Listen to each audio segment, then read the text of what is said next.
Am I actually muted? Actually muted for once? Okay, hold on. Shouldn't be. Hold on. Hold on. Yes, no, you're not. Yes, not now. Yes, I am. Yes, not anymore. Okay. Good morning. Good morning, everyone. Good morning. Welcome in. Happy Wednesday. Welcome in, everybody.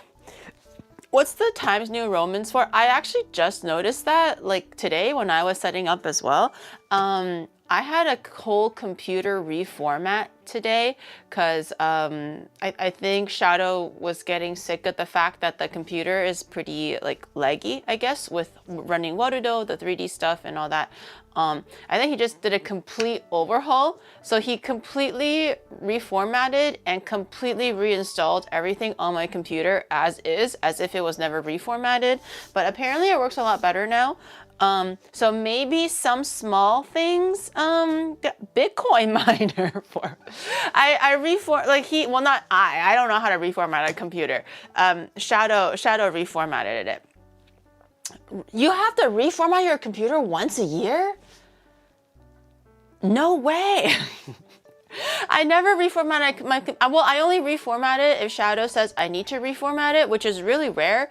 Unless usually it's after like, 2 years of use and I'm like, I say agree to everything. And I don't realize what I'm agreeing to. And then I literally have like 100 layers of viruses. That's when he's like, bro, you idiot. And then I'm gonna reformat it for you. That's typically when I would need to have things reformatted, but generally not really. Once a year is crazy. You can just do a rollback if you have save points. I don't know what that means, but clearly Shadow knows what that means. So I think he was, dude, this guy was fucking jerking himself off so hard today. He was like, God, I'm a god. He was like, I'm a god. And I'm like, what's going on? What's happening? And he was like, oh God, you don't even understand.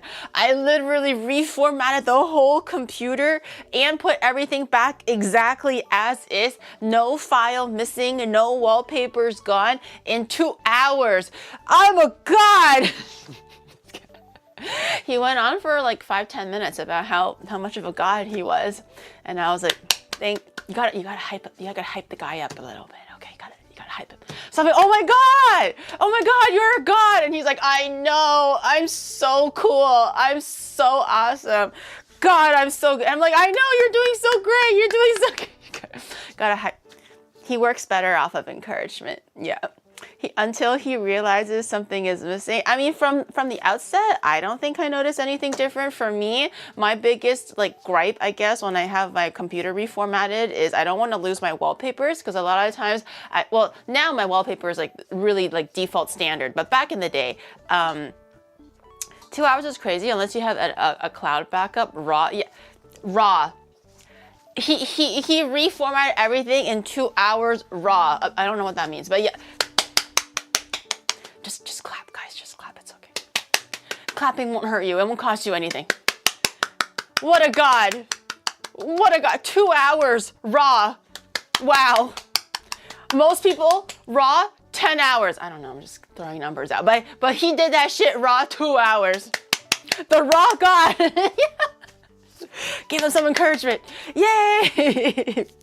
It means no games installed. I have no clue. I don't even know what games I have installed on my computer.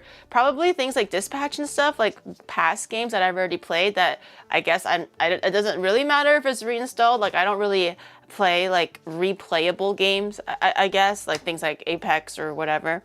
So it doesn't really matter. Can he do me next? Do you raw for 2 hours? What? Your computer or you? What are we Look straight. What are we talking about? Look straight. Okay, I'm looking straight. Can you play RE9? What? There's RE9? I'm pretty sure it only went up to like 8 or 7. I'm okay. Are you sure? Are you sure? 2 hours. Raw. That's his words, not mine. RE9 is new. Oh, that's what people were being so hyped up about. The new RE9 with the girl as the main character, and she has like the lighter or something. I remember watching maybe like a demo or just one of those like something direct stuff. I think, right? That one. I think like a like she has a lighter and she's going around the thing or something. 新年快乐 is it 红包 and how much will it be? Well, you just wait, sir. You just wait. I'm gonna get chat there 红包. Don't even worry about it. You're gonna play? Fuck no. Fuck no. Does it look like I want to play a horror game ever at all? Fuck no. I am the queen of playing like the first chapter or the first half of the first chapter, and then I chicken out and then I give up. So, I mean, if you want that, sure, we can maybe try it. We can tackle it, right? We can play it on baby mode, journalist mode, right? And even then might still be too hard for me, and I might be still too chicken shit. But we can do that. But if you want a whole ass game, I'm telling you right off the outset, fuck no, ain't happening. I can't do it. She said 100 subs. No, I'm not doing the whole game for 100 subs. It's okay. I don't. Okay, I think you guys don't understand how much fear I feel in playing horror games. Like it may sound like I'm like over exaggerating or like, haha, she's a pussy, she's scared or whatever. But the thing is, I am like scary movies and scary games. I absolutely like despise, because it just terrifies me to the core, as if I'm actually in that situation. So like, for example, even when I was playing like RE7, like the daddy one, I forget which number it was, but the daddy one, even when I was playing it by myself, even when I was playing it with Twinny, right? I had another friend there with me to do it together. I literally felt so like nauseous and like dry mouth, and my head hurts, and like I have to pee all the time. Like it's not me you know, exaggerating or like, I'm so scared. I'm genuinely terrified. Like I'm genuinely terrified. I don't know what else to say. I don't know what other words to use at this point, because it's so it's so scary. It's so scary. So I'm literally like, I don't even feel comfortable anymore because I'm just nauseous the whole time. I'm like my hands are cold. I'm starting to like lose feeling in my arms and my legs because I'm just so like terrified to be in the game. Okay. It's scary. I can't face my fears. I would rather raw dog taxes than play RE7 from beginning to end. Okay, I said it. I would rather raw dog tax season one receipt at a time. Okay, Gary, me too. That's what I'm saying. Okay, literally, fucking accountant, give me back all my stuff. I will rather file last year's receipts by myself. Okay, without help, than play RE7 with help. It's so scary. Or just, you know, Resident Evil in general. It's so scary. Wuss alert. Oh my, fine. Yeah, okay, fine. I'm a wuss. Are you happy now? Yeah, okay. You caught me. You caught me. I'm a wuss. I'm scared. I don't like dude, this, like sometimes like for fun, I think Shadow does this just to fucking piss me off, okay? Sometimes on weekends, like it's like, you know, like, oh, maybe like bedtime isn't such a strict like timing anymore. So we're like, oh my God, tee-hee-hee, like, do you want to like watch a movie or something? Because we've been working really hard the whole week. We barely talk, honestly, because we're just like doing our own thing during the work week. So on the weekend, I'm like, yo, you want to watch a movie? Do you want to watch anime? Like catch up on some things. And he was like, sure. And I'm like, oh yes, we're gonna watch like fucking Disney movies, right? I'm like, oh yes, what is the latest like action comedy movie on Netflix, right? That came out in 2023, you know? Like, I'm like, oh yeah, now's the evening. And then he fucking goes under zombie. Why? 點解？為什麼？なぜですか？為什麼？ Why? Okay, I'm like, cause you know, like the homepage, it usually goes with like, you know, action, Avengers, whatever, right? And I'm like, and he's scrolling, and every single one looks kind of sort of interesting, like semi-interesting, and he's scrolling past every single one. Every time I'm like, oh, pass, pass, pass, and I'm like, what the fuck is this bitch looking for? And then he goes like, well, these all suck. And in my head, I'm like, dude, you passed like 10 movies that I'm kind of mildly interested in watching. Like, I'm not here to try to watch a TED Talk, okay? I just want to like turn my brain off and watch pew pew pew pew pew with occasional funny lines and one-liners and just go to bed, bro. And then just he scrolls like by category, and he's scrolling past American movies, critically acclaimed, Japanese stuff, Korean stuff. I'm like, what category is he looking for? And he goes under horror, and I'm like, goodbye, I'm going to bed. That's my signal to go to bed. he's so annoying. Gary, look at this dog. Ew, what's wrong with that dog? Ew, what? Are you sure that's not a deer? That looks like is that a deer or a dog? Why is it so weird looking?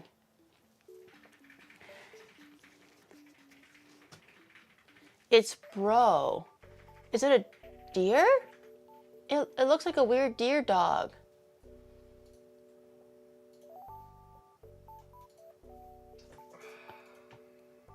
He's trying to toughen you up for your own good. No, he's trying to fucking ruin my night. He's trying to ruin my life. Okay? The audio is very raw. Is that good or bad? Is that good or bad? I do tend to talk loud when I'm like excited and stuff, obviously. So if it is peaking, maybe Shadow can add the peak like compressor thingy so it doesn't go overboard like all the time. What are we talking about? I don't know. How he's a pain in my fucking ass is what that's all I remember. Don't judge him. No, he's annoying. And then sometimes I go like, okay, well, good night. I don't want to fucking watch this shit. You watch it now. And he's like, no, you have to watch it. And then I'm sitting here watching a zombie movie that I don't want to watch, and it's like mid as fuck anyways. And then now I'm terrified, and now I have to go to sleep, absolutely terrified. Why? Why are we doing this to ourselves? I don't understand.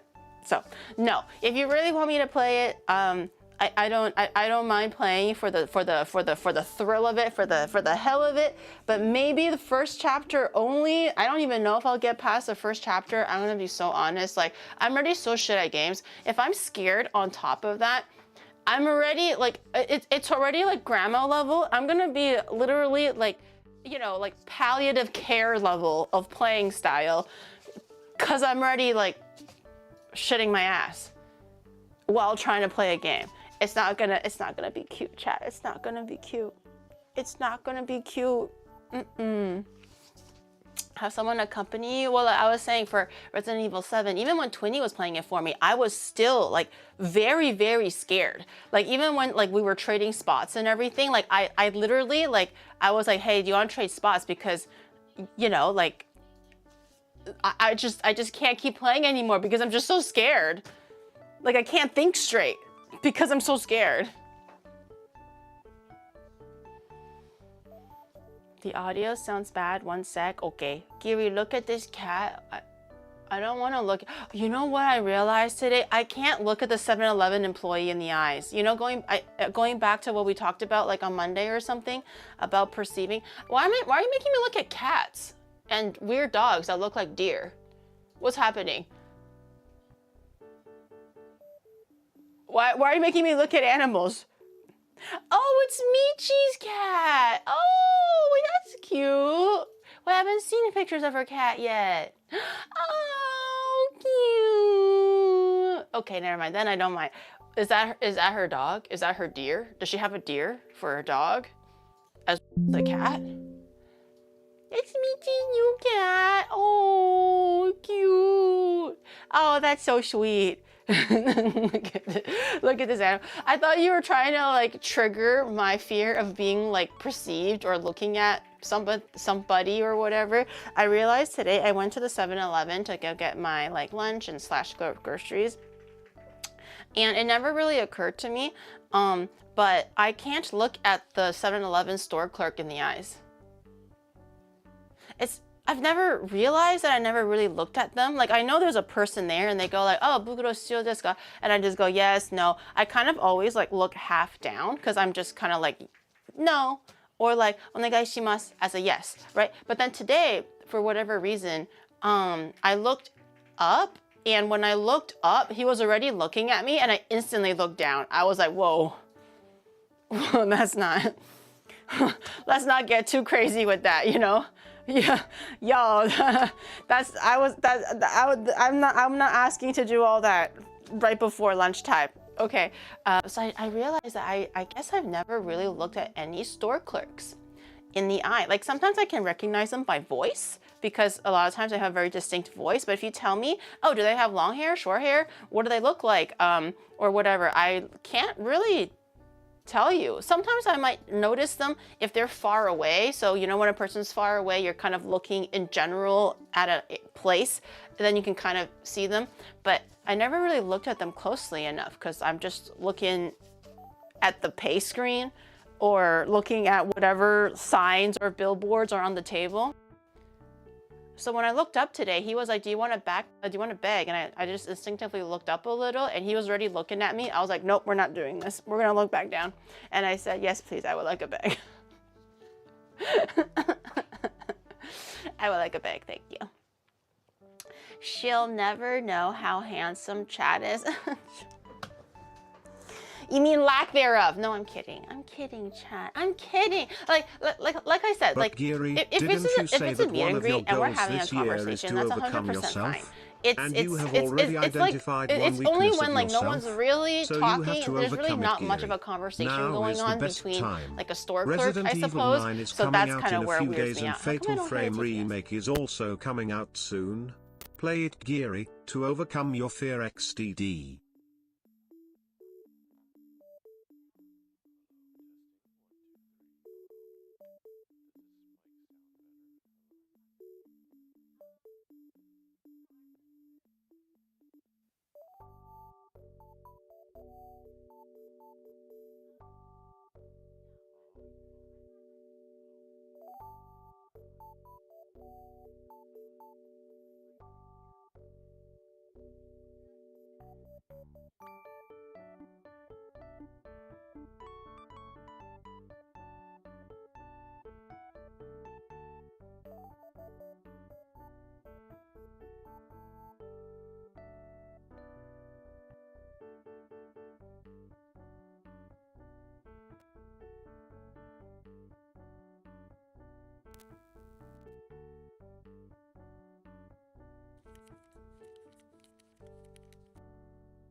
Hello?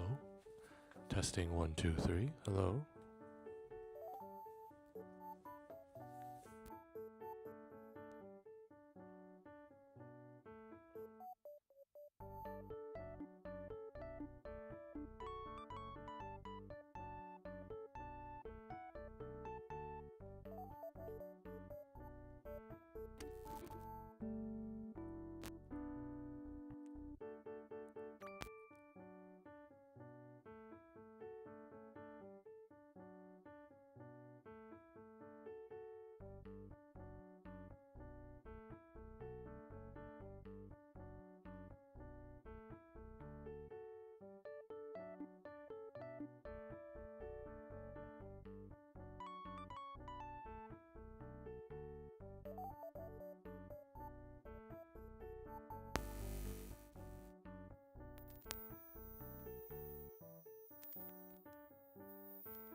My ears? Oh, hold up. Hello?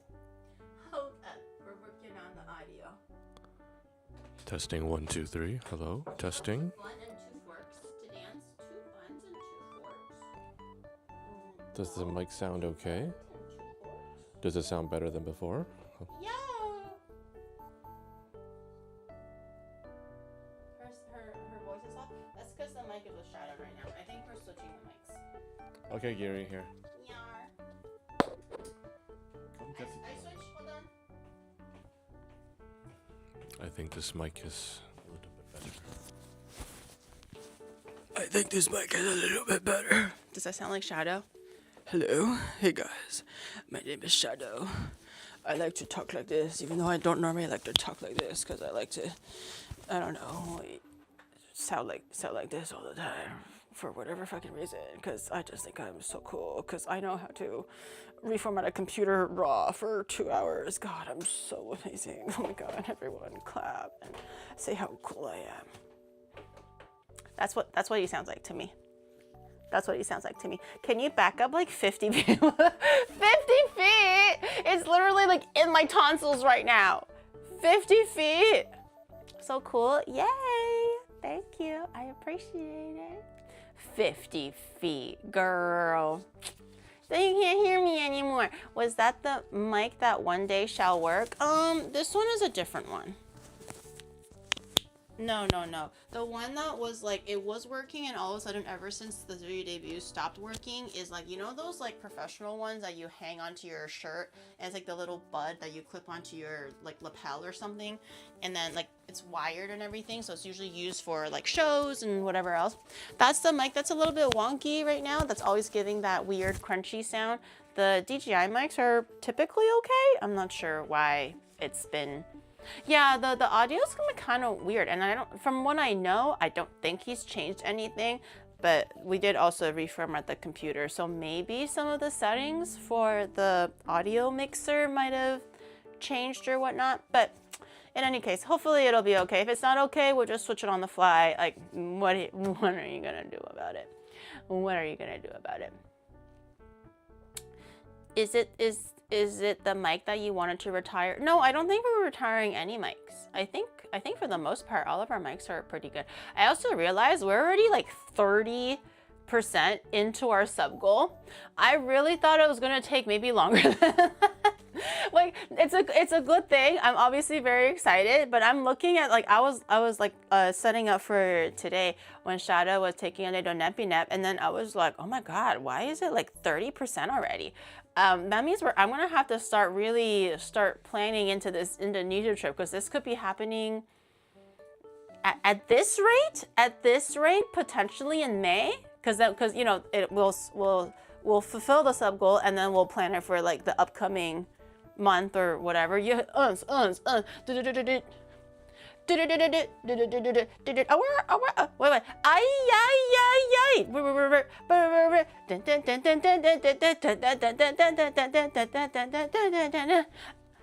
Rock on!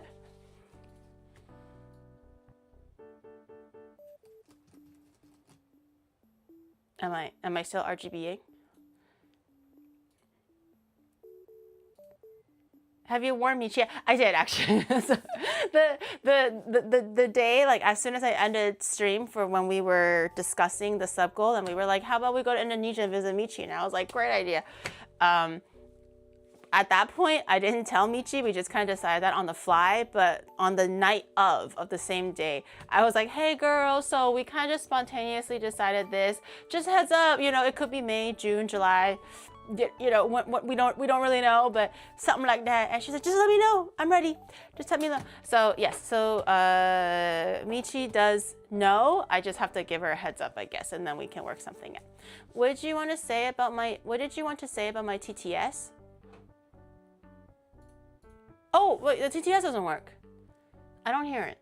I think chat can hear it, but I don't hear it. I don't. Apparently I talked right through like a big paragraph, but I couldn't hear it actually. We hear it, now hear it. Yeah, I don't hear nothing. Zafikio, thank you so much for the 17 months. Ah, it was 20 hours ago. Never mind. But thank you for the 17 months. And Dojunsi, thank you for the 42 months from yesterday. I appreciate it. I appreciate it. But Giri, didn't you say that one of your goals this year is to overcome yourself? And you have already identified one weakness of yourself? Holy Donawal. So no, you I have already to responded overcome to it. Giri. I said when I was reading that TTS, I thought you were going to be talking about overcoming my social anxiety. And then I was like, okay, maybe we can work on that. But if you're talking about overcoming my fear of horror games, hell nah. The point of fear of horror games is to scare you. But Giri, okay? didn't There's you nothing say to that overcome. one of your goals this year it's is literally to overcome designed yourself? to scare you. And you have already identified one weakness of yourself? You know, so you have to overcome it, Giri. That was my answer. Now is I the couldn't best hear it. time. Did I talk over it again? Resident I don't Evil know. 9 is coming out in a few days, and Fatal Frame can't Remake hear is it. also coming out soon. Play it, Giri, I think I can to hear overcome it your fear coming from the XDD. speakers on my computer, actually, but I can't hear it through my actual earbuds. Oh, now the music is just a little bit louder. Just keep replaying it until she agrees. Nar. The stealth streamer Giga just changed Twitch. Yeah, like we can finally, I think we already implemented, well, I say we, Shadow. I think Shadow already implemented But Giri, didn't you say that one of your goals this year widget? is to so I overcome think right yourself? now, if YouTube, and you like have YouTube, already say identified hi. one weakness of if yourself. you're over there on YouTube, so you have to overcome it, Giri. I think if now is the best YouTube time. says something, it'll Resident also show Evil 9 on is the coming little out in a chat few widget days, and along with Fatal Twitch. Frame Remake is also coming out soon. It used to be I had to prioritize Play like it, Giri, Twitch to because that was overcome like the your main fear platform. XDD. But now I think it's both. If YouTube wants to say hi. Keep this TTS on until Giri agrees. The thing is, only you hear the TTS and I don't, so I'm not bothered by it at all. You know? Did you see the link in mod chat? Nar. I see a mod alert. Did you see the link in mod chat? No. But Giri, didn't you say that one of your goals this year is to overcome yourself? And you have already identified one weakness of yourself? So you have to overcome it, Giri. Now is the best time. Resident Evil 9 is coming out in a few days. Because I'm over Fatal here. Frame I'm at my desk. Remake Unless you also sent it to me way earlier, then no, I don't read it. I'm all the way over here. I can literally hear. This is a test. Oh, wait. I think I see. I see it. I saw YouTube comments. I think I saw YouTube comments. I saw one, or I saw two. Just tell YouTube to chat. Yeah, I told them already.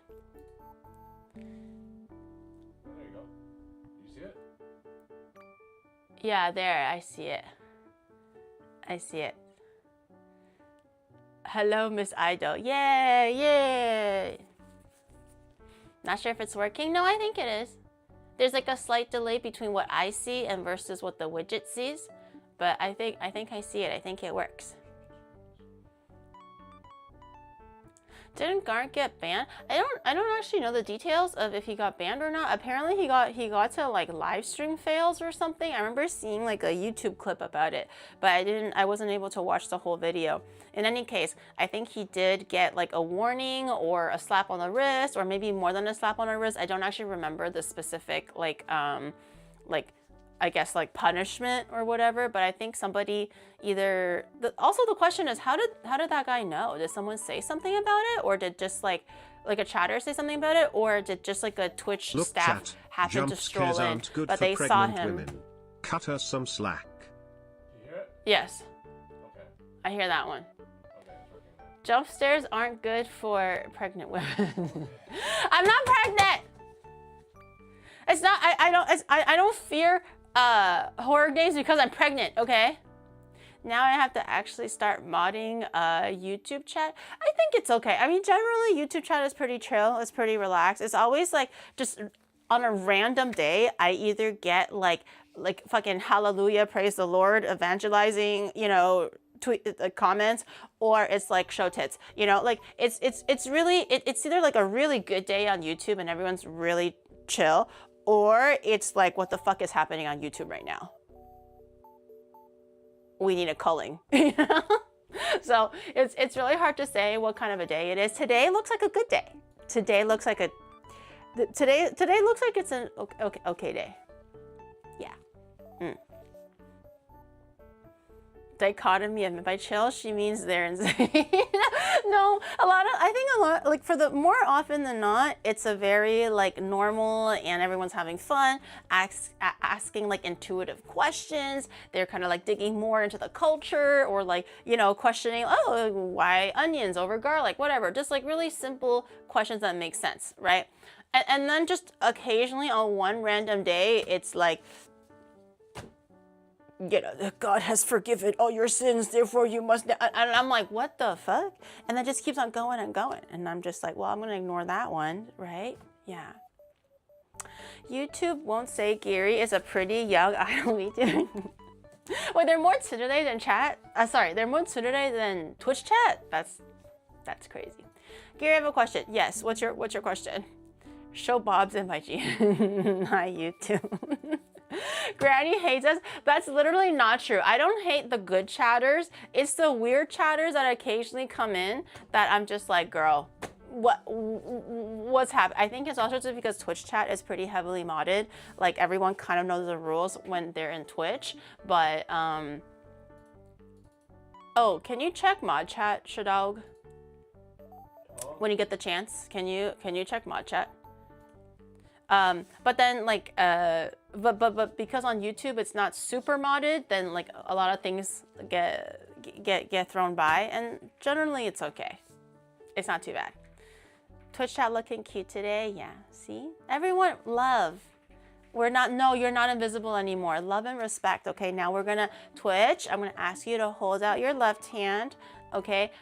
YouTube, I'm gonna ask you to hold out your right hand, okay? And then with your left hand and right hand, we're going to now hold hands, okay? You can even interlace the fingers if you like, but I realize that maybe it's, you know, maybe it's a little too like familiar right now, but it's okay. We'll work up to the interlacing, right? But we're gonna hold hands, right? It's gonna be okay. It's gonna be okay. See, YouTube is raising their hands. YouTube has their hands out, and Twitch is like, hold this. Be good. Be nice. Be nice. Right? Everyone have your hands out. And it's gonna be okay. It's gonna be okay. It's gonna be a good day, okay? Don't worry about it. You guys, we can come together as one in the Twitch chat, YouTube chat widget, okay? One big happy family. Yes. Hold this. Hold these nuts. You guys are so immature. Twitch, come on now. You guys are so immature, Twitch chat. Even YouTube chat is holding their hands out. They're ready for a truce. Okay, they're ready to make friendly. And YouTube chat is being real immature right now. Real immature. Oh my God, are you okay? I think Shadow just got possessed for a second. He was like shaking and shit. Oh my God, I think he just got possessed. The only hands I hold is Suisei's. Okay, good luck with that, buddy. Good, you know what, me too. The only hand that I want to hold is also Suisei's. But you know what, we're not all that lucky now, are we? This is me when YouTube chat comes, so you're jorking it to YouTube. We truce with this YouTube. You just jork each other? Speaking of holding on to things, oh, what? Am I holding on to something? What am I holding on to? Okay, so wait, okay. Honestly, if we can come together, if you don't want to hold hands and you want to hold like jorks, that's fine too. That's okay too. Whatever you guys want. If you don't want to hold hands, you can hold jorks. That's, I will accept that. Very open-minded of you. Well, whatever you guys want, okay? So that we can be friendly with each other. That's all I mean. It's called circle jork. Okay, yes. Nothing wrong with a good circle jork between Twitch and YouTube. Family. 3 years of points, family slam down, baby. Yay! Wait, 3 years of points? I'm confused. What? 3 years of points? 1 million points? What does that give you? I don't remember. What's happening? What does 1 million points do? What did I say? What did I do? Oh. Wait, what am I? I returned to monkey now? Oh, a million points! Am I doing it? I don't remember what the agreement was. I was wondering why everyone was going, oh. Goth mommies, Okay, now I just sound like a dog at this point. I was more like a seal. Just want my goth mommies and my big titty waifu mommy thing. Oh, my kitchen is gone. Oh, now I'm gone. It's just studio mode. Oh, studio mode. Okay. Ogue harder. I don't think I've ever ogued that hard in my life. I actually feel like I've never actually oaked that hard in my life. Well, speaking of oguing and monkeys, I saw like a TikTok video of what is it called? The Ishikawa Zoo, the one that's in not Chikawa, sorry, in Shiba. The one where Punch the Monkey is in. You know how you guys were requesting, hey, can we go there one day or whatever? And I was like, girl, like it's probably like packed right now, because you know how with Mudang, it's just like literally like from beginning to night, it's just full, like, what is it called? Full viewers to look at Mudang and whatever else. It's gonna be really impossible to get close. Apparently, it's already like that for Punch the Monkey. Like the line goes pretty much all the way almost to the whole zoo, because people are trying to line up to see Punch the Monkey. I don't even know how big the monkey enclosure is. And with the camera that I have, I actually don't have a zoom option unless we use Shadow's like phone and circumvent it to the stream field or whatever, so you can use the phone to zoom in. I feel like even if we do go there, I don't think we're gonna see Punch anyways, because it's just so far away. Like I can't, you're gonna just see a group of monkeys and honestly, probably more human heads than monkeys, because we're probably gonna be all the way in the back. But I did see like a little TikTok video of how full the viewing stage is for the monkeys. So I think it's gonna be really difficult. Unless like things calm down really quickly, I feel like one, it's gonna be hard to see Punch specifically. All you're gonna be seeing is human heads. Like you're not gonna be seeing no monkeys. And also just the line is really, really, really long. We're probably gonna be waiting like 2-3 hours just to actually make it to the actual monkey enclosure. Take a page out of that kid that jumped into Harambe's enclosure. This is Japan, okay? Do you want me to literally be on the news and the prime minister is like, now we are no longer foreigners ever. From now on, all foreigners leave. I don't care if you're, I'm gonna be the next snowball of why Japan is a homogenous country again, okay? No more, what is it called? PRs, no more working visas, and all the expats go back to your home country. Everybody leave, deported. And then you're gonna see like breaking news, and then like my ugly ass face. Samantha jumps into Chiba Zoo to look at monkey, and now Prime Minister say no foreigner. Everybody go home. Gary got mini disc support. It's you in Canada. Is this what you want? Is this, but you go viral at what cost? I go viral for one stupid ass thing, okay? And then we're back in Canada. At what cost, chat? At what cost? One like thrilling 2 minutes of my life before I get arrested, and a lifetime of being stuck in Canada, or ideally, as long as we can, a lifetime in Japan, where we can see anime and maids and Pokemon and goth girl idols, you know, like what's better? 2 minutes of fame and then deportation, or a thrilling years in the future of doing fun things in Japan? You know, think about it, guys, think about it. Think of it. What's wrong with Canada? It sucks. Like it's so boring for content and stuff. And it's not, and honestly, as like for safety and stuff, it's not even that safe anymore. It's probably not just as dangerous as America. I feel like America, depending on where it is still a tad dangerous. But I feel like where I you have already live has debuted as an progressively idol. got a lot You can more debut dangerous. as a criminal next, Tom. Shut up! I don't want to have a mugshot. My mom is finally proud of me, and like she's proud of the fact that people at church envy me or whatever, right? And she's proud of that, right? If I get deported, she's gonna disown me. She's gonna actually disown me. Yeah, a smooth criminal. Prison Ferrari. What's the prison Ferrari gonna be? I just take my jacket off. I'm gonna ask my inmate to pull me around and like, hey guys, look at this, our prison Ferrari. My daughter's an idol in Japan. I don't actually know if they're necessarily proud of that particular point. Not that it's like something shameful, but I just don't think they understand the whole idol thing. So I don't actually know specifically if they care too much about the fact that I was an idol and I debuted as an idol and I did this whole training arc and stuff. Would she still accept you if you had a neck tattoo? I don't think tattoos are a really big make or break for my parents, but they will definitely not be happy about it. I don't think they're gonna disown me as a daughter, but if I did have a tattoo of any sort, especially something very visible like on my neck, I think she will be really angry at me for probably at least a year. Something like that. I don't have a tattoo. I don't. I kind of want to. Oh, I don't know where I would get the first one or put the first one or what it would be. Should it be meaningful? Should it be silly? Should it be cute? I'm not desperate for one, but it would be nice to maybe have one eventually sometime down in my life. But I don't think my mom is necessarily thrilled about the idea of a tattoo, especially on the neck. My mom will be like, oh, ayo, daughter, why you ruin image like that?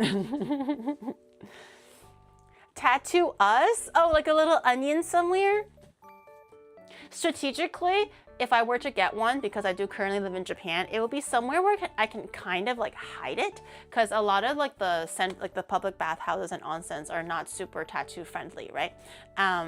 Although that's slowly changing, but you know, the older ones are still kind of pretty formal and like old in their ways. So if I were to get a tattoo, I would probably try to place it somewhere where I can maybe like put my hand over it. So when I'm going into the bathhouse, it wouldn't look suspicious, like I'm trying to like hide a part of like my hip or my leg or something like that. So I might actually put it maybe, if I were to, maybe around the rib area, although I heard that hurts a lot, or I don't know, like somewhere where I can kind of walk around naturally and block it without people thinking that I'm blocking something.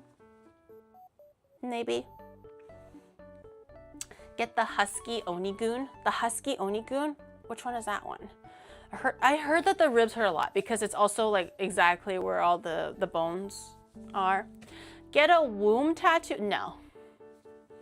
How do you block that? You're gonna walk like this? Into the sento? Also, does it hurt? I would imagine it hurts. I don't, back in my day, what was popular was the one behind your back. Although I don't know if the name of it is like, you know, kosher now. The T word. But now it's like in the front. It used to be popular in the back. Now this, yeah, tramp stamp. Yeah, I feel bad saying the word. I don't know if it's like nice to say the word anymore. I heard it's trendy again, the one that like tramp stamps, like the one on your back.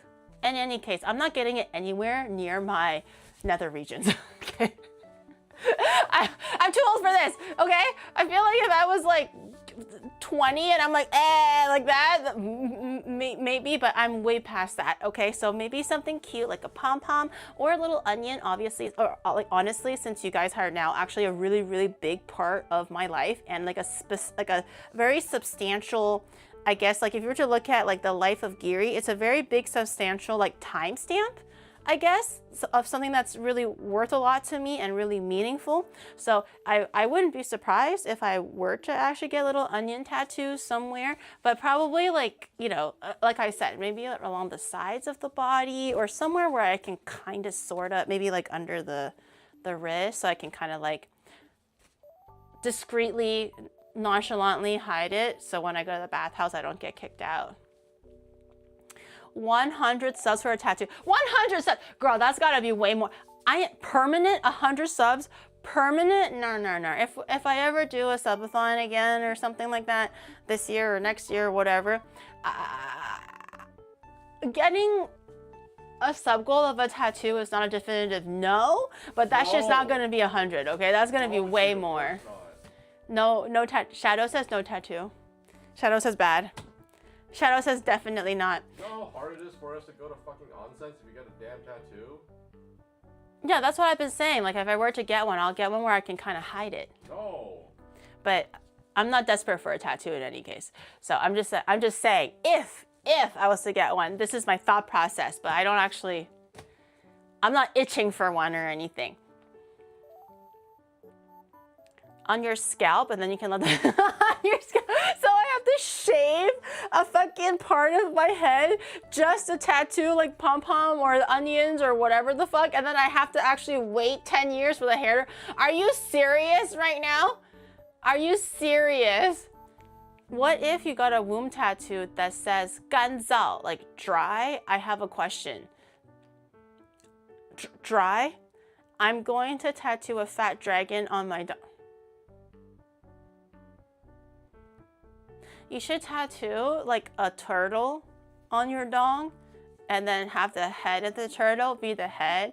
So it's like a wee wee, woo woo, wee woo. That would be funny. If you're gonna go, you could do a dragon. I feel a turtle is more suitable. Like the shell and then like the head and then it's like the, you know. Asterix, thank you so much for the raid. Welcome in Blue Eyes White Dragon. Okay, that's enough. Asterix, thank you so much for the raid. Welcome in. Welcome in. That was an unfortunate topic that you had to be raided into. I'm sorry, but thank you. I appreciate it. I hope you guys had a great stream. Welcome. Hello, everybody. My name is Giri. I am a cooking well, this week I am a cooking VTuber. I just realized that this week I'm doing 3 VTuber streams and 2 cooking streams, but 3 VTuber streams. Isn't that crazy? Tomorrow might be IRL with Siren. I'm considering it. I'm going crazy on the VTuber streams this week. Yay! Say the thing. Oh, sorry. Yes. Say the thing. Say the thing. Welcome in, Raiders. My name is Giri. 私はいつもギリギリございます。来てくれてありがとう。Yay! Are you happy now? I hate you. I hate you. Don't you dare cringe. Don't you dare cringe when every single one of you was begging me for me to say every time a Raider comes in. I'm a cooking VTuber turned half IRL streamer, but we're good today. This week we're going back to our roots. We're doing VTuber cooking streams, i.e. today. I didn't actually go through like the menu yet or whatever. We were yapping about tattoos. How I don't have a tattoo, and chat was like, sub goal tattoo, and I was like, no, but if I were to, it would definitely not be like 100 gigs of subs. It would be something crazy and substantial because that shit is permanent on my body. And then Shadow was like, I'm gonna tattoo a dragon on his dick, and I'm like, why don't you just do a turtle? Because I feel like that would make more sense, right? It's like, it's funny, but also like kind of like more realistic, right? And also like it's like, oh, it goes like in and out, like the head goes in and out. That's what we were talking about. So you're caught up now. You're all caught up. Welcome in, Raiders. You're all caught up. Final offer, 101 subs. Congrats again on the recent Idol stuff. It's amazing to see. Thank you for watching. Thank you so much. Yeah, I since you know that I assume that maybe you showed your community as well, but last week I debuted as an underground idol, a chica idol here in Japan, and it was a month and a half, if not closer to just a month of like training and everything to be ready for an actual live concert, and it went really well. I feel like after self-analyzing, obviously I could have done this better, that better, yada yada yada. But I think for what it was, I think it was really fun. I'm proud of myself for, you know, biting the bullet and doing this thing. It's a very rare opportunity. So I was like, yeah, let's do this thing. And I think everyone had fun, which means a lot. A lot of friends came out for me, which means a lot. And they also had fun. A lot of them had never experienced underground idols before. and they were like, yeah, this is great. I didn't know about this. So that was kind of my goal, to introduce idol culture to people who might not know what it is, or might be too nervous to seek it out or don't know how to seek it out. That's what I'm here for. So I'm glad that you guys enjoyed it. I appreciate it. One day she'll forget the Onigoons on her way to idols. No, guys, no. No, you guys are so dramatic. Every single time I do something, it's like, oh, once Giri road trips the world, she'll forget about us. She'll forget about taking us out for meals and showing us all the good food. Once Giri becomes an idol, she'll forget about us. She won't even are able to pick us out from the stage. One of these days, Giri's gonna totally forget about taking us out to lunch with her friends. Oh wait, I already do that. But you know what I mean, okay? You guys are so melodramatic. I'm happy for your success. She won't even let us have a picture. I think I'm gonna do the Chucky giveaway when Ria, Gumi, and Nae come back the week after we return from our road trip to Cat Island for that stream. So I'll give away the Chuckies, same as how I did it last time with like the random, you know, join the raffle and then it'll choose a random person. We'll give the Chucky away because I didn't actually sign or draw on the Chucky, and you guys said you wanted me to sign on it and like doodle on it, kind of like how Ria and Gumi did it for their own Chuckies. So I just need some time to kind of do all that because there's like a few. There was like 10 Chuckies? 11? 12 Chuckies? It's quite a bit. I'll need some time. I'm not the most creative. I'm also not an artist, so I'll need some time to doodle everything nicely.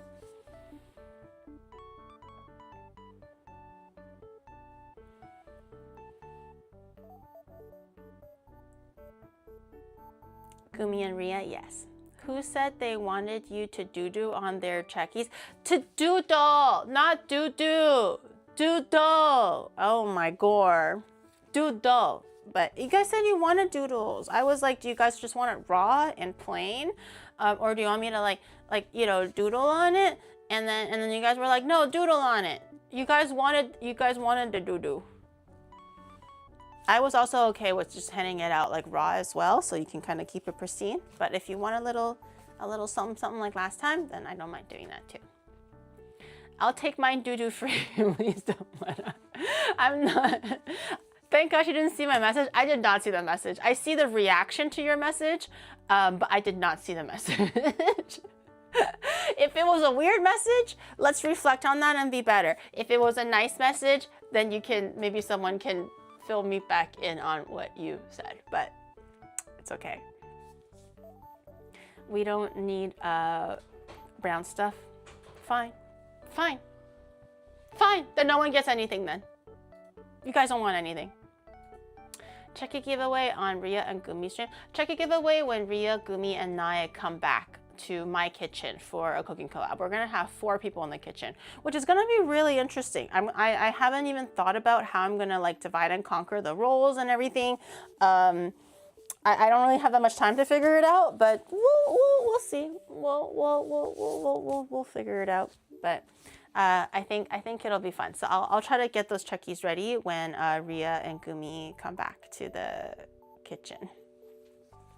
I want my pretty idol VTuber Chuckies. I might actually go out and get some like cute, what is it called? Like markers, like different colors maybe, and also maybe some like cute little stickers. I think I'll try to like kind of decorate it a little bit better. I'll try to tap into my inner idol so I can, you know, try that. Subscribers only? You mean for the Chuckies? Do you guys want subscribers only for it to be valid for the Chuckies? I don't necessarily mind, although I think it would be nice if everyone is like eligible. But if it's like, you know, a more like tight, like a more like smaller lot, then it could be sub only. It doesn't really matter to me. But you know, no, yes. Well, like I don't want to feel like I'm leaving anyone out, you know. But YouTube only? No, YouTube only. No. Like sub or unsub, or maybe we can alternate. So one checky will be for everyone, and then the next checky will be for sub. I agree.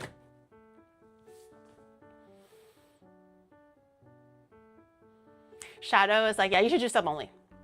If anything, only those who donated 5 gifted subs can. This guy is so annoying. I was like, I want to be inclusive. Maybe we can, work something out, right? We can alternate. And he's like, no, sub only, definitely. Yes, 100%. Only those who have gifted 5 subs or more can. This guy. This guy. What about 50 subs only? Why do we stop there? Why not go with 100? Okay, only those who have gifted 100 gifted subs in that stream is eligible. Obviously not, okay? Obviously not. She's already gatekeeping her merch on her way to stardom. I'm so happy for her success. You guys are so bitter. I'll think about it. I mean, if you guys don't mind, Patreon only. Patreon only? Girl, like, there's only like 5 people in the Patreon. It's gonna be the same 5 people winning the checky. They're like, yo, I got 3. How many you got? The other guy's like, yo, I got 2. Nice. And then it's just the same like 5 to 10 dudes who are just like, yeah, I got my checky. We all got one. Let's go. Speaking of idols, could we make a sub goal for an animated YouTube MV for Win or Die, so we can support and stream like we do with Michi and Numi? Animated YouTube MV. Oh, well, because it's not my song and it's technically crazy fantasy song, I do think in terms of like ownership of the music and permissions, it's a little bit odd. They also used to be corpo, now they're indie. So you get it. I don't know like the full scale, but you get it, right? Like sometimes like permissions and like things are a little bit like we're gonna have to figure that out. So because it's not like my song, I'm just like a temporary guest. I'm not sure how that actually like will work. So not that it's a bad idea, but that could take a little bit of hashing out to see if I can actually do that. Ryo Orgumi said that they watched a stream of marbles only. Can we play that marble game with them to decide who gets the checky? No, that's when I didn't actually know, like the computer game marbles that people like to play to just look at things happening or to determine like, oh, this person won this thing. I thought the Steam game marbles was just like a game that someone invented. Because it's like fun or like fun little maps or whatever. I didn't actually know the Steam game of marbles was based on an IRL marble competition that you can actually watch on YouTube, where people literally dig like holes in the sand, make like trails and like obstacles and everything, and real marbles, like tangible marbles, get released and they're literally racing each other IRL. And I thought that was just mind-boggling. Naya says that like usually when she's not like when she has time to watch things or when she's decompressing before bed, she watches marbles. And I'm like, oh, streams of marbles. She's like, no, like real marbles. And I'm like over here thinking it was like the fucking marbles that go like this, the ones that your dad teaches you where you get the little marble ball and then you're trying to like doink the ball like out of the circle and everyone's trying to collect, the opponent's marbles and shit. And she was like, no, like marbles, like it's a mirror. Mind blown.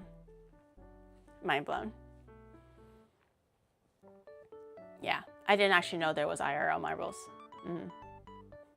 I used to have marble race courses as a kid. It's a lot of fun. I never knew they had race tracks, I guess, for marbles. I thought it was purely like a Steam game thing that someone just invented, and marbles was meant to be played like this, like almost like curling, where you're supposed to like knock the ball out of the rink. It has commentary, it has shoutcasting, and honestly, there's no skill involved. It's just like marble kind of following gravity, but it can get pretty intense, I suppose. And I was like, oh, so that's how the Steam marbles game was invented. They probably took a lot of influence from or inspiration from the actual IRL game, but I thought it was really cool. Can we do it IRL marbles for the checkies? Girl, you want me to go outside in a park and start making like a fucking IRL like race course for marbles for checkies? Chat, Do you know how much effort that's gonna take? And tracking IRL marbles will be crazy.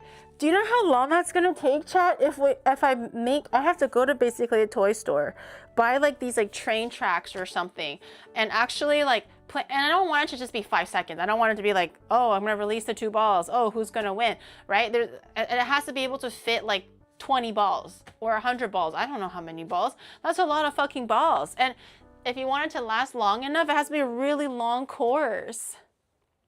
And label each one. I missed out on the Checky, but yes. No, I still have Checkies to give out. I have a whole new set of me in my idol outfit actually for the new set of like the 10 or 11 Checkies that I'll be giving away. Why toy stores? Why not JP Home Depot and DIY the tracks? I don't know. I've never done it before. I figured that like maybe the pre-made ones are easier to like see the marbles, because if it's like Home Depot or like Cane's in this case or whatever, like if it's like a PVC pipe, it's like opaque, right? You can't see through it. Giri marble track building stream.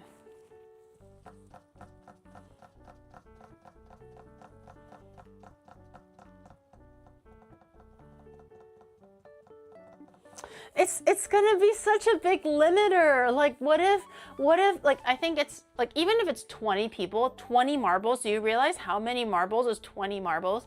I have to make 20 tracks of the same course. And what if it's like 100 people? I might have to watch one of these marble streams. I'm not gonna lie. I'm gonna have to watch one of these IRL marble streams, see how they are organized and how many balls go at the same time. Ferrari, right?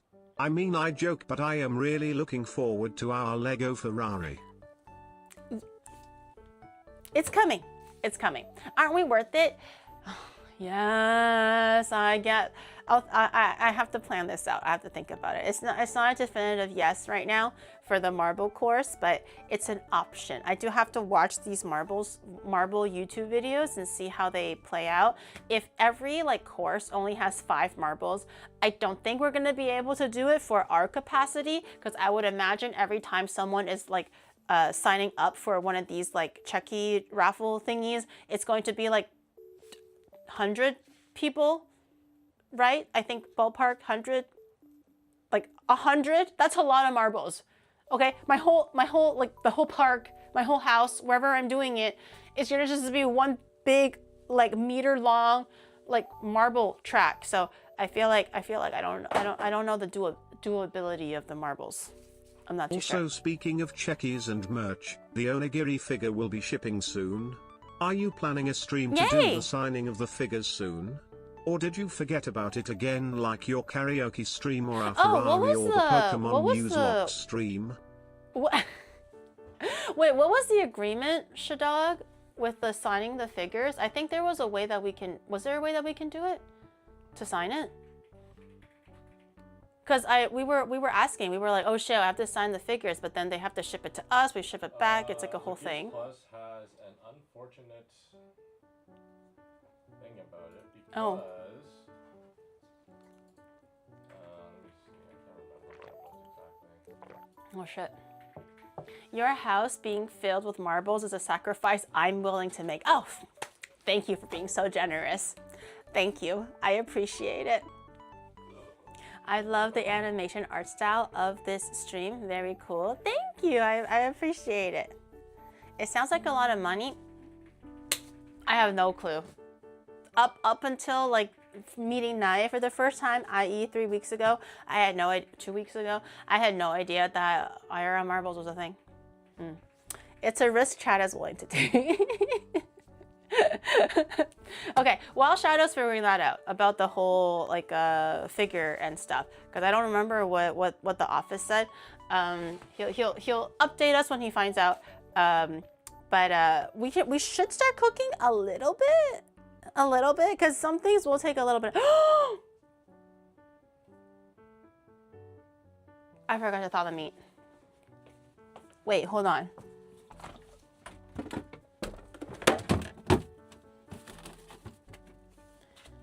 Wait, I forgot to thaw the meat a little bit.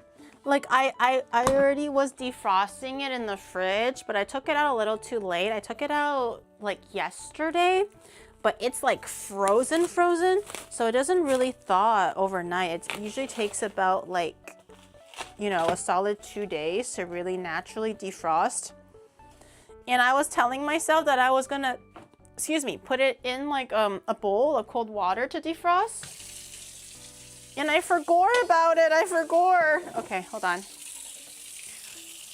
What are we cooking if we don't got no beef to use? Hold on. Mom's in the driveway, we're fucked. Fuck.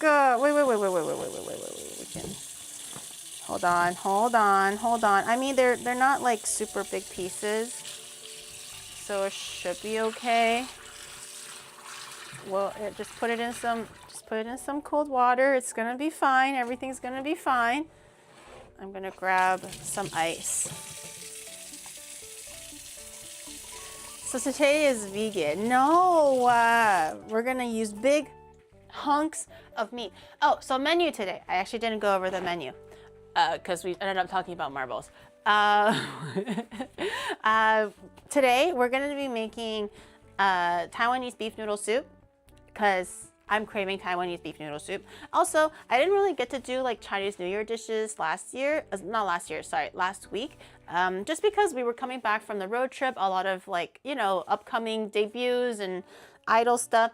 I just didn't really have the time or the mindset to really plan out like a Chinese New Year menu. Hold on. Excavating my ice.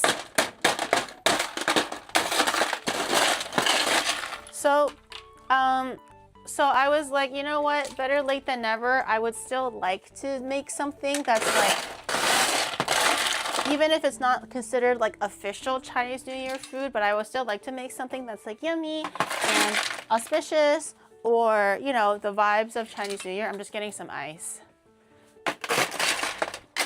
for my meat defrosting, so the temperature isn't too like, the temperature change isn't too jarring.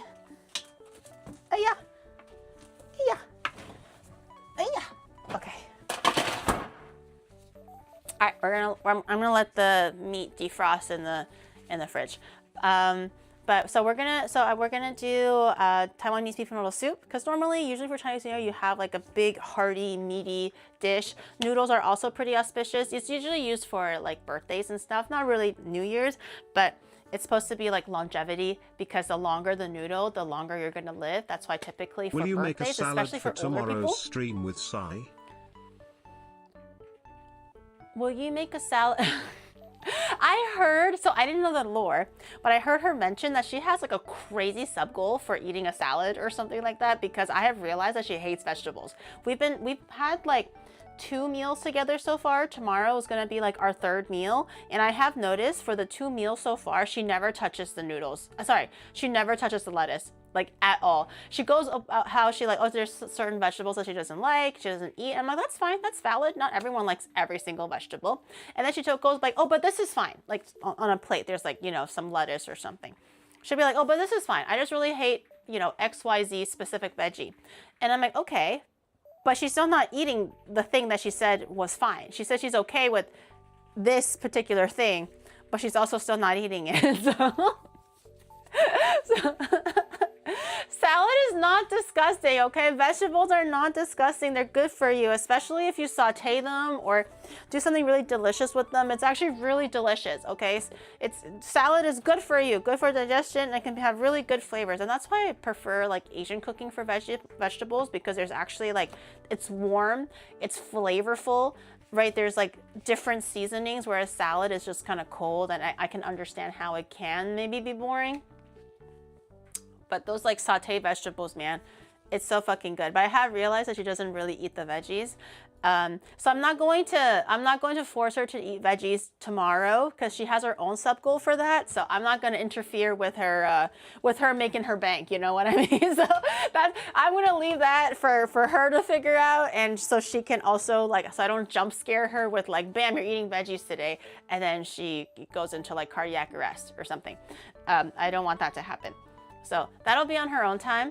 And then Spring rolls. Popo, have you tried making niangao? We haven't tried making niangao. That's something that I wanted to try making, but it takes a lot of time. It takes like hours, if not over the course of like a day or something, or 2 days. So that could be something we can try for next year, or maybe later down in this year, just to try for shits and giggles, but not something that I can do right now while like schedules are pretty tight. But I haven't tried making niangao before. I've tried making turnip cake before, and things like that, but even those take ideally overnight. So it's not really the best food to make for one cooking stream, because you do have to let it, like, you steam it for hours, or an hour, not hours. And then you have to let it sit in the fridge for overnight, and then you cut it, and then you sear it, and all that stuff. Yeah. You guys could give them the signed cards or something, which they could package. Yeah, or something like that. Yeah, but I'm not too sure about the whole rules the office sent over and stuff. Yeah, so we're gonna be making noodles, longevity beef, hearty beef noodles. The last time I made Taiwanese beef noodles, I think I actually failed. I think something with the spices that I used or how I was braising it was not correct, and it turned out really bitter. And I was really sad because I fucking love Taiwanese beef noodle soup. So I want to try to have like a what is it called? Revenge. Like, I want to try tackling it again to see if I can make it better this time. Not using the pressure cooker. We're just going to use like good old fashioned like stove on a pot. So it's going to take a while. That's why I was like, shit, maybe I should start cooking before it's going to take forever. So we're going to do that. And also for Chinese New Year, you still want to make things that are auspicious and good luck. So we're going to be making lion balls, specifically lion head balls. It's called shizitou. I fucking love shizitou. My dad makes the best shizitou in the world. I don't want to hear it. I don't care if your grandma makes it, your grandpa makes it, your auntie, the restaurant. I don't give a flying fuck. My dad makes the best shizitou. Okay, and I have so far have not been able to replicate it at all whatsoever. But so we're gonna try again. We're gonna try this another revenge dish, but it's also really auspicious because, you know, lion, big strong animal. Balls are also auspicious because it's tuan tuan yuan yuan. In Chinese, it's meant to be like family together. Tuan yuan, usually for Chinese New Year, for New Year's Eve, you're supposed to eat something called tuan yuan fan, which is reunion dinner, where everyone from different parts of the country or the globe come back to the countryside, or, you know, the main family area, and have a reunion dinner. It's supposed to be really meaningful and a really happy time. So when you're looking at a circle, it's like, it's supposed to insinuate like tuan yuan, tuan tuan yuan yuan. Tuan is like ball, yuan means circle. So we're going to be trying to make shizitou, lion head balls, which is just basically a really fat meatball braised in some stock and some veggie. Theoretically very simple, but I just can't get it the same texture and deliciousness that my dad has, and I don't know what's missing or what I'm doing wrong, but we can try again. Hopefully maybe we'll get a little bit closer this time. And I also did say that I was going to make you guys red pockets, so we are going to be making red pockets today. No spoilers, but I'll be making some red pockets for you guys, and I think it'll be really cute. I haven't made it before. I've never made red pockets in this capacity. So it could be really cute. I kind of wanna try it out, so if we succeed. So you guys are gonna get some little red pockets. Whoa, I'm red. We're gonna make some red pockets. IKEA, no, not IKEA meatballs, lion meatballs. Okay, shizitou. All right. So the longest thing that takes to make is actually going to be the beef itself. The lion head doesn't take that long, maybe about 30 minutes of braising. And for the red pocket, there's going to be a little bit of cooking, a little bit of freezing, a little bit of resting. So everything we can make while the beef is cooking. So I think the #1 priority should be the beef itself. So we can do our mise en place like we normally do. Back-to-back VTuber streams and back-to-back cooking streams. Who is this imposter? I know, you know, we can all improve. And then I'm just gonna devolve back to IRL next week when we, you know, do our road trip to Cat Island. So, you know, I'm just kind of like fulfilling the VTuber meter so that for next week, it kind of compensates for the lack of VTuber streams because we're doing IRL. But you know, we're all capable of change and improvements, yes. Isn't it easier to just give red envelopes than red pockets? Isn't it easier if you just close your goddamn no, that's mean. I'm just grumpy today because honestly, it's been raining the whole day, literally the whole day. It's been raining since I opened my fucking eyes to this particular moment, still raining. Like Tokyo is very, very rainy and it's also really cold. And I'm starting to get to that age now, or like maybe I hurt my body somehow where it's getting to the point where when it rains, my body hurts and my joints hurt.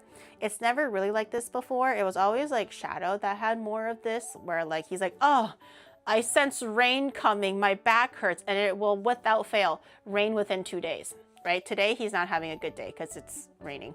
But shut up. But today, dude, like my shoulders, my elbows, everything just feels so stiff and it's just so groggy and not grimy, but it's like groggy, it's cold, it's gloomy. It's just like everything just doesn't feel right anymore when it's like just raining the whole day. And like I was wet because I was grocery shopping and like just my fingers hurt, everything hurts. I'm just a grumpy old lady today. Everything hurts. I swear to God. Okay. You dug a hole? What? Oh, answer the poll, chat. I don't know what the poll's for. I can't see right now, but huh? It's not for me, bitch. This is my stream. You're putting a poll on my stream, but you're telling me to not look at the poll. I think there's a poll going on. Answer the poll. Some rain. Some of us have been stuck in snow and can't get to the gym cause it was closed and opened late. Look at you with just some rain. Told some of us have to stick in the snow and can't get to the gym because it's closed. Sorry, hold on. What? Loser! Loser! It was rainy today, so I couldn't bike to the gym. I was gonna go to the gym today, and then I realized how cold and just dreary it was outside, and it was raining really, really hard. I thought about maybe wearing like waterproof clothing or something and still biking to the gym. And I saw how heavy it was, like, nah fam, that ain't happening. So I didn't actually go to the gym today. I'll go to the gym tomorrow instead before Siren State. But yeah, that was same seas, but I wasn't literally snowed in or anything. I just wanted to be a big baby about it because I didn't want to walk to the gym. That's her toxic strainer. We said for her training to become an idol, and now she's shady loser. Can't go to the. This is why I am so happy I left Canada. Like snow is good. I don't like hate snow or anything. It's what snow brings, which is shoveling, which is mush, which is like slush, which is just dirty, disgusting, wet, icy, being buried in the snow in front of your house bullshit. And that's what I really, really hate about snow. The snow itself is beautiful. So I am just very, very, very, very grateful that I don't have to deal with that anymore. Now, I hate Canadians. I just hate what snow brings. Okay. I'm gonna do mise en place for everything that we'll need for the soup base for our noodle soup, which is pretty simple. Red onion or normal onion is fine too, but I think red onion may be more fancy in my head, maybe a little bit more flavor. We're gonna do some garlic, a little bit of ginger. I'm gonna be using maybe half of this because I want to save the other half of the ginger for the lion head, and I don't actually know how many tomatoes. The recipe was like doing 3 tomatoes. Snowed, then it rained, and now it's slush, and now it's freezing. Yeah. Girl, boy, do I know. Do I know. Oh my God. Every winter, it's just like the first snowfall, or when you first like, when you've had like a bout of just like ugly, disgusting snow, and then finally it has like the light, pillowy, slightly crunchy snow that covers the whole thing, and it's beautiful. It's like tiny little diamonds, like over like a flat field or something. chef's kiss, okay? That's when snow is beautiful and amazing. It's when the snow is half wet, so it's heavy as fuck, and you're trying to shovel that shit around your car, taking your car out of the ice, and the ice is getting to the cracks of your door, and then you can't open the door to even like warm up your car. And then the gas compartment is frozen solid and shit like that. And then people are like, and then the truck driver basically trucks the snow all the way over your fucking driveway because all they care about is actually shoveling the main road, which is fine, I get it. But then they're just like, as they're shoveling, the snow falls to the side and just completely buries what I just shoveled 20 minutes ago.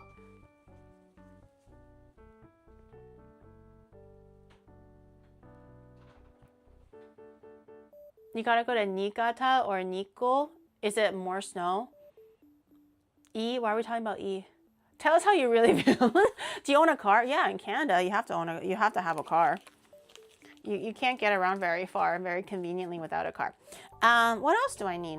Ginger, garlic. Okay, I don't actually know how many tomatoes we'll need because the recipe usually that I've been looking at, their meat volume is also quite large, and I only have 4 pieces of the shank. We're using shank this time because I personally really enjoy shank. So I'm gonna be looking at the meat and sizing up the tomato. Because we're making this into a soup base, we're not actually eating the tomato. I will not be peeling the tomato skin. We're gonna actually just cook everything together because once it starts braising for like 2 hours, it won't really exist anymore, and we're also not eating the skin or picking out the flesh, so we're gonna leave it behind. We will cut the ass out though, okay? Please don't leave the ass in there. I hate looking at the ass of the tomato. So we're gonna take the, why are we talking about E? Why is it E? What's happening? So we're gonna cut all 3 tomatoes because I'm not sure if we'll need all 3, but might as well. And don't worry about taking the skin off. I'm just gonna take the ass part off, which is like the really hard part, because nobody wants that. Who likes that? But today we're gonna keep the skin on because we're not actively eating the flesh. Well, this one goes real deep. Look how deep this ass goes. You know what else goes real deep? E. I was still thinking about E. I was trying to make a your mama joke. I was thinking, and then I was trying to figure out like how you want me to segue whatever you want me to segue. I had like 3, I had 3 like thoughts like in my head at the same time, and I was trying to figure out simultaneously what to say for all 3, and I started buffering. My brain started buffering. I wasn't sure how you wanted me to segue that, bro. What the hell? I thought it was a setup for these nuts joke. If there's merch to shill, it'll always be a Corpa shill. For these kind of things. It's always gonna be a Corpa segue. But I just wasn't sure how to continue the segue. And I was still thinking about E, so. Well? Oh, what was the segue? Give it to me again. Oh, and then tomatoes. I'm Just chill. I'm chilling. Merch. We have merch. So head over to Orchid8/Onigiri because we have merch. We have new merch. We have clothes. We have acrylics. We have glasses holders, desk mats, a whole bunch of amazing things. Also free wallpapers if you're looking for something that's free. Oh yeah. You know what's better than E? When there's 2 E's and free. There we go. There we go. So head over to Orchid8 and go see if there's anything that you like. We have crew necks, sweatpants, a lot of really amazing things, especially the acrylic glasses holder. That's my personal favorite. It's so unique. I don't think I've ever seen merch like that before. Definitely not for VTubers as far as I know, but if you wear glasses or if you don't, it also just works as a regular acrylic standee. It looks really, really cute. You can spruce up your desk and all that stuff. Yeah, it's so cute. I love it. I'm slicing these tomatoes in quarters, by the way. Since these are gonna be braising down for 2 hours, don't worry about the size. It doesn't have to be super small. They're gonna disintegrate anyways within the 2 hours. I'm just cutting them down just a little bit smaller so they mix easier with like the rest of the veggies. So we have 3 tomatoes. I don't actually know if we'll need 3. I'm gonna be eyeballing it later. Maybe we'll have some tomatoes extra on the side. But we have 3 tomatoes. That's actually so beautiful, the way that I placed it like that. What the hell? Okay, and then we'll mise en place the rest of the stuff, which is pretty simple. Red onion, again, just a really rough dice, chop, slice, whatever, because they're gonna melt right into the soup as well. And for garlic, I might just cut the whole head in half so it can braise like that. I don't even think I'm gonna bother with chopping the garlic in this case. I am leaving the peel on. I was saying because we're using the tomato for flavor for the soup and not actually eating the tomato, because we're gonna be straining it out and everything, I don't mind leaving the skin on. The skin might even impart some extra flavors and whatnot. So in this case, skin on is fine. But if I'm eating the flesh of the tomato, then yes, I would prefer to keep the skin off. But I did cut the ass off because that's just vile. We don't leave the ass of tomatoes on.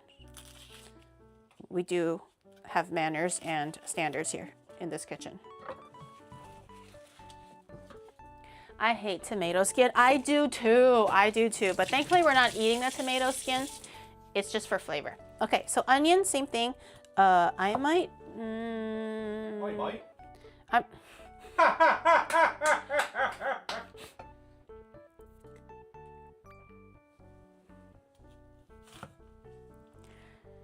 Okay, you can tell that Shadow had a nap. What the fuck was that? What the hell was that? Okay, I'm gonna also break it up a little bit. I realized I didn't cut deep enough, so it's a little bit connected at the ass still. But I want the slices to be broken up so I can put it into the soup nicely. This guy is such an idiot. Dude, this guy just was trying to give me a jump scare for no reason. So he was taking a nap, but I didn't want to bother him. So I was basically waiting until the very last minute. So I went upstairs to look for him to like help me with the last minute setup stuff, like the mics and, you know, stuff like that I didn't know how to do myself. And I went upstairs and there was no one in the bed. And I was like, okay, I mean, maybe he's, you know, in the washroom, but the upstairs was completely dark. Like no lights were on, not his office, not the bedroom, not the washroom. And I was like peeking into the washroom and the office and I couldn't see him. And I was like, this fucking bitch is trying to like scare me or something. Okay, naughty eyes engaged. You're so annoying. And then I was like, okay, this turd is trying to scare me, like 100%. So I was looking into the bedroom and I turned the lights on, and then I was like, no, there's no way. Like with the way the blankets were and stuff, there's no way he's hiding there. I've literally walked into rooms before where he's just standing in like the inside crack of where the bed is, like the wall corner, inside corner, like trying to scare me. So I was like, I checked the usual places that he likes to scare me with, and he wasn't there. And I was like, this is really weird, like, because I just came from downstairs. So I know he's not downstairs, and I'm pretty sure I heard like the floorboards creaking. So he's got to be awake somewhere, especially when he's not in the bedroom. And I was like looking at the washroom. I turned the lights on and everything. And obviously no one there. Office, no one there. And I'm like, where the fuck is this guy? And I went back downstairs to do one more look, so because maybe he like snuck past me. Not there.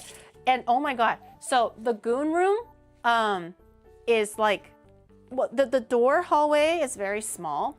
So with the lights off, it can look pretty scary, especially if you're anticipating that there's a fucking intruder or someone's trying to jump scare you. So like there's too many blind spots to enter the goon room.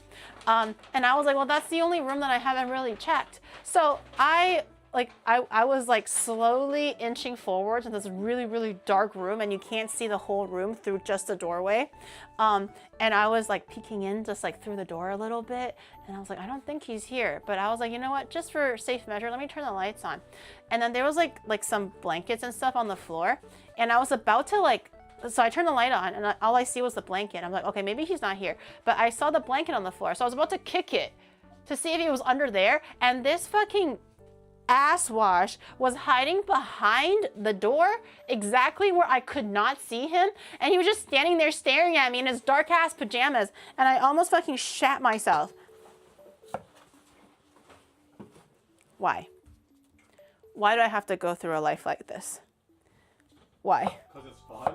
You're so annoying because it's fun. It's fun to scare me and give me a heart attack, huh? Finalizing how? Think about the clips.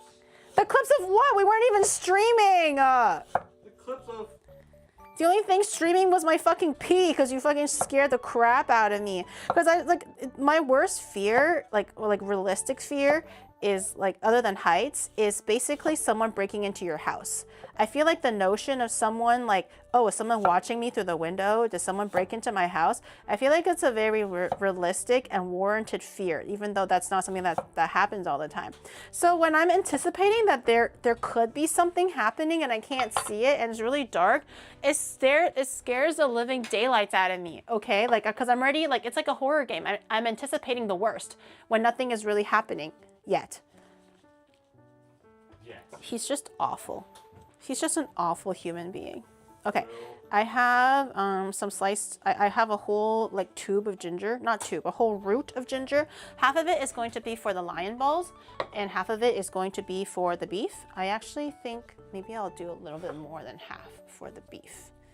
And then a few larger pieces for the lion balls.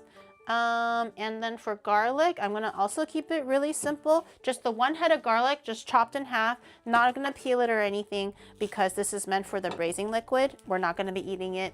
We're gonna be fishing everything out eventually, like straining it. So everything's gonna be okay. So you just grab your garlic and I'm just gonna actually just cut it straight down halfway. Whoa. Ooh, trypophobia. So we're gonna just put that in. Just like that. Let me think about what else do I need. Let me take a little peek at my little recipe. Ginger. Oh, okay, hold on. Cardamom, onion, tomato. Oh, I was supposed to fucking. Oh, I should blanch the thing first. Okay, hold up. I forgot that I need to blanch the shank to get some of the blood out. This is when you need to wash the meat, okay? You know how Hestia yesterday was like, she was washing the meat and it was like sliced meat and I'm like, girl, why are you washing sliced meat? In this case, because it's big chunks of meat, you should actually wash it, and by washing it, it's blanching it to get some of the blood portion out. Hello? To get the blood portion out. So that's what we're doing right now. We're gonna blanch it for really, really quick. I don't actually know if it's fully thawed. It's not fully thawed yet. Not ideal, but we do have to, life goes on. Yeah, it's not ideal, but life does have to go on. Do we have the recipe for Oni Dad's lion head, or is it reverse engineered? My dad gave me the recipe, but the recipe is so shit because it was like, oh, I don't know, daughter. You know, maybe I added ginger here, but I can't really remember. Every day is different. And like, oh, you know, one handful of this and one handful of that. And like, thanks, Dad. That's really helpful. I really appreciate that. I'm really trying to carry the family legacy here, but you're making it real hard, Daddy. My mom does the same thing. It's like, I'm like, Mom, that thing that you made when like back in Canada when I was a kid, it was really good. How'd you make it? She's like, oh, daughter, I don't know. I don't know, daughter. I don't know. Like a pour of this, a handful of that, every day different. And I'm like, just tell me you hate me. Tell me you don't want to carry on the family legacy. Just say it. At least not Hestia recipes. Yeah, Hestia recipe style was something else. That was like 1 second of soy sauce. And I'm like, what? I have never heard 1 second of soy sauce. Because she was like, I don't know. My mom's recipe said just 1. I don't know what that means. 1 sec. Yeah, like 3 seconds of salt. Like, what does that mean? Like, soy sauce, I can kind of get it. Because maybe like 1 second, right? But salt is like sprinkled. Like, what does 3 seconds of salt mean? You forgot the cheese for the taco rice for Henia's taco. Did I really? I don't remember. That was so wild. That was a while ago. I'm not surprised though. But we gotta bring Hestia back on. Yeah. So, by the way, about that hand lotion from She's not going back Kusatsu to me. Stare. About the oh, dude, I'm just I remember guilt-tripping that you I for forgot. fun. Didn't remind you on purpose, cuz that was your big week onigiri flour. I was going to remember. I was like, oh yeah, the little horse oil thing that Valar requested when we were doing the stream in Kusatsu. And I honestly, the day before, I was still remembering it, and then on the big day, obviously I forgot, and then I remembered that I forgot. And then he also didn't say anything, so I was like, we'll both pretend that we forgot. I can ship it to the hotel. I don't know if you're when you leave Japan, but I can ship it to the hotel. Amazing. I remember that I forgot, so at least that's something, right? Pat on the back. I do actually still have on the table, so I do know what it is. Oh, you're already back? Oh, he'll be back in 2 months, so it'll be okay. He'll be back in Japan, fucking, I don't know, snowboarding somewhere else in Hokkaido in 2 months. I'm sure. Okay, so I'm gonna wait for that. So for blanching the meat, pretty simple. In this case, because I want to get rid of some of the extra like meat stank that sometimes comes with it, I'm gonna boil it with a little bit of the ginger as well, which kind of helps get rid of that gaminess. So once the water boils, I'll chuck the meat in, boil it for about 10 minutes or so, or once the scum starts to show and the meat's looking like gray, that's a good indicator that it's like almost there. We're gonna wash it, and then we're gonna clean the pot and stuff, and then we're gonna saute all this together. Oh, we can probably saute, let me move this to the side. We can probably saute our spices. We're gonna be making a little spice pack for our beef soup, if I can find my tea bags. Okay. I'm gonna use like these like make your own tea bag things. If you, I don't know if it's focusing. If you have like a cheesecloth or something, that works just as fine, if not better, because these tea bags are pretty limited in size. You can't really put too many things in there. But we're gonna be toasting some spices. Oh, it goes this way. And tea bags or cheesecloths are just more preferred because once you put the spices in there, when you're fishing the ingredients out, you can just fish out the whole bag. You don't have to worry about individual pieces of black pepper or fennel or whatever else. Only a plain rider way. Yeah. Okay, let me grab some black peppies. What else do I need? I'm gonna have to bring my spices cage out. Just a monster. Okay, we're gonna need things like bay leaves. Bay leaves fish out pretty easy, so bay leaves probably don't need to go into the spice bag unless your bay leaves are all like kind of crushed and stuff. I still have some big pieces, so I might use the big pieces first. But if you have some really small pieces, put them in here. We're gonna need a few dried chilies. Not to make it spicy, but just to kind of give it a little bit of oomph. But if you want it spicy, you can. The recipe said 2. I'm gonna be a renegade and I'm gonna put 3 because I don't follow the rules. I have some cardamom, I have some fennel, and I have some, where's my, Szechuan peppercorn, perfect. And I have some star anise, and where's my cinnamon? Where's my cinnamon, mother? Cinnamon. Some cinnamon. Just 1 stick. 1 medium-sized stick. Does not have to be too big. Honestly, if you have like the ones that are like this big, I might even break it in half. But this one is like kind of sorta like half, 2/3. So we'll keep it like that. And I'm gonna grab my toaster. My little frying pan. Hold on. I grab frying pan. Okay. Ugh. Oh, I don't have enough stove space for this today. Okay. All right.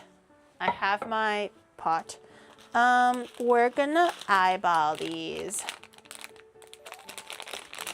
Tea bag and star anise, yes. Okay. Oh, Okay, okay, okay. ちょっと待って、ちょっと待って、ちょっと待って。Okay. Okay, one last little rinse to get some of the water or some of the maybe blood out, but most of it will be coming out from the blanching. I'm gonna put my buff in there. 1, 2, 3, 4. And also with my clean hand, just a few slices of ginger, and I'm gonna save a few slices for the actual braising liquid as well. And that's it. You can put things like Shaoxing wine and stuff too, but I think I'm actually gonna put in the Shaoxing wine into the braising liquid, not right now, because the goal now is to get most of the blood out, not to actually like fill the meat with flavor. But yeah, didn't Shia LaBeouf get like a beatdown or something on the weekend? I don't know the context. I remember seeing like a random out of context video where he was like half naked, and I think he got into a tussle or something, and then he got a beatdown, and then he had a mugshot or whatever. But what happened, girl? Your guess is as good as mine. I don't actually know what happened. I don't know, like, was he drunk? Was the other guy at fault? And he was just protecting himself? But there was like one of those, like, you know, those TMZ style videos where like some rando was taking a video of Shia LaBeouf with like half naked, just with his pants on, no shirt. And there was an altercation, and then he just got beat down to the ground. Like they were like, blah, blah, blah. And then he was the one that got arrested. So I don't really know.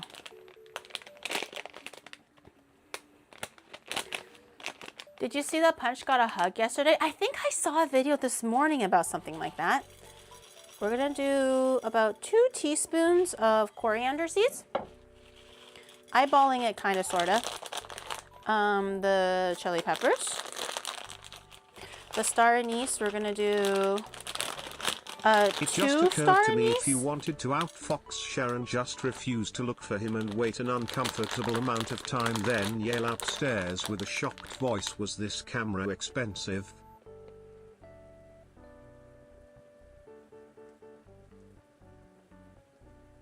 Wait for an uncomfortable amount of time and then yell upstairs with a shocked voice. Was that genius? Genius. I'm gonna try that next time.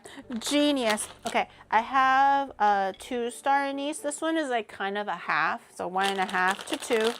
That's fine, I think.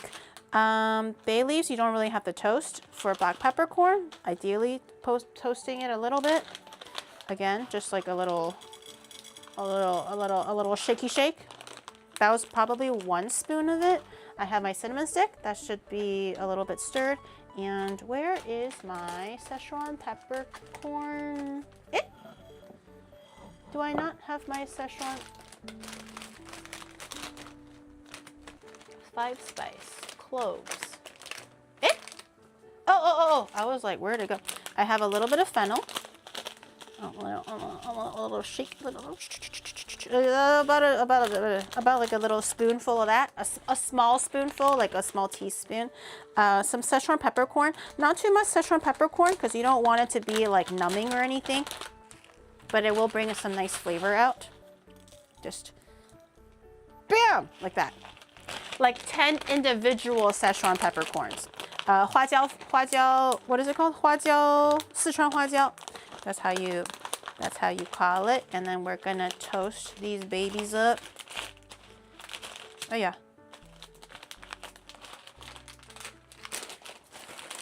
Hey, shove it all back in there. The bay leaves you don't have to toast, but I will pull out like 2. Let me pull out 1.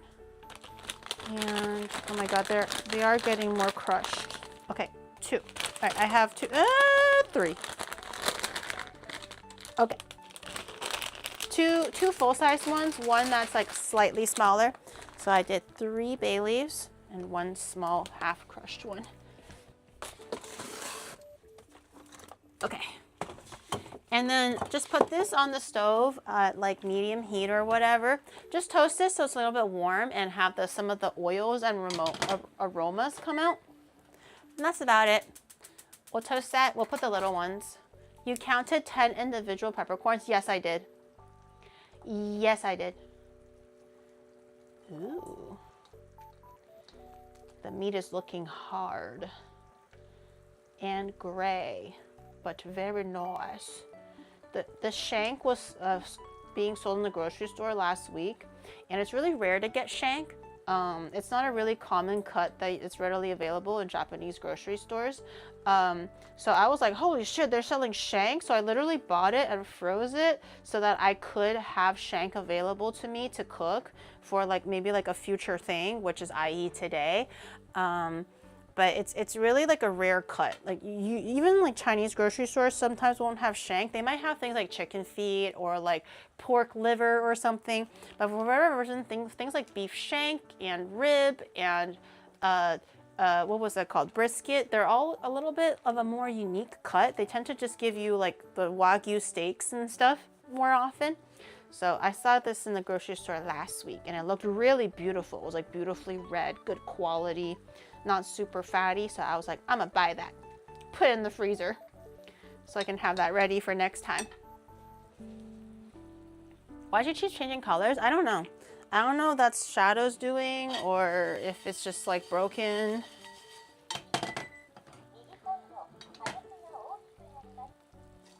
Okay, I'm waiting for some of the flavors to come out of the spices. You'll know when you can kind of smell the aromas a little bit. It shouldn't be too strong or else you probably burnt the spices. You just kind of want it a little bit warmed and kind of releasing a little bit of the flavor. And I think this is almost done blanching. There's not too much blood in it actually. Oh shit, I forgot the pan was on. I just stuck my hands in there. I mean, it's not that hot. It's okay.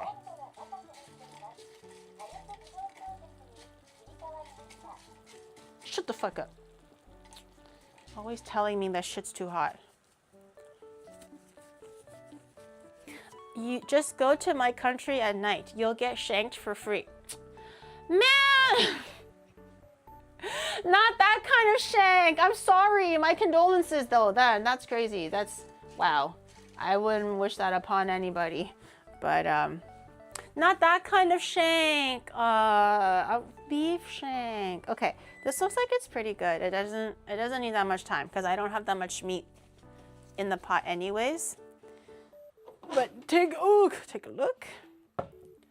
It's not, this ginger helps with like the stinky like blood smell. You can see a little bit of the blood coming through, but not too much. So that means this piece of meat is actually pretty clean and it's really gray already. Obviously it's not like colored or soft or anything. It's like really, really stiff. But as long as it's like fully cooked through and you don't really see any red or like raw bits, that's good. So we're gonna put this, we're gonna strain this. We're gonna give it a little wash actually. I can start smelling the spices. I'm gonna give it a little wash the pot and also wash the meat. So if sometimes at the butcher, they like to share like the saw, they don't wash the saw between cutting different parts of meat. So you might get a little bit of like bone bits sometimes with butchered meats and stuff. So if you don't want to be eating like bone and small debris, I like to kind of rinse it for that reason too. Okay, I think my spices are done. It's smelling really good, actually. Okay. Hohanga. It smells so good. Nom, nom, nom, nom. I'm already getting hungry. I'm gonna fill that pot with some wawa. So for the big bits, I'm not going to kind of like chart a little bit, which is really good. Nice flavors. For the big bits, I'm not going to put it into the spice pack because like these can get fished out quite quickly and easily. But for these bits, I will. Please don't laugh at me if everything spills. I'm gonna see if I can just dump everything into this spice bag. Don't look at me. Also, maybe don't raw dog the pan like this when it's hot. I have gloves on. Also, I'm doing it really quickly and gently. And also, like my hands are like better at handling heat since cooking a lot. But if you don't cook a lot, please don't start putting your hands on a hot pan that just came off of a stove. Use like a spoon or something. Okay.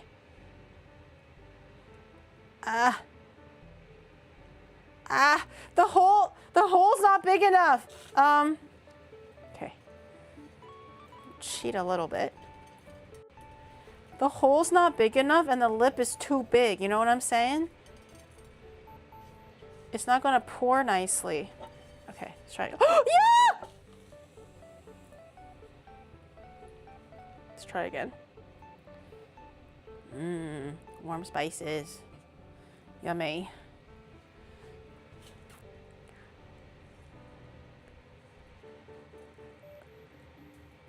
Oh my god, this pan is so heavy. I feel like with all the years of me doing dedicated cooking things, my hands have gotten more resilient to heat gradually, but it hasn't gotten any stronger. Like pans are still like heavy as fuck. Ah! It's that little bit that gets stuck on the fucking lip and I'm like, bro, why? Last 2 bits of fennel. Okay. Now it's all in there. It smells delicious. Smells really good. So I have it in a little tea bag like this. And then you just, you know, kind of like how you would make some tea. You just flip it over the other side so it won't like fall out anymore. And this is a beautiful little spice pouch along with our toasted chili peppers, our slightly toasted cinnamon stick. Love cinnamon. And our 3 pieces of like medium-sized bay leaves. That's our little spice combination. I'm gonna rinse my meat under the water real quick so we can pop that back into the stove. You can remove the ginger slices that we were using to blanch the meat with because now the ginger has done its job. You don't have to reuse it. I also set aside some extra ginger for the actual soup stock, so just save a little bit or have a little bit ready. I'm actually gonna take the meat out because we're gonna saute the veggies first, so we don't need the meat right now.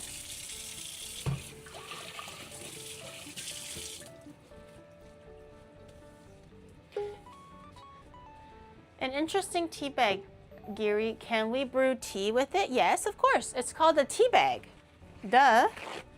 Of course you can brew tea in a tea bag. I would be worried if you had a tea bag and then you can't brew tea. I thought I heard Giri say now that will make me wonderful. Or did she say now that will make me hungry? What? Hungry? Girl, what? Get your ears out of the gutter. Okay. I'm just wiping it dry a little bit, or as much as I can, because we're going to be sauteing this.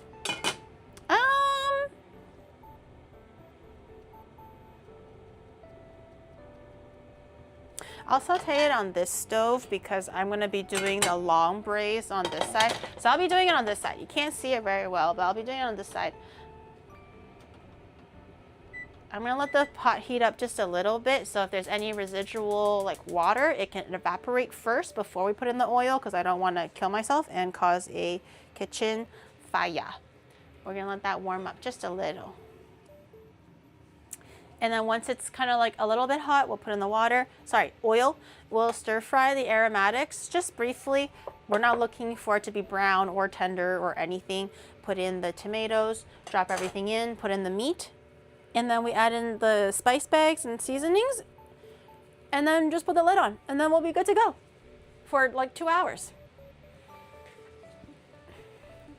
That's the secret, Cap. No, too late. I have tea bag jokes stuck in my head now. Okay.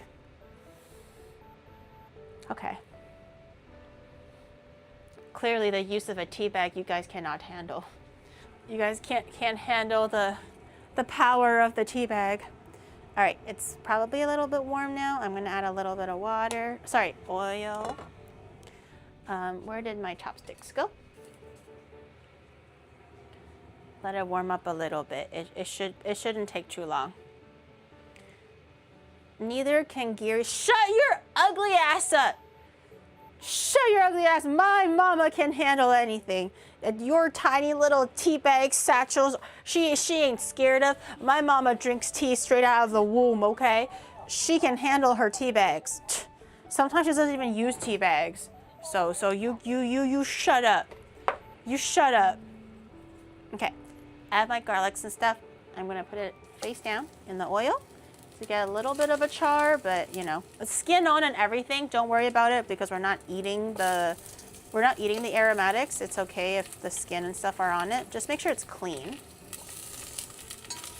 Oh, she poppy. Ooh, okay. And garlic, or sorry, onion. You can do, like I said, white onion, red onion, they're all okay. Shallots, those are all fine too.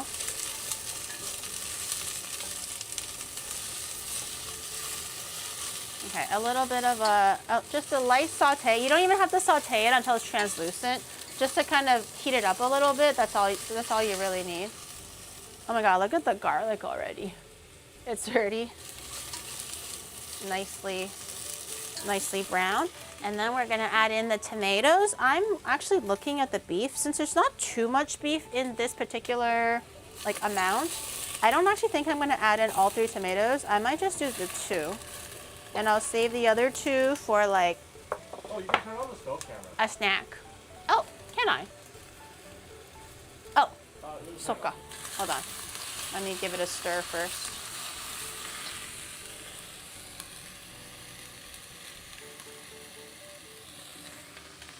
Is it on? Oh, I might need to adjust the. Hold on.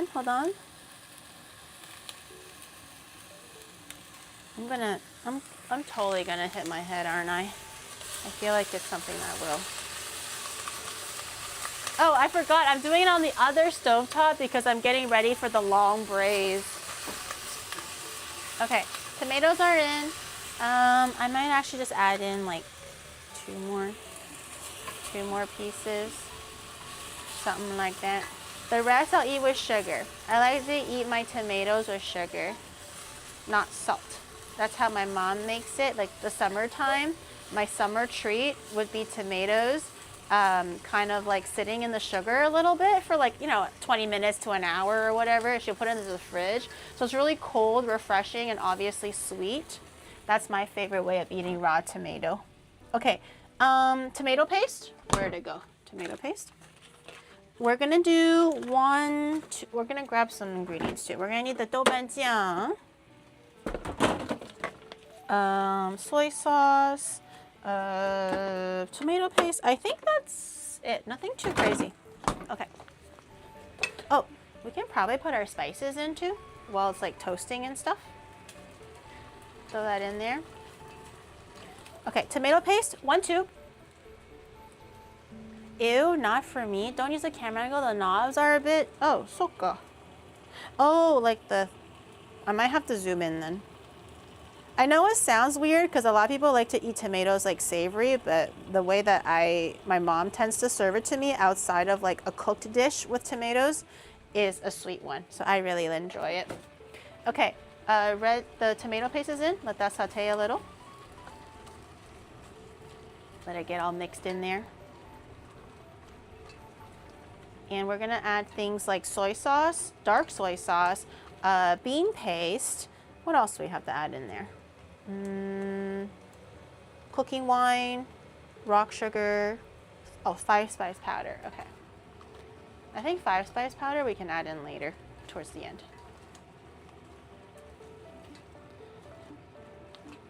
Okay. That's pretty good. I'm gonna add in doubanjiang. Usually for things like the bean paste and the tomato paste, they taste a lot better when you saute it first. You can add it directly into the soup when the water is in and everything, but it does taste a little bit better when the flavors are a little bit more like released in the saute first.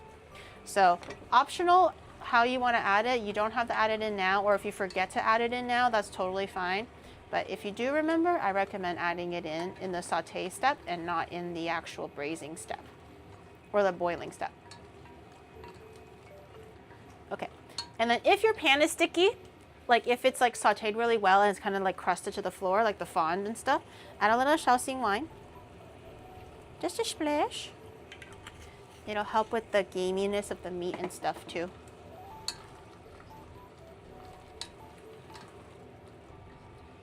And And then I think I'm gonna start adding my meat in.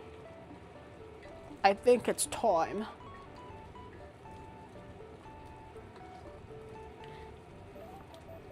Okay. Yes, I'm gonna add my meat in, my shanks. Give it another light toss.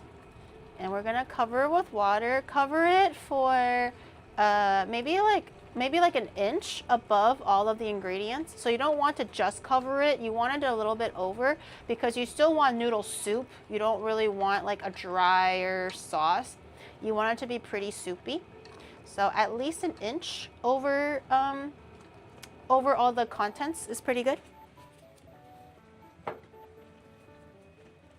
Why is it so gray? Because I didn't season, it's not cooked in any like sauces or anything, so naturally when meat is boiled it's only gray. And I only parboiled it so that I can get some of the blood out. So right now there's not much color, but once I start adding in seasoning, it'll have more color. Okay, water. I'm gonna go for another full cup. So this is so far going to be almost a liter. Almost a liter. I only have 4 pieces of beef. It's not too much. If you have a lot more meat, then you might have to end up using more water. I'm gonna, okay. Okay, soy sauce. I'm gonna eyeball it, soy sauce.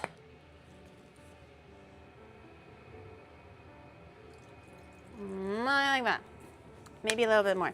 Dark soy sauce. A lot of the Taiwanese beef noodle soup color comes actually from dark soy sauce because it's less salty but way more caramelized, and it gives it that more appetizing color. So dark soy sauce, maybe like almost a tablespoon. A little goes a long way, so don't add in too much at the beginning if you're unsure about how like pigmented the dark soy sauce is. The light soy sauce is mostly where the flavor is coming from. Oh, and the beef bouillon. I'm gonna grab a beef bouillon stick. Ooh, yes. Oh, yes, she's looking good. Very good. I want it pretty like umami. So I'm gonna add in a whole stick. It's also quite a lot of water, so I think it can support a whole stick of beef bouillon. If you have like beef stock or whatever, use stock. That's way better than just water, but I don't really have stock, so I'm using bouillon. Can I replace the soy sauce with ketchup? How about you replace your daddy the way that your mom replaced him too, okay? How about that? You know what? Just replace everything. Don't ask me questions. Yes. The answer is yes. Are you happy now? Is that what you want to hear? Yeah. Yeah. Cry.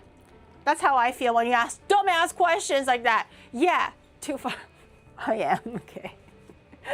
Okay, let me just double check. Ginger, onion, tomato, dried chilies, yes. Bean paste, yes. Tomato paste, yes. Shaoxing wine, yes. Soy sauce, dark soy sauce, rock sugar. I have a little bit of rock sugar. I'm not sure if rock sugar is substitutable with regular sugar, but rock sugar does taste a little bit different. It's also a little bit milder in the sweetness. It's not as like in your face as granulated sugar. So if you have rock sugar, I recommend rock sugar. If you have yellow rock sugar, I think that's even better. I just think the regular rock sugar, like these kinds, are a little bit milder. It's a nice, like, pleasant sweetness, not super crazy. So I'm gonna do 2, 4, 6, 8, 9 crystals. 9 crystals of rock sugar. Do I think that's enough? I have no idea. We'll figure it out later as we go. I've reached peak nonchalant. Okay, he's just a chill guy. That's okay, I respect that.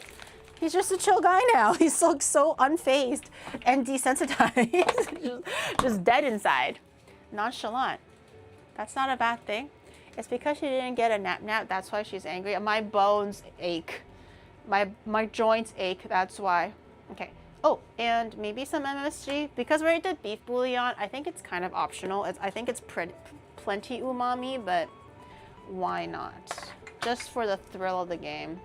Why not? Oh, and a little bit of 5 spice powder if I have it. If I don't have it, it might be in the other. It might be in the other. I'll add it later. I think I'll add the 5 spice at the very end if I remember to. You can have a little sippy sip, see if the flavors are good. Really good. For the most part, don't worry about the saltiness just yet because most of the saltiness comes from the soup. You want the meat to have obviously the flavors that you're putting it in there, but it's okay if it's not fully seasoned through and fully salted and everything, or else the soup might run a little bit too salty. Normally the meat is a little bit slightly like seasoned, but a little bit under, and then most of the flavor is being carried by the soup itself. So you can always adjust the saltiness of the soup flavoring later. We just want to worry about for these 2 hours or however long it takes for the meat to break down, that whatever flavors you're adding in, more like aromatic wise, is fully infused. And for, whoa! And then for, what the, oh, it's the ketchup manis, it's like sticky. And then for the rest of the residual saltiness, we can always adjust later, but that tastes really good right now. I like it.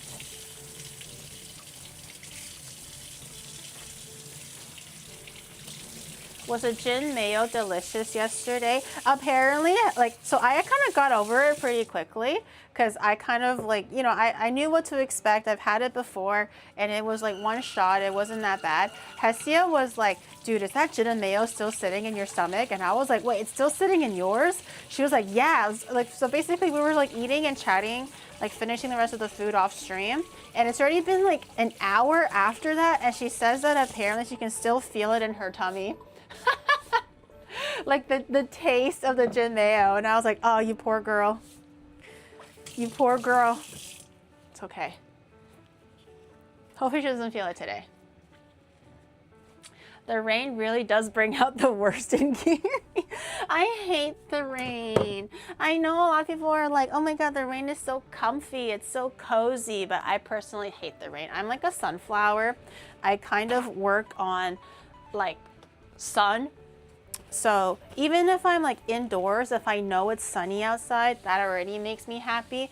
Ideally, it's like, I'm like the rare, like the VTuber meme of like, you know, they don't go outside. I actually touch grass quite a lot. I like touching grass. Even if it's for groceries or going out of my way to run an errand outdoors when I can totally just order something on Amazon, for example.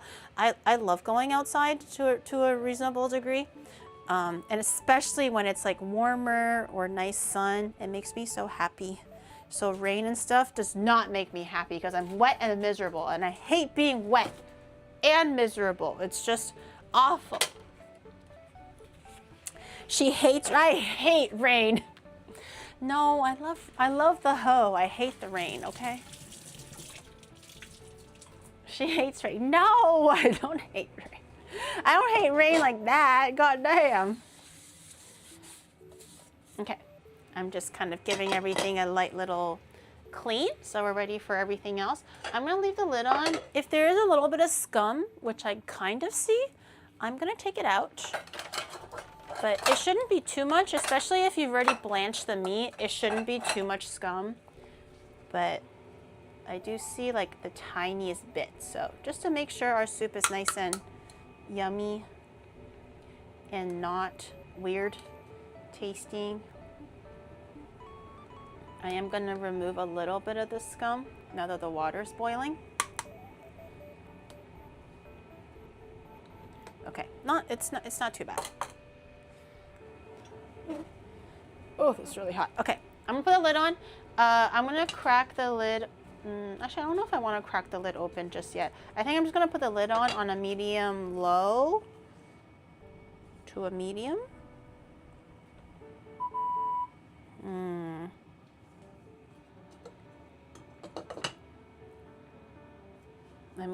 I'm thinking about it. Okay, I have it on like a medium low, but slightly leaning more towards a medium than a low, okay, if that makes any sense. But medium low.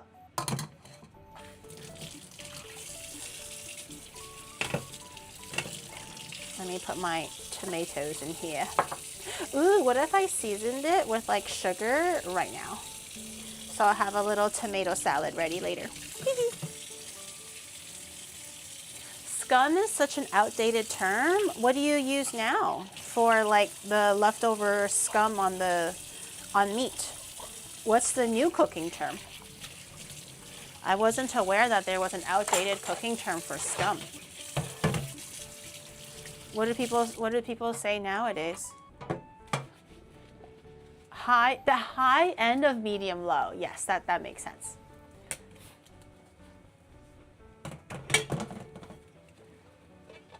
Oh, it's boiling a little too strongly. I should probably lower it. Scalpers, the icky. Oh my god, you guys! It's not the icky. Scalpers. Okay, that's fair. That's fair. Oh my god! Oh my god! Oh my god! Oh my god! It's boiling too strongly. It's boiling too strongly. Oh my god! Oh my god! Oh my god! Okay. Okay, I think with the lid on, it might be a low angle. It might be a low angle. If the lid is off, maybe like, you know, high end of medium, or high end of medium low. But if it's like with the lid on, because it traps a lot more heat, then maybe the lower is better. You want it to boil, but you don't want it to start going crazy, just so that it can break like the muscle fibers and stuff down a bit better. If you can use Wawa as water, then you can use icky stuff for scum. I guess that's fair. Icky stuff. But then people won't know what the icky stuff is, because everyone's icky stuff is different. Like some people think raw meat is icky stuff, but that's just raw meat, you know? I'm talking about the scum specifically. Giri's bald head is a scalper.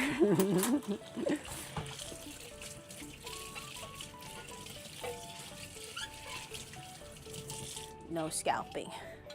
Scalping bad.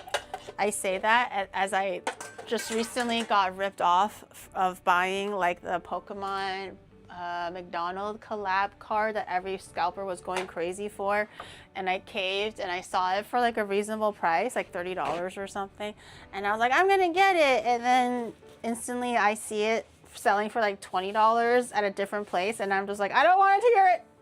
I don't want to talk about it. I've always wanted it, and I was upset that I couldn't get it because the scalpers are being stupid and wasting food and taking all of the Pokemon cards, and then I was like, I'm gonna get it for $30. Yeah, and then now they're selling it for $20. Yeah. She didn't get scalper. Oh, scalper! Don't scalp me. Oh, am I gonna dox myself? It should be okay. Don't scalp me, I'm just a little guy. That sounds dangerous. Okay, I'm gonna do my little tomato salad, by the way, so I have a little treat for after. And literally, I'm just gonna get the sugar in the crevices too. Is it healthy? Probably not. But is it healthy? Yeah, better than eating gummies, I guess. Is that enough sugar? I don't know.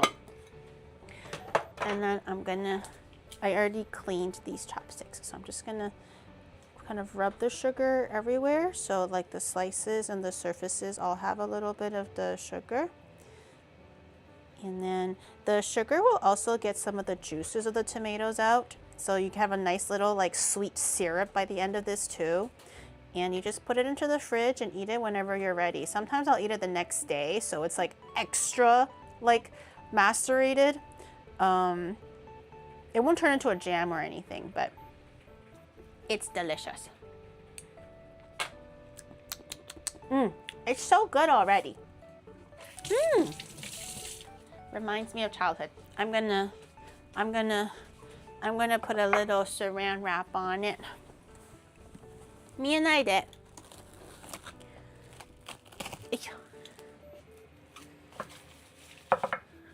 Me and I did. Don't look. I'm 3D, I promise. Okay. I'll put this in the fridge and I'll eat it when I'm ready. Next thing is I think we'll start making the lion head.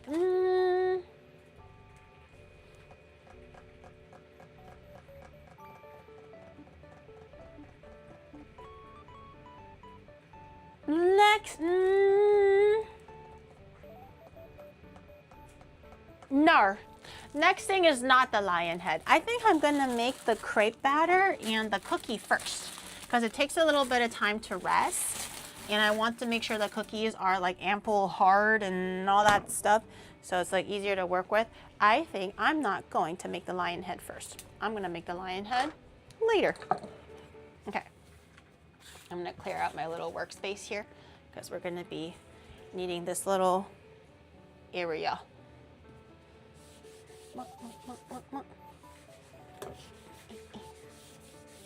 Okay.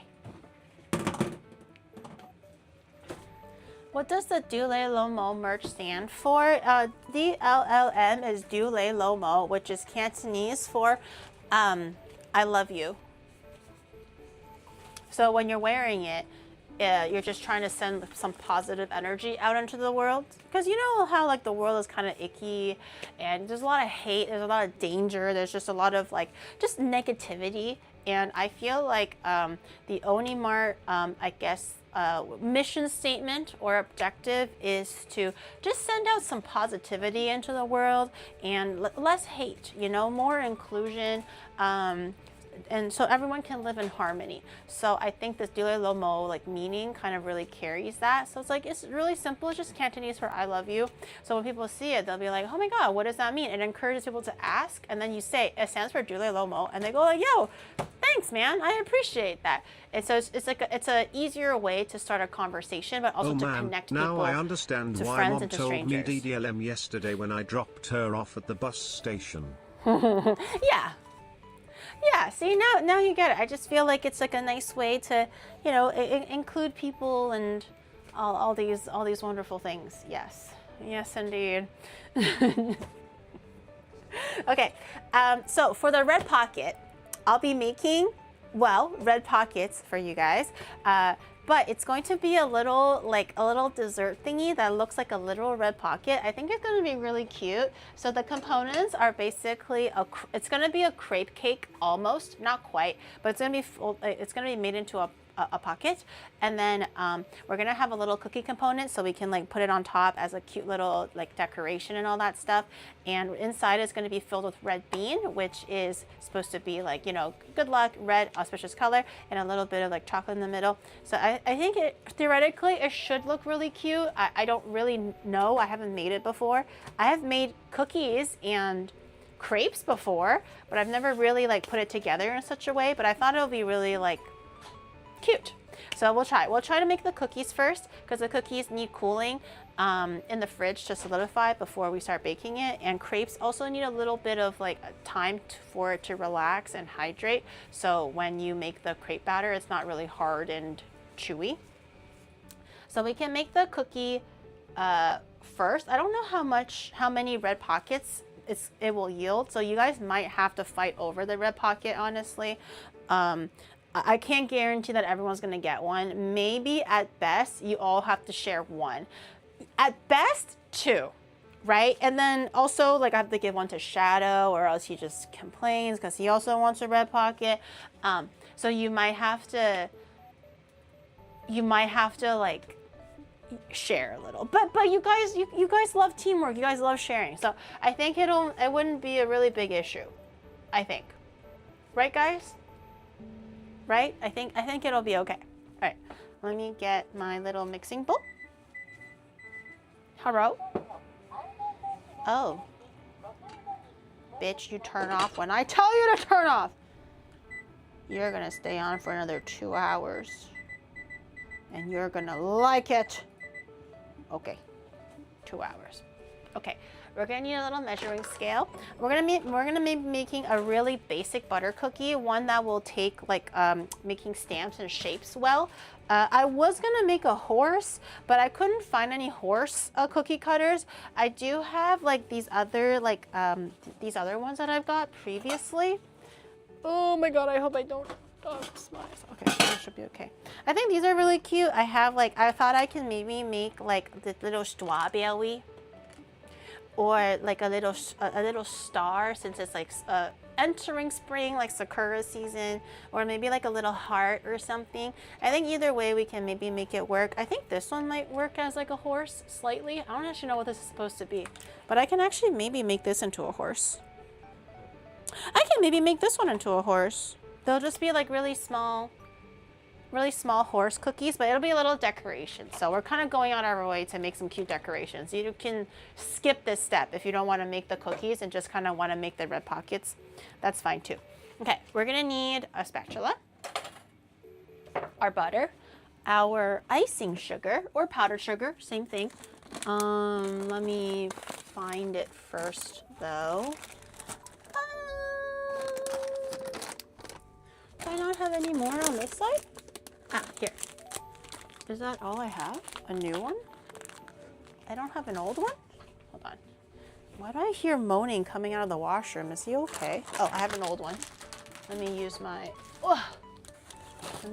old one. Okay, we need icing sugar and a little bit of egg, about half an egg, and flour.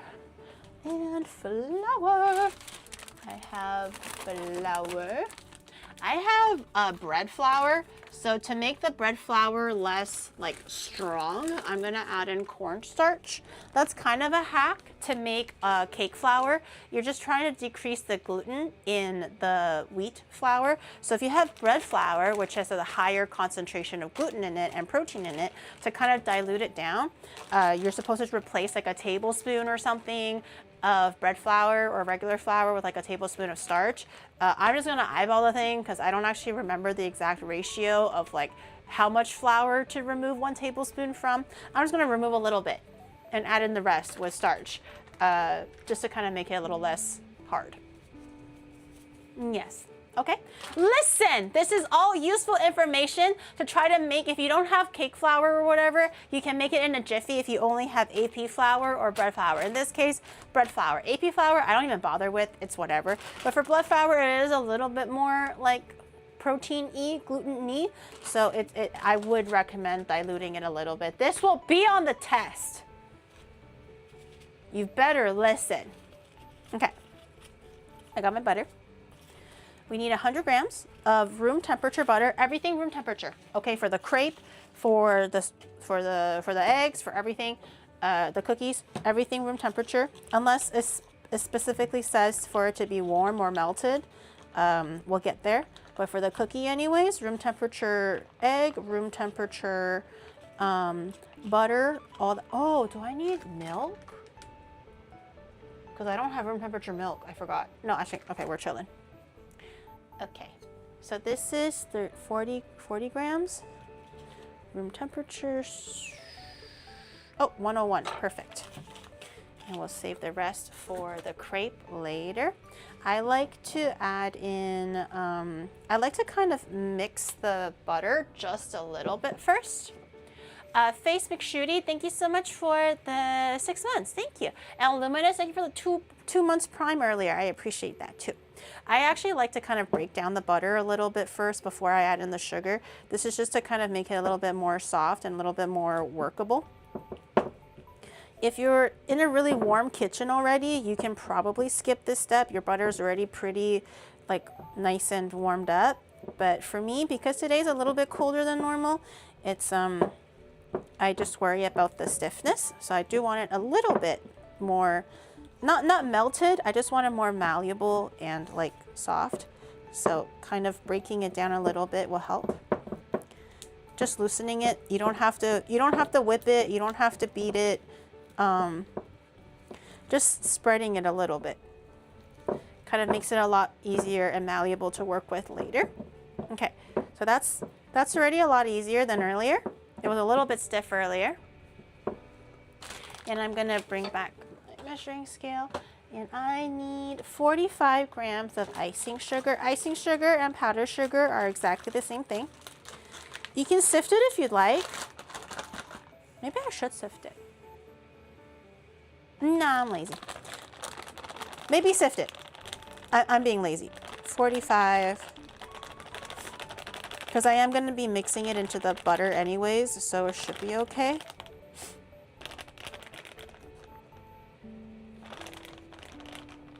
44. 1 gram won't make a big difference. I only have this white powder. Is it fine? No. Sure. Sure. I mean, it might make you just as happy as sugar does, but will it necessarily taste the same or give you the same results? Maybe not, but it will make you just as happy to consume sugar and also your other powdered sugar look-alike sugars. The shipping cost for me is the same as the merch prices. Ooh, yeah, international shipping is definitely a little bit more difficult, so I apologize for that. But, you know, unless the merch company sometime in the future will have a headquarters in every single major country or continent, that could be a little bit difficult. So I apologize for that. But at least it is available to every country. I remember before there were definitely a few times with merch and stuff that you can't, it doesn't ship to certain countries, which is really sad. So people had to miss out on things. Oh my God, why is this so hard to mix? This bowl is way too tall. I didn't realize that having a tall bowl would be so annoying.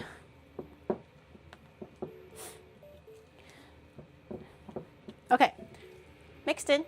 You don't see any dry powder. You don't see any chunks. Everything is all evenly mixed up. We're gonna add in some egg. Okay, 30 grams of egg, which is basically half an egg. I do want to make sure it's kind of exact because you don't want to have it be too wet.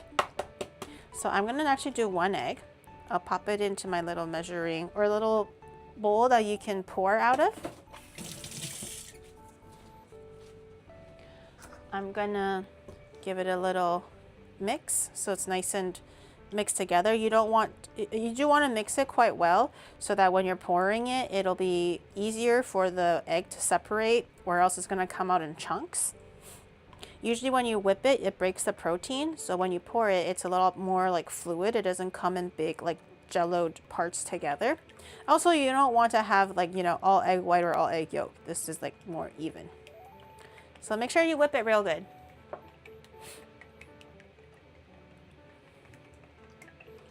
Can we get a 97% Onigiri discount? Let me ask Ricky about that and I'll get back to you.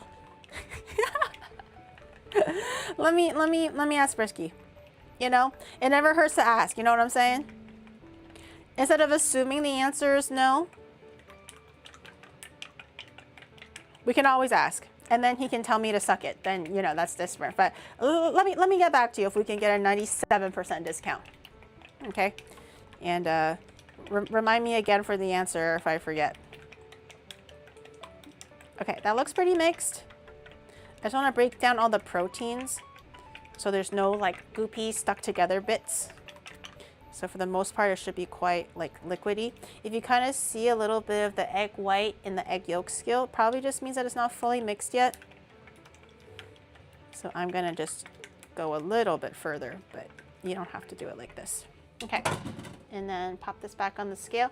30 grams, let me double check. 30 grams of egg.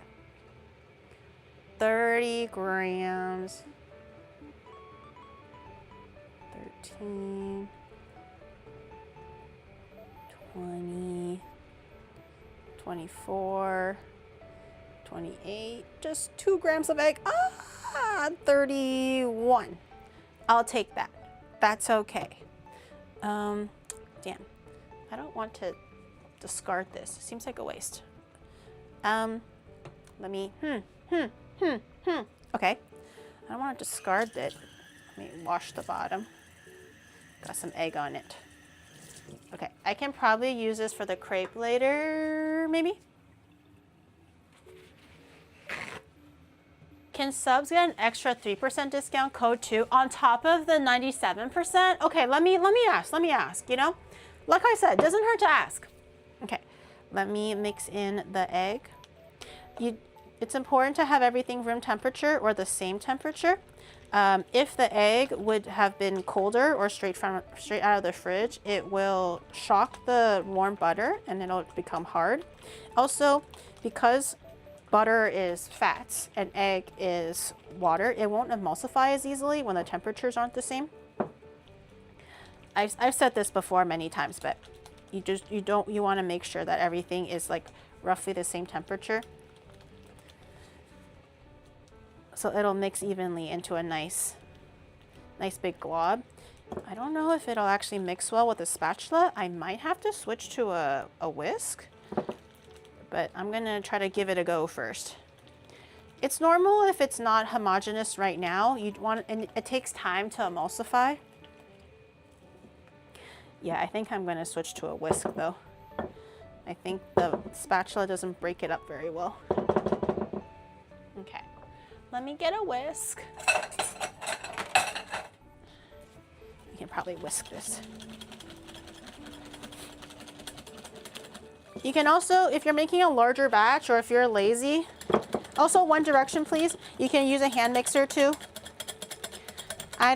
I think we don't need a hand mixer. I think we can handle it by ourselves since we're big, strong, independent Oni goons.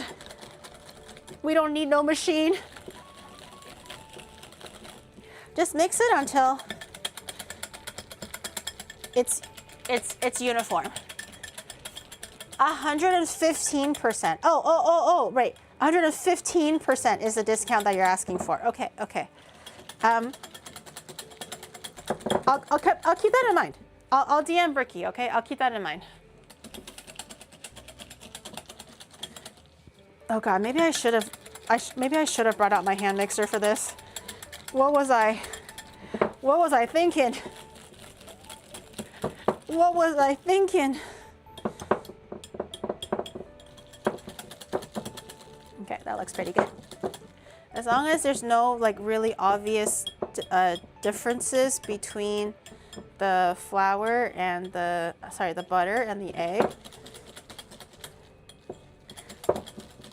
it should be pretty good. So it's pretty in one piece now. We can wash this. All right, for flour, you do kind of want to sift it though. Is it gonna touch the bottom?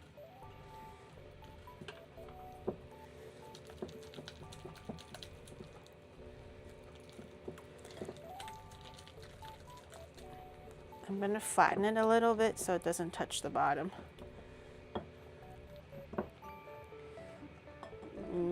Yeah, okay. Very close. So for flour, we need 240 grams of flour, ideally cake flour. Because I only have bread flour, I'm gonna do like 220 grams of bread flour maybe. And maybe the remaining 20 grams is gonna be starch to kind of decrease the protein, the gluten amount inside. It's an eyeball kind of a deal. Yeah. We're gonna do 200. Also, if you want to mix it into different colors, that's also a good time now. But since I kind of want to try making the horse, since I'm looking at my cake cutters, and I think I can maybe do it, I'm gonna keep the colors, the original. I'm not gonna dye the cookie, but you can definitely dye the cookie at this point if you'd like. Into whatever color you want. You can, because this is a good cookie to use for like the cookie cutter or like the stamping to make designs and stuff. You can do different colors. You can just use gel food coloring. I recommend gel food coloring and not the water food coloring because it might change the emulsification of the flours. But the gel is pretty concentrated, so it should be okay. Oh, that's way too, oh no, I'm like 17 grams over. Okay, hold on. Emergency. Emergency surgery and extraction. Okay, hold on. Whoa, I got a little heavy-handed with that shit. Emergency.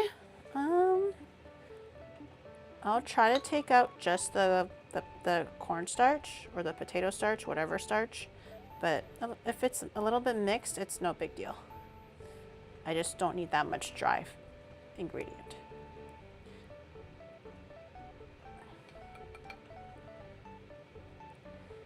Emergency extraction. I'm aiming for 240, 242, 241, just a little bit more. Okay, 240. Since the flour and the starch kind of blended in for this one, I'm just gonna throw it away because I can't really use it. I can't really use it as starch or as flour. So unfortunately, that one I'll just throw away. I can't. It's useless to me now. Why is the rush off? Oh, Shadow, can you bring the rush back on? I forgot. It was because I turned it off for Hestia, so it doesn't get too, like, you know, confusing and takes attention away from the collab. But now that she's not here, we can do the... I forgot. Shadow? Okay, he says he will do it. Okay. You can also add in flavors and stuff to the cookie. You can do vanilla. You can do whatever. Almond to make it like an almond cookie. That's also fine. To mix the dough, I actually like to just cut it like how I normally do with meringue almost. I feel like cutting it kind of blends the flour and the butter a lot more evenly. I don't like how everything is Times New Roman. That's bothering me. I wonder if we can change that for next time. It's so like formal. It looks like I'm reading a newspaper. She's a cheater. She disabled it yesterday. I don't want to take like attention away from Hestia or like make her awkward by having to like, you know, watch me dance. Also, like she doesn't have a 3D model, so she can't dance with me. Like it's just like a whole thing, you know? But I like to use this. I like to use this way of mixing it. So it slowly incorporates the flour to the butter without having to stir it and make a big mess. I feel like it's a lot more even this way too. It yields quite a bit. And once it gets to a certain point where it looks like it's not going to mix any further with the spatula, I'll just use my hands and start squeezing it together until it forms a nice cookie dough.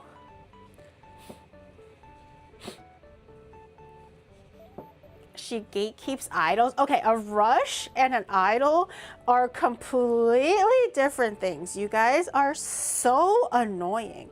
Like literally, if I were to ever have drama, it's not because that I started the drama myself. It's because you guys are just fanning the fire to something that doesn't exist, okay? Literally, there's not even a spark. And you guys are like, here, throw the tinder here, guys. And everyone's like, I got the fire, it's time to light it. And I'm over here like, the fuck? Like 5 feet away from the actual fire. If I ever get into any drama, it's because of you guys. I want you to realize this. Crazy, thank you so much for the 58 months. Holy, thank you. And Cully, thank you so much for 3 months. Thank you. Nadoros, thank you so much for the 17 months. I appreciate that as well. Gary's afraid Hestia's gonna steal idol. Shut up! If anything, Hestia is more of an idol than I am already anyways. You shut your ugly mouth. You guys are so annoying. It's literally stoking the fire for no reason. Okay. I just want to make sure that everything is nice and kneaded in. So if there's still some dry bits, just keep kneading it until it kind of becomes one big blob. If it's really, really dry for whatever reason and it looks like it's really not sticking together, you can probably add like the tiniest splash of milk to kind of make the dough a little bit more like soft. But when you're kneading it by hand, the warmth of your hand will also slightly soften the dough because it's butter and it might start to like, not melt, but you know, soften a little bit. So I would say show it some patience. But if it's like looking like there's like hello, like dry powder and everything on it, then just add like the teeniest splash of milk. The tiniest little bit, just to help the dough hydrate a little so you can incorporate whatever dry powder that's left. Okay, in this case, this is perfect. I didn't color it or nothing because I kind of want to try using the cookie cutter to make like a horse. It's not even meant to be a horse, but I think I can maybe turn into a horse head. I didn't season it or flavor it with anything, but you can. I'm just gonna keep it normal butter flavor. Okay, and I think I'm gonna divide this in half because my fridge isn't very big. So I might do it in halfsies. This one I'm gonna wrap in saran wrap and let it cool down as is. And I'm just gonna work with the other one for now. But this you can keep in the fridge. You can use it like tomorrow if you'd like. You might have to thaw it out slightly if you're using it tomorrow. But if you're only keeping it in the fridge and using it in a little bit, I just will wrap it in like a little rectangle shape. Give it some leeway. And I'll actually use like a little rolling pin. Oh shit, sorry. My bad. I'll actually use the rolling pin and try to roll the cookie dough to the edges, just so it's a little bit flatter. Because when it's flatter and thinner, it cools down easier. Also, it's a little bit easier to roll out later as well. It just makes handling the cookie dough afterwards, whether it's an hour from now or like tomorrow from now, just a lot quicker. So I'm gonna roll it into the corners. And this piece, it can just rest in the fridge until ready to use. And this piece, I'll put it in between parchment. Since this is the piece I'm gonna be using today, I'm gonna try to roll it out even flatter. So it saves on some cooling time and also some rolling time. Okay, so this one's good. You just put this in the fridge, let it rest for like an hour so it can hydrate and also cool down, stiffen up, so it's easier to like stamp out the stuff. Milk, thank you for the 30 months. Thank you. What's grandma cooking right now? I'm making the cookie. Whoa, the soup is bouncing out a lot. I'm making the cookies for your red pockets. You want red pockets, don't you? Okay, and then for this one, because I kind of want to have it be ready for cutting and stuff pretty quickly, I'm gonna actually pre-roll it in the parchment so I can get a bit of a head start. 2 pieces. So we're gonna sandwich the cookie in between the parchment. It won't stick or anything because it is parchment. So I'm gonna take this cookie dough. It's pretty like stiff and malleable. It's actually pretty good. Okay, put it into the middle. Put the other one on top. Okay, same idea. If for whatever reason your kitchen is really warm, maybe you live in a tropical environment or whatever, and it's a little bit too soft to handle, then do it the way I did it earlier with the saran wrap and let it cool down first before you roll it. Or if it's like really soft and sticky, you can also flour the surface on the parchment paper when you're rolling it out to prevent stickiness. But in this case, my kitchen is pretty cool today because of the weather. So it's actually really perfect. It's malleable but not sticky. So I'm just gonna roll it out to basically like ready to cut. So you want it thin, well, as thin as you want for your cookies. You can do thicker cookies, thin cookies. I'm just gonna roll it out so we have a nice surface area to cut a few pieces of cookie out of later. And this will always also cool down in the fridge until we're ready to use it. But it'll cool down pretty quick when it's thin like this. I'm gonna feel it. I think it could be a little bit thinner. I usually don't like to work with these kind of cookies, especially in the summertime, because it gets so freaking messy because it sticks everywhere. It's just awful. But wintertime is the best time because it's a lot easier to handle.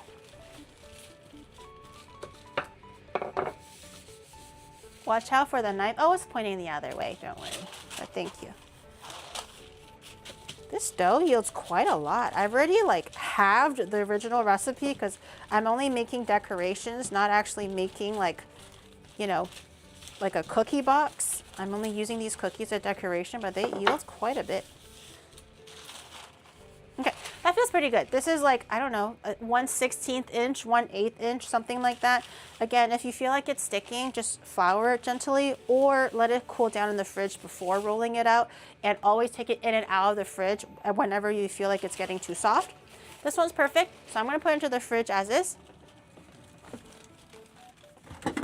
And let it cool down somewhere nice and flat if I have it. I'm gonna have to search my fridge for a flat surface. Something like this. Okay. Okay, ooh, the beef noodle soup.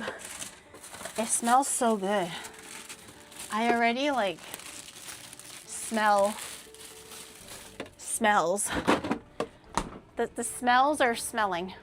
Okay, I still need the flour, so I'm gonna keep the flour. I'm gonna return, oh, I have rice flour. Maybe I'll use rice flour. I'll return all this flour. It's too much stuff here. I'll use rice flour for the crepes, I think, and I'll use food coloring. Where did my food coloring go? Here. Yeah, okay. All right, crepes.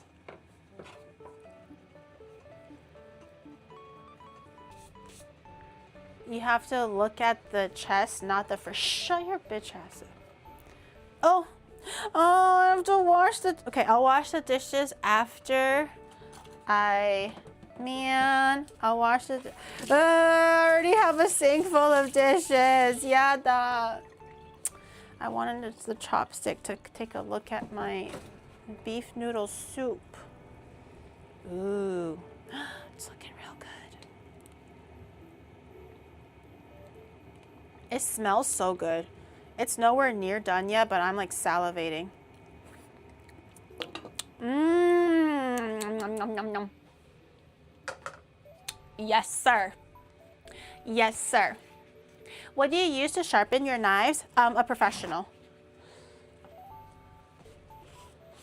I wish I could give you, oh my God, I use this stone that I got from the Fuji Mountains, from the waters that run from the, you know, the glaciers of Japan. I use a professional, i.e. I hire a guy to do it for me because sharpening a knife correctly takes a long time. Also, I don't actually really know how to sharpen a knife correctly, so it's just better if a professional does it, so I don't break my own blades, or else I'll be really sad. She lets Tim send her fresh knives. No, actually, this is the exact same knife that I've had for this whole time. But I did actually get it sharpened once already, like the main cleaver that I use. That one I just sent it to the knife sharpener. I just find a local knife sharpener here. I thought you got the rolly thing. I do have the rolly thing, but I think this blade is a little bit too hard for the rolly thing. I was worried that I was gonna chip it or something like that. I think even Tim said that for like the rolly ones might not be the best solution for a harder blade like this Damascus steel. So I was like, okay, that's fine. Then I'll just, I'll either have to take the time to learn it myself, or I'm just gonna send it to the professional. So I was like, I'm gonna send it to the professional so they can do it for me way better than I can. Gary, where did you get that knife? Well, it's actually no longer available. Onimart.gg, because that's my knife. It's the Onimart knife. Tim and I designed it together.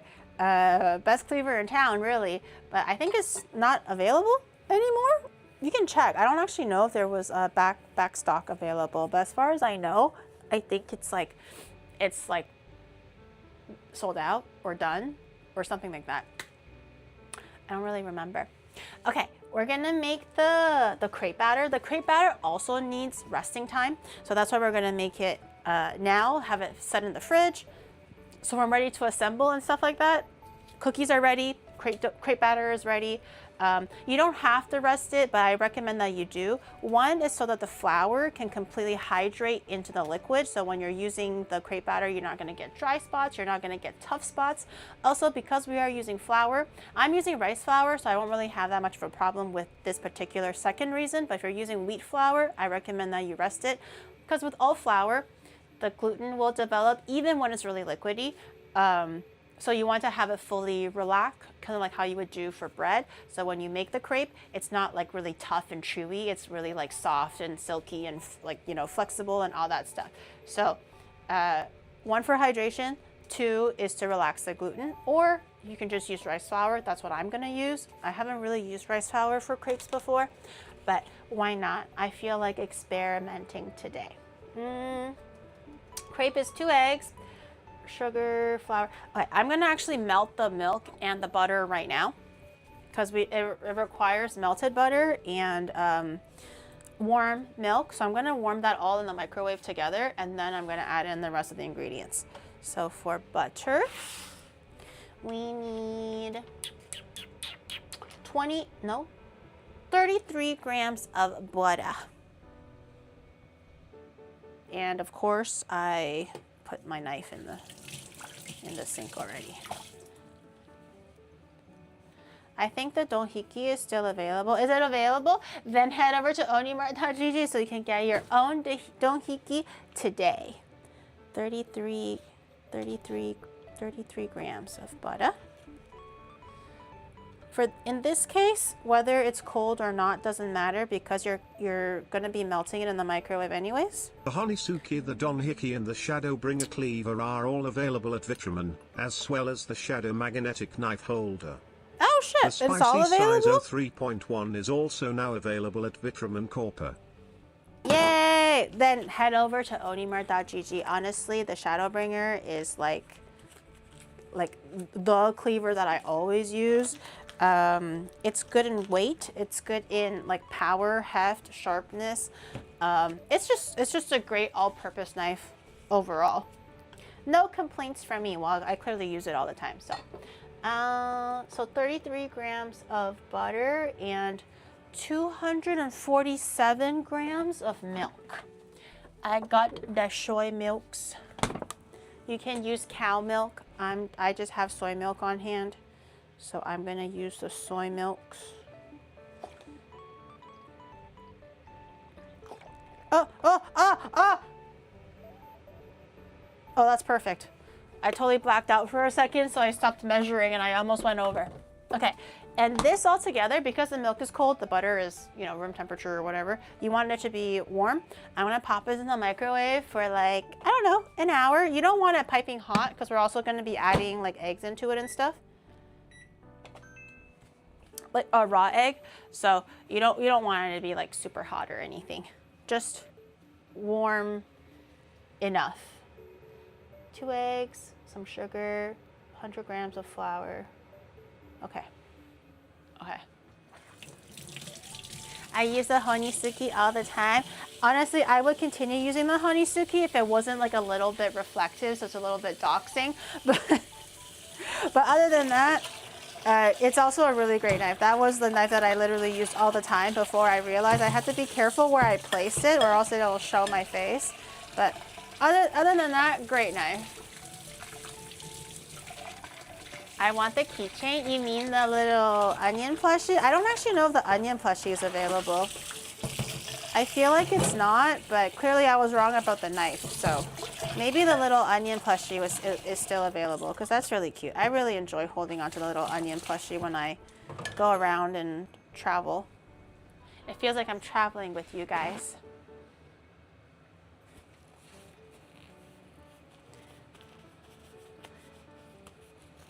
Okay, let me grab the yanagi. Which one is the yanagi? I don't remember. Okay, that's clearly not warm at all. So I'm gonna do maybe a minute and 20. You don't want the milk piping hot. You just kind of want it warm and completely melted. Because we're making red pockets, it's gonna be red, of course. So let me grab a little chopstick. Where did it go? This one. so I can add in the liquid to the, or add in the food coloring. I thought I ordered an onion, but I didn't. I need one to join the jailbird and the goblin. That would be really cute. I think that would be really cute. Red pockets for each chatter. Ooh, well, that would need a lot of dough. That would require like a lot of dough. So hear me out. Instead of like for each chatter, it'll be like one that you guys share. Right? And that doesn't sound too bad. Doesn't sound too bad. Right? Instead of like one each, it'll be one for all. Because you guys work as a team, right? You guys love each other, you guys support each other, you guys share, right? This is a kind, supportive, loving community. So sharing all for one is a good thing. It's a good thing. Any chance you can make them ship to Southeast Asia? That kind of depends on like White Ramen and what their like shipping capabilities are. Honestly, that one I don't really know. Okay, I'm just kind of mixing. I probably should have used a bigger bowl. I'm not sure what I was thinking. I think a bigger bowl would have been better, or I have to use like a smaller whisk. Sag, we all share one red packet. Just like how we shared her mama last night, XTX. Damn it! You leave my mother alone. Okay, I wish I had a smaller whisk, but I don't. So we'll see if I can use this one. If not, we might have to decanter to a bowl and do all that stuff. But we're gonna need 2 eggs and 226 grams of sugar. I have my 2 room temperature eggs, which should help kind of transfer to the warmer liquid. If it's a cold egg to like warm butter and milk, it might actually, you know, cook by accident. So always make sure you double check the temperature. Yeah, okay, what, girl.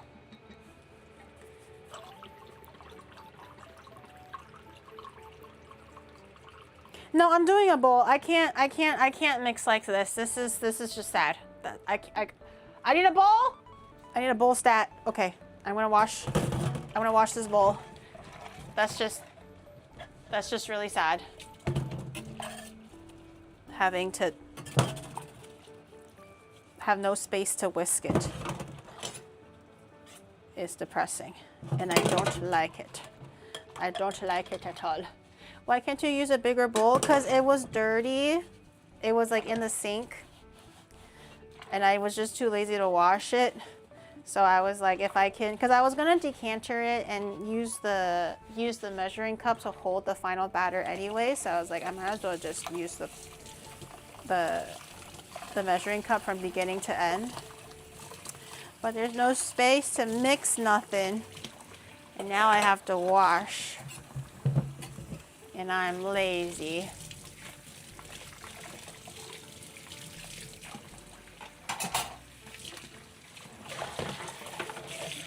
When did we do the shower, Gamba? Yeah, I guess we kind of stopped ever since moving to Japan, or a little bit after moving to Japan. I actually don't really remember the exact time that we stopped. Okay, it's okay if the bowl's kind of wet, because, you know, milk and all that stuff, it's fine. It's like negligible amount. But I'm gonna pour everything in here, so we can finally mix everything properly. I'll just set it to the side though, because I still do need the measuring cup to store everything in the fridge later. Okay, mix it so the eggs and the milk and the butter is all mixed in evenly. 26 grams of sugar. Let me get my sugar. Dare I say, I'm going to, how the soup exploded. Dare I say, I'm gonna eyeball 26 grams of sugar because I am a genius. i.e., I'm too lazy again.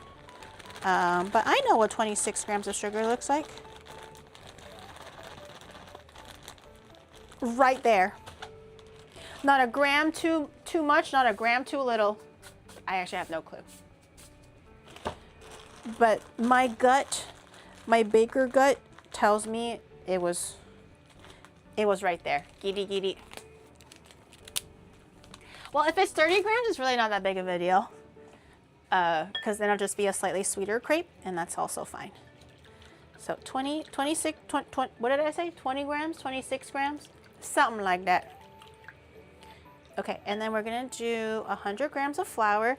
If you're doing wheat flour, probably sift it, but the rice flour, I've realized, doesn't really clump too much. So I don't think I need to sift it. Famous last words. No, I'm gonna sift it. Aww. But it's wet. Ah!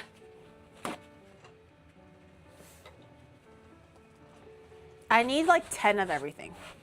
I need 10 spoons, 10 sifters, 10 bowls, 10 spatulas, so I don't have to wash anything. I can just grab, so by the end of it, I have to wash like 200 dishes. Damn it.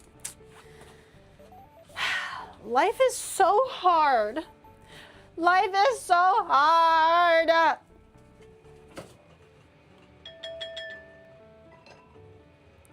Is it gonna? Oh, giddy giddy. I thought it was gonna touch the liquid and I was gonna lose my shit. Okay, 100 grams of flour, in this case rice flour. But okay, that's way too much. Holy crap.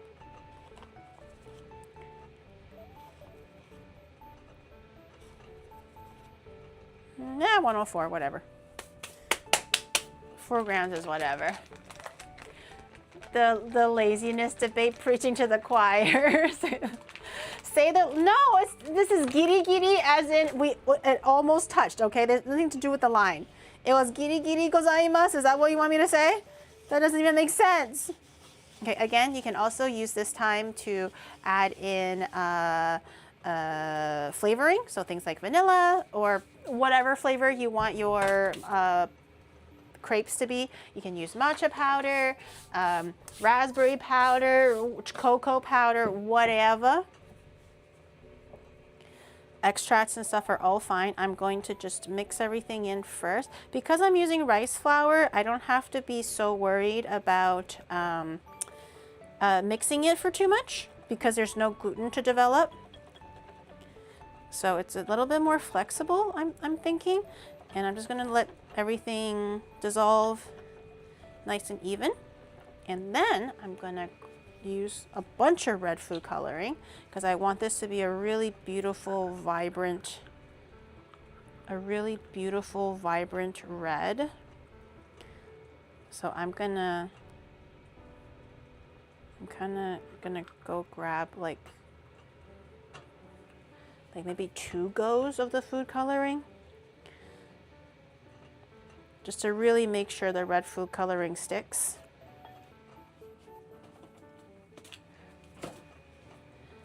Yes. I don't know if the camera's picking that up. It's more pink than red, but this is the best that I can do, I think, with this food coloring that I have. I think it'll still be very cute. If you have red velvet food coloring, I think maybe the color will be a lot more effective. This is just regular red food coloring.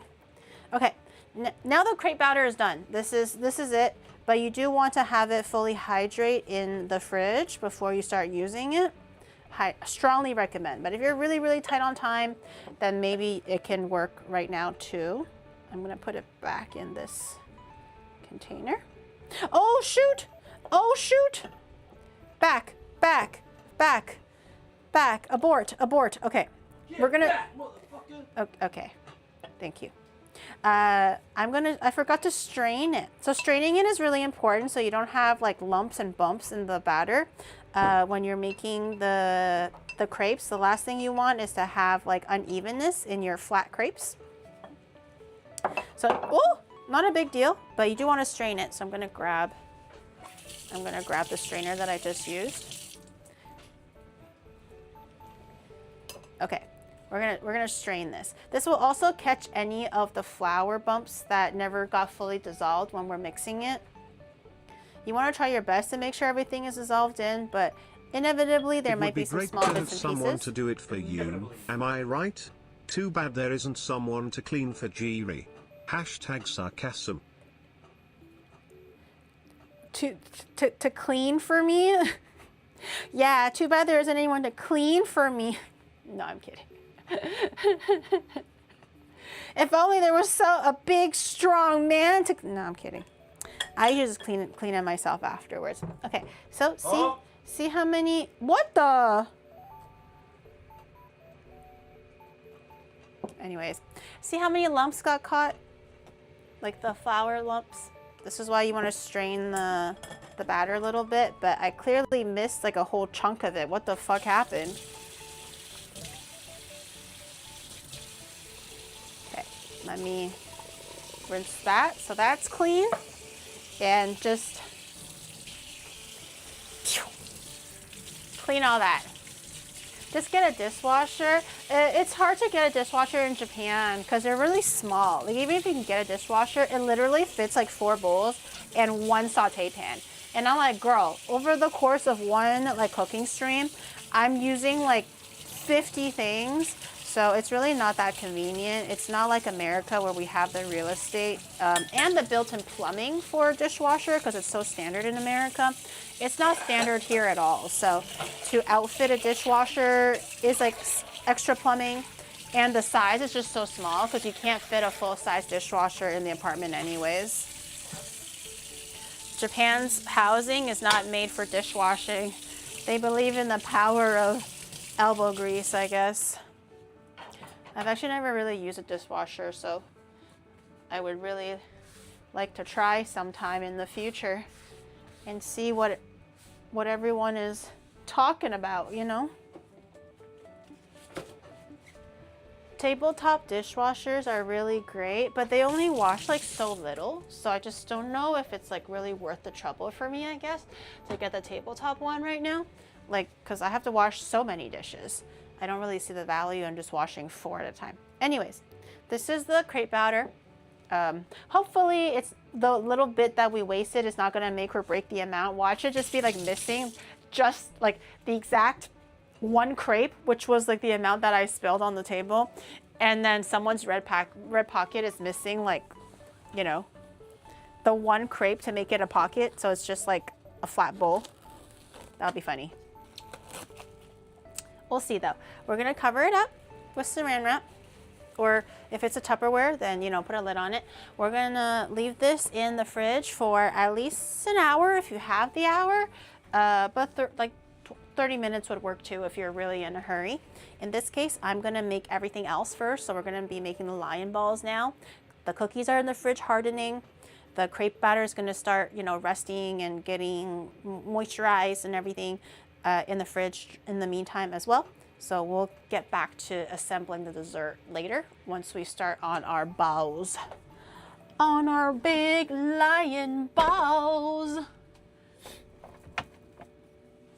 Balls, balls, balls, balls, balls. Okay. I'm gonna grab this, I'm gonna grab this, and I'm gonna grab this. And use the bowl again. Okay, big ball time. Big, huge, whopping, stinky balls. Not stinky, ew, it's stinkin'. There's really a big difference between saying the word stinky and stinkin'. I've just realized that. Stinky balls, ew, okay? But stinkin' balls, that's more like, you know, an emphasis on the balls. Not so much an adjective for the balls, but when it's like stinky balls, it's like, ooh, that's so ugly. Ooh. Giri is stinky. It's stinking. Giri is stinky. Well, stinkin' as in like the I-N apostrophe, like stinking balls, right? Like that's more emphasis on like the balls part. But stinky balls is now just like an adjective for the balls, which is like more unpleasant, I think. Yeah. Anyways, I'm not sure why I said that, but yeah, you get it, you get it. Is this enough bowlage or do I need more bowl? Oh, you know what I just realized?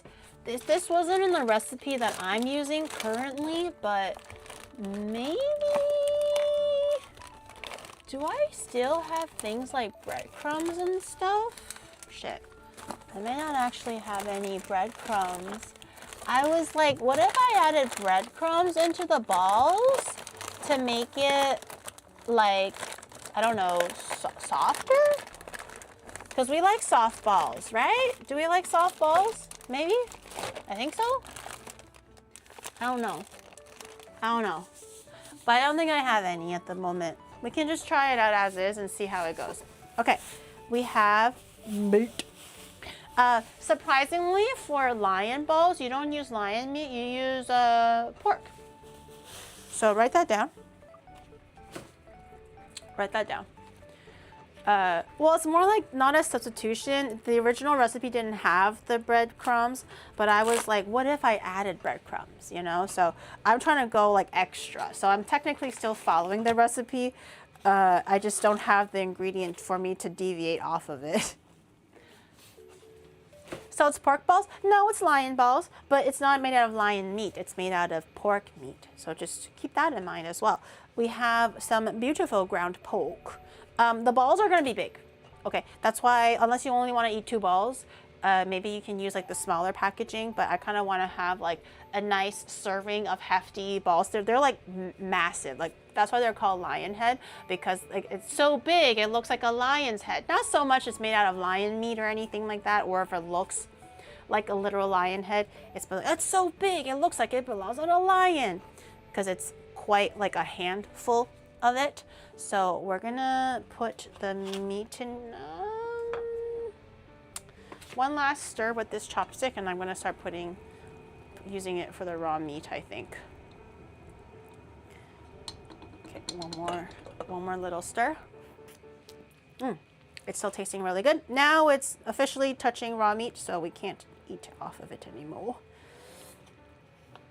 Okay, pork in. We're gonna be making the pork pretty much how we would normally make like dumpling stuffing, wonton stuffing, meatball stuffing, like more of the Asian-based style. In this case, you can do whatever flavor or whatever you want. I'm gonna do like the grated onion, ginger, garlic, since it's already here. This is the base like aromatics. And for like the veggie component, which you can leave out if you really don't want it, you can do green onions or whatever. I'm gonna use chives because I like the taste of chive, and it's pretty common in like meat filling stuff. I really like chive meat filling. That's my personal favorite. Okay, I can't find an entrance point, so I'm just gonna whack the whole thing off. For chive, it surprisingly yields a lot more than you think, so I might do like half a bundle, see where that takes us, and I might add another half bundle later. Actually, you know what? Fuck it. We're gonna put the whole bundle in. We ain't no pansies. The little gnarly bits, the softer bits, because it's been sitting in my fridge today, I'll just yank it off, but it's really, it's pretty good quality, so I'm not too worried overall. Okay, chive, we're gonna just hand chop it. If you have a food processor, you can use a food processor. I actually think hand chopping is a little bit better because it's so like stringy. I don't think the food processor is able to fully chop it like small mince. It kind of ends up being like kind of a diagonal, weird, jagged, long pieces, short pieces. So I actually think conversely, if you have the patience, it works a lot better to mince chives by hand. And we're just gonna go slowly and meticulously as we can and get these nice and fine. It definitely takes a little bit more time though. I'll probably stop once I run out of patience. Okay, this bundle is a bit too big. It's hard to hold on to. I'll make the bundle smaller.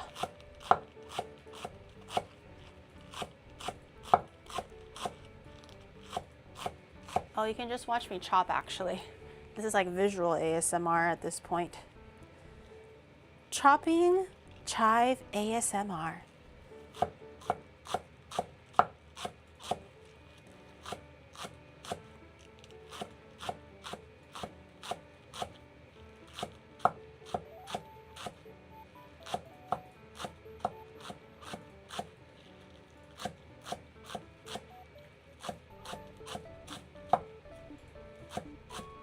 While stating the fact, ever since moving to Japan Geely has become less stinky, get me a ban? I have become less stinky. I think it's just because I just do a lot of things now. I want to go out. I want to live my life. I feel like in Canada, I don't want to go out. I don't want to do anything. So now that I have a reason to go out and, you know, and do all that stuff, then I also have a reason to shower and be less stinky. You know what I mean? Okay, let's go back and chop these ones.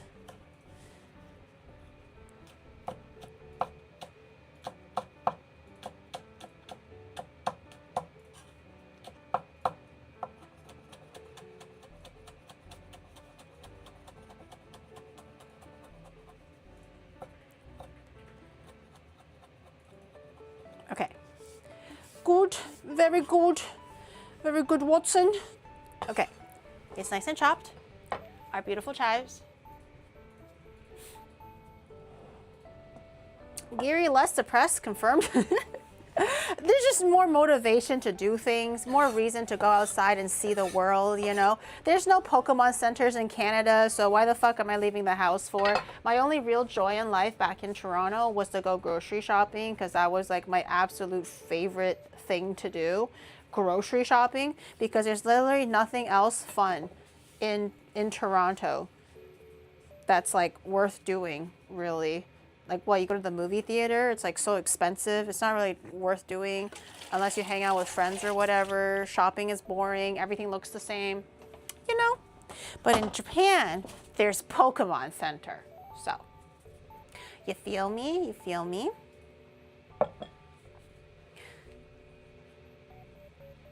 The chopping was a nice sound. Yeah, I realized I kind of like, I really enjoy, well, one reason why I enjoy cooking is actually like, the meditative state that it puts you in, and also it just sounds nice, like when you chop things like chocolate, like that crunch, or if you're stir frying, like the little bubbly sound, if you're chopping things like green onion or chive and it has like the nice smooth like crunch crunch sound.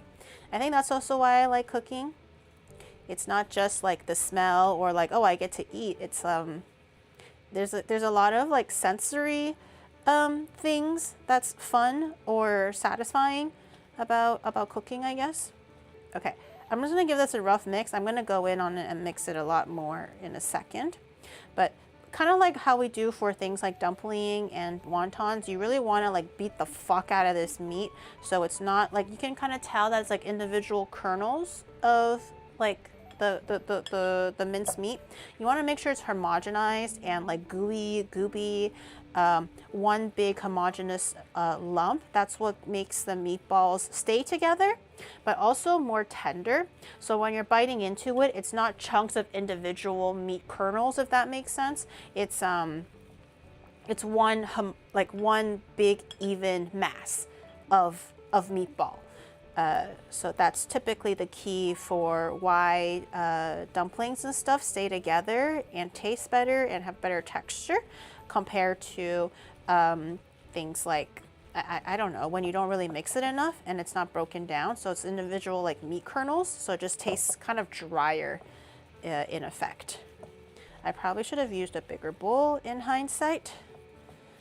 Okay, you can kind of see already that I'm barely like really mixing it super hard, but it's already kind of slowly turning into like a lump. Not quite yet. You'll notice a big difference as we keep going. Oh yeah.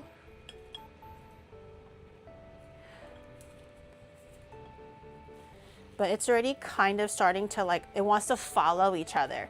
So instead of it like just rolling your chopsticks in the sand almost, it's starting to want to like clump together and follow each other in one big like piece. So we're gonna season now. You can add things like breadcrumb, which is what I wanted to add as an experiment, but I don't have breadcrumb. The original recipe didn't call for it though, so I think we're probably still Gucci. We're gonna add all the typical things you would normally see in like a meatball or a dumpling stuffing.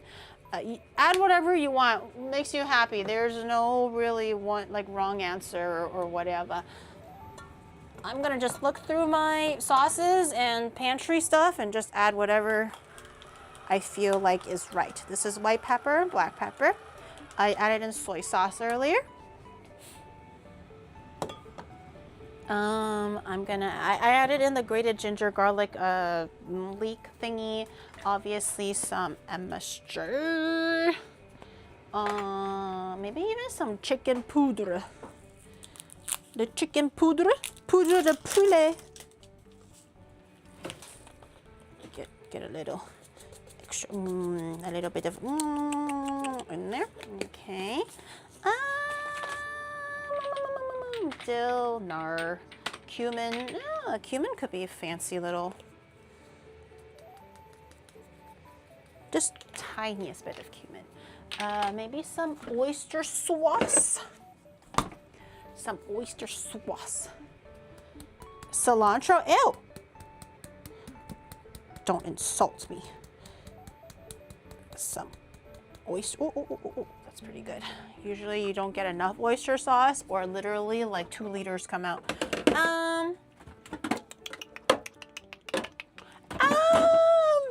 I'm looking, I'm deciding. I'm following where the wind takes me right now. I think I might be okay for now. Let me give it a mix and give it a smell to see if I like the smell of it. Usually the smell is a pretty good indication of what it might taste like. If it smells good, if it smells delicious, if it smells like balanced, then that's probably pretty good. Once it starts to get a bit tiring, I might actually start using my hands, but for now it might be okay. A little bit of salt and a little bit of sugar might be nice. Oh, I'm gonna add a little bit of Shaoxing wine just to kind of get rid of the gaminess. Oh my God, my hands are so sore. Add strawberries and ice cream. How about you add this? The strawberries and cream is gonna be for your red pockets, chat. There's a time and place, okay? There's a time and place for everything. Now is not the time or the place. Can Lola Gui can buy ice cream? No ice cream. All you get are red pockets. No ice cream. Okay, keep stirring. See how it's like a lot less kernely and more like in a mass? It's still not ready yet, but it's getting there. And it's also starting to like drag a little bit across the bowl. The bowl's getting a little bit like murkier. That's also the muscle fibers breaking down, so it's becoming elongated and like one big piece. And then we're gonna add in some wawa. Oh, actually we have egg. We might as well just use this egg. The egg might be a nice binder as well. Now I have a reason to use the egg, yay! Without wasting it. Get a little bit of egg in there. That was about half an egg, but the egg was optional. You can probably do 1 egg too. I don't think it'll, you know, ruin the whole consistency. The egg will make a really good binder. Oh, my arms, my hands. So much hard work for Chinese New Year. Okay, see how it's like stringy? Also, always mix in one direction, never both directions, always one direction. But it's getting a little stringy. The edges of the bowls are getting a little like murky, like cloudy. Okay, now I'm gonna add in wawa. She's beating her meat. You gotta jerk that shit real hard actually, so it can become nice and like relaxed. Water, we're gonna add in little as we go. If you've watched me make things like wontons and shumai and dumplings, I always do this. I add a lot of water into the meat, and one makes it like softer, also makes it tender, also just makes it juicier, which why do you not want your meat to have adjectives like these? Like who wants raw, hard, dry, chewy ass meat, okay? You want tender, you want silky, you want juicy, you want soft and supple. Does that now sound way better? So meat can drink quite a bit of water, surprisingly so. But you don't want to overwhelm it and add in all the water in one go, because then the meat's like, oh my God, whoa, what's happening? And it won't drink up the liquid. So you want to add it a little at a time. It also helps like emulsify the meat, so it's, you know, it kind of reaches that state that we're aiming for, which is homogeneity. That's a word. And then a little bit more. You don't even have to worry about what measuring scale, how much water, just eyeball it. Just a little splash here, a little splash there. Keep mixing it until it fully drinks the water, and just add another splash, you know, until the meat looks like it's soft enough. No, you came at a regular segment of the stream. Why? What did they say? Although I do say this a lot. It's not my fault it's meat, okay? I'm describing how to cook your meat perfectly. God forbid I try to guide you guys on the correct path. But see how it's like not kernely and individual pieces? It's more one big mass.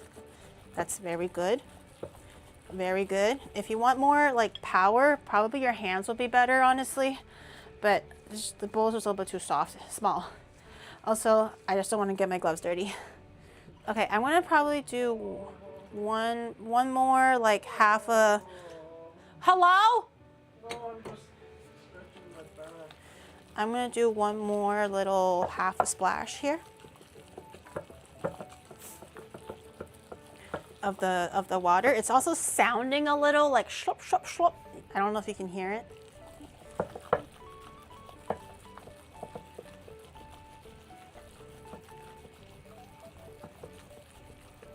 It's sounding a little sloppy, which is also really good. I'm gonna give it a smell. If it smells good, it's probably like pretty good, pretty well seasoned.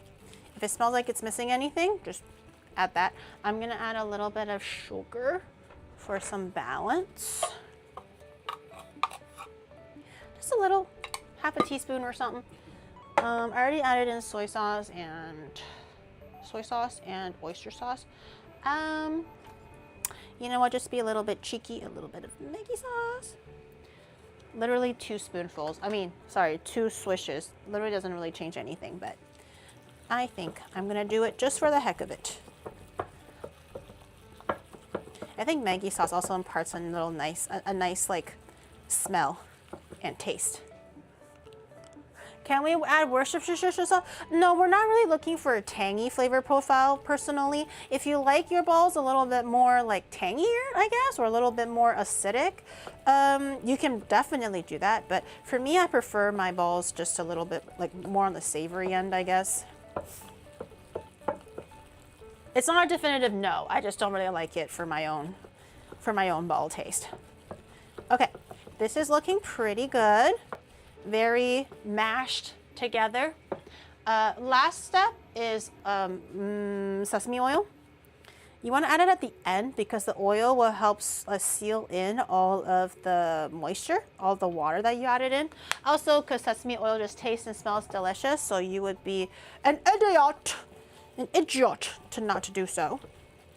It's the final little je ne sais quoi to make your meatballs taste really, really good. And it will help seal in all of the extra flavor and moisture that you were adding into it. What do you want to eat for dinner? Bitch, what do you think I'm doing right now? Literally getting the gains in for. It's for, and you're asking me what's for dinner? Swear to God. I swear to God. This guy's pissing me off. Okay, You can let this marinate on the countertop. You can marinate it for like 20-30 minutes in the fridge too if you want the flavors to be a little bit more, you know, uniform, get to know each other, you know, as they say, married together and all that stuff. I'm not going to bother because I think it's still pretty good. It'll be better if you marinate it and let it sit, but it's okay if you don't. But in the meantime, I'm just gonna cut the Napa cabbage and prep everything else. Oh wait, no, we gotta fry them balls. I forgot, we have to fry the balls. Okay. So the only thing that's a little bit more like difficult, I guess, for lion head balls is you do have to fry it a little bit. It kind of seals in flavor, moisture, and it has a nice little crust. So when you're braising it, it's not going to just disintegrate into like nothingness. The little crust actually helps a lot. And that's why my dad doesn't really make it too often, because the frying process can be a little bit, you know, like tedious or dirty or whatever else. So usually when my dad makes like lion head balls, it's like a real treat. I think I'm going to use this pot instead, just so I have a little bit more surface area for the oil. Okay, and we're also going to need a bowl type thing for some flour. We're going to make the balls, roll it in a little bit of flour. The flour will help crust over for the frying as well. You don't have to deep fry it or anything. A shallow fry is fine. So I'm just going to fill it up like, I don't know, a centimeter or two of oil. And we can just turn the balls around as we fry it so it gets all the sides. It doesn't have to fry until fully cooked inside. It just needs to have a crust. So don't worry about the deep frying or anything like that. I'm going to grab my flour back. So we need a little bit of flour as the coating to help with the frying. And then we're just going to form our balls into, well, balls. And then roll it in a little bit of the flour. And then we can get the fry going. I don't know if this is enough, so let me just try. I don't know if I need to oil my hands or water my hands. I actually haven't done this in a while, so I don't really remember. But we'll try anyways. We'll adjust as we go. Yeah, I'm just gonna actually, maybe water? Like onigiri? Again, you want nice big balls. I usually like to slap the air out a little bit because it'll make it a little bit denser, and less air pockets means that it won't really fall apart. Kind of like how you make hamburger. The sun's rising, shut up!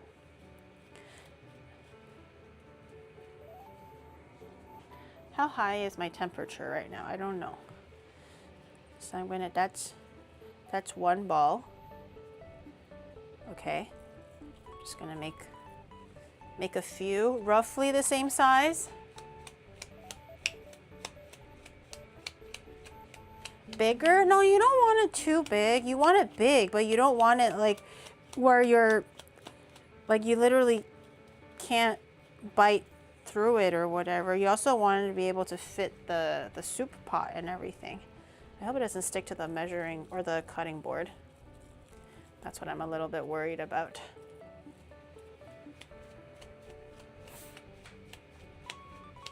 Those are nice big meatballs. It should be nice and big. Oh.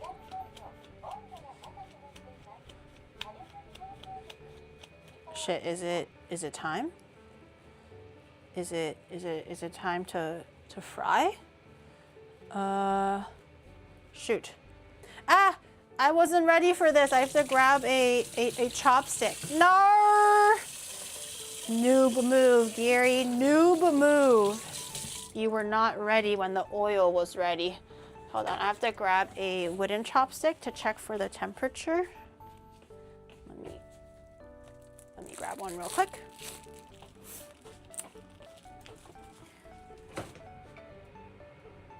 Almost, okay. That's actually quite good. Okay, I'm just gonna go for it now then. Oh, okay. Roll it in the flour. So it's nice and evenly coated. Dust off the extra because you don't want it to be like too crazy. And then you just drop the ball in. I can probably do 2 at a time.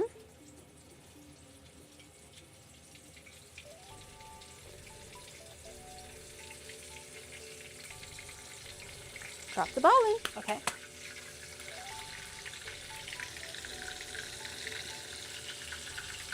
Oh. My hands are too dirty to realign the camera right now. So just keep rotating it until, you know, it gets a nice crust. It's okay if it gets nice and dark and brown. That's totally fine. More color, more flavor. It's all good. Move the camera. My hands are dirty. No, it's not focusing. No, I moved it earlier, but it just bounced back. I have to like fully realign it. Okay, hold on. And I'm gonna put over. Okay. And you want the balls to like set in shape. That's why. So while that's kind of doing that, I'm probably going to put the 3rd ball in because I think we have space.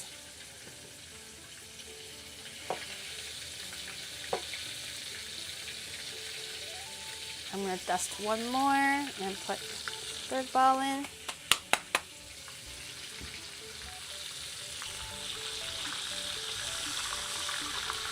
Get that nice and, again, don't worry about it not being fully cooked. Well, we don't care about if it's fully cooked or not. We just care about the crust forming so it can hold its shape better.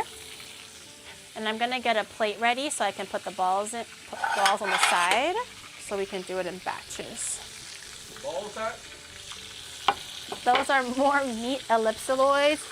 Blah, blah, blah, blah, blah. What are you, the meatball police? Okay. Yeah, so I'm gonna let this go a little bit longer. I actually want it a little bit more golden brown than this. This is fine, but I want the crust a little bit stronger because we are gonna be braising this for about 30 minutes. I'm purely just going by the outside and how sealed it is on the outside, not by if it's cooked on the inside or not.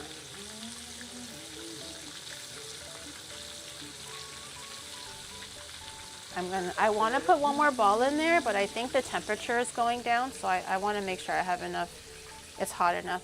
So I'm just gonna, in the meantime, while it's like sealing, I'm gonna just make more balls. Slap some more balls together. So it's ready to go for later. Oh, I think wetting your glove is the play here, so the meat doesn't stick to your hands. I think it makes a big difference whether your hands are wet or not. It makes it so much easier to handle the balls. Why one ball always get more attention? No, I think they were all getting pretty even attention. I don't think I was favoritizing any particular ball over the other. Was I? Shit, I gotta make this fast. I think it's time to start flipping the other balls. I'm just like slapping the balls that are left over in the bowl. Can we cook them in the air fryer? Oh, to get the crust and everything?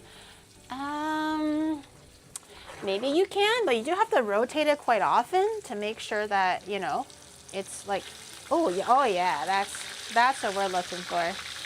That's what my dad's balls typically look like, way more golden brown. I don't want to say no, but you do have to rotate it quite often, I guess, to make sure the crust is even, I suppose.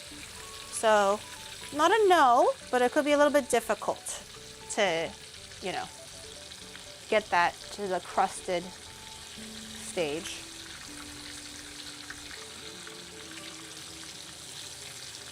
This one is really good. This one's really pretty. Are they done inside? Probably not. That's why you have to braise them for 30 minutes. But that's why I said we're not really caring about if they're cooked or not because we're going to be braising it in the soup or in the stock. We're only frying it now for the crust and so that the balls are sealed. so they don't fall apart when we are braising it. They might be like halfway cooked though, is my guess.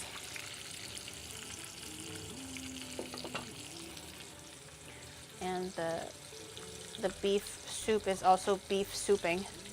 Everything is going according to keikaku. Okay, so this one's done. I'll take this one out too. This one is done. All right, next, balls. I'm gonna grab the ones that I just formed. Again, dunk them lightly into the flour so they're evenly coated. Drop it into the oil nice and gently so you don't burn yourself.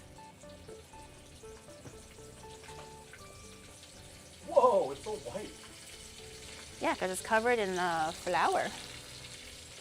This one, I'm gonna be daring and do 4 balls at the same time.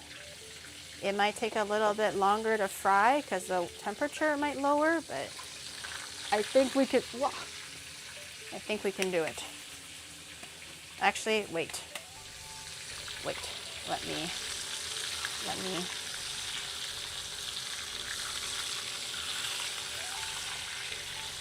let that crust just a little before putting in the last one.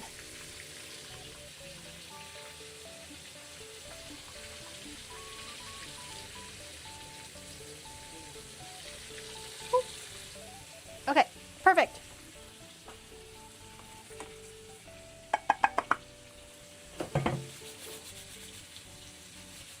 Can Shadow taste a ball? Well, not now. Of course you can have some later, but it's not ready now. This is still the prep step of the balls.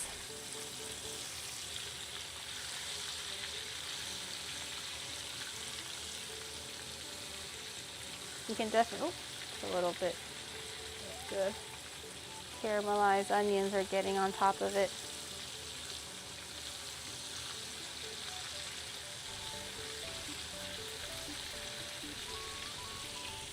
Okay, we'll let that keep going for a little bit while I quickly clean off my work surface slightly. And then we can check back in every once in a while. They are kind of like ball ellipsoids, huh? This one is nice and bally. This one is nice and plump, I think.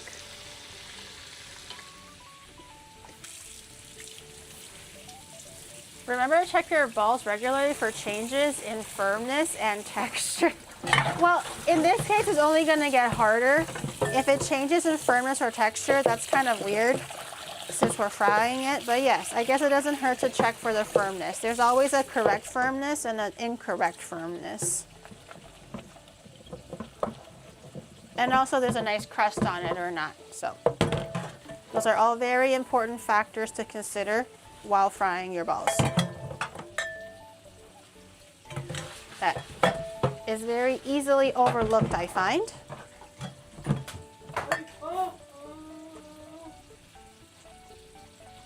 A nice crust. Yes, a nice crust on your balls. That's what I'm doing right now. Oh shit, I should probably check on it real quick. I can smell it. But my gloves are wet. Oh, I'm really risking it for the biscuit right now. My gloves are wet. Uh-oh. Uh-oh. Please don't catch on fire or burn me. Okay.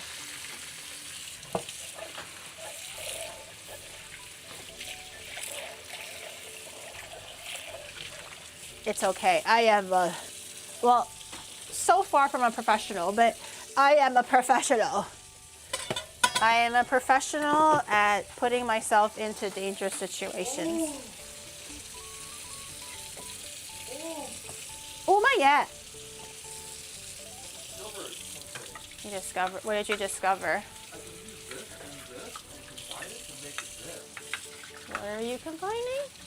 The lights? Yeah, so I can bring a portable light stand. Oh, but we're streaming in the kitchen. What do you mean? Oh, you guys are doing it here? Yes, what do you mean? Oh, I thought you guys are going out. No, we're cooking. What are you talking about? You guys are cooking here? Yes. Cosplay? Yeah. Oh my God, this guy is like 4 days behind on the conversation when I update him every single time. This guy's acting like I've never told. What do you mean? Siren's coming over for a cooking collab. How am I supposed to know? We were just discussing if it's gonna be in VTuber, IRL, cosplay, like, you know, the world's our oyster, and I've been literally filling you in on it step by step as we've been having these conversations. Holy. I would really appreciate it if you told me these things in advance. I did tell you it is. You were literally asking me for it too. You were like, is it cosplay or is it VTuber cooking? And I'm like, I think it's gonna be cosplay cooking. And you were like, okay. You literally said that yourself. Why I came and Giri mad at Shadow? Because he deserves it. Oh, my ball broke. It's leaking. Let's bury it in the oil. Don't you dare leak on me. Don't you dare. It's so bouncy too. Looks so good. I'm so excited. I hope these turn out really well. If they don't turn out really well, shame. Shame to the family legacy. That's all I can say.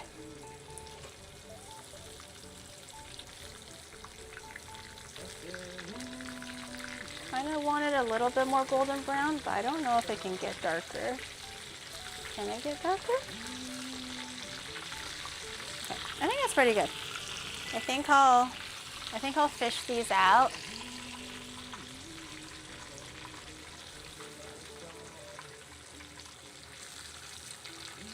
I have how many balls? 7, 2, 4, 6. I have 7 balls. If only I had 8, that would have been the best lucky number. But I have 7. Oh my God. Oh, wait, they're not done yet. Oh. It's just in the tochu in the process. They're not done yet or anything. Protein, I can feel it. Okay. All right, buddy. It's entering me. Okay. All right. Are we having 2 Tifas? I think we're gonna go through the cosplays that I have, and she's just gonna borrow some of my cosplays. We haven't fully decided yet, but we'll probably like figure it out when we have lunch tomorrow.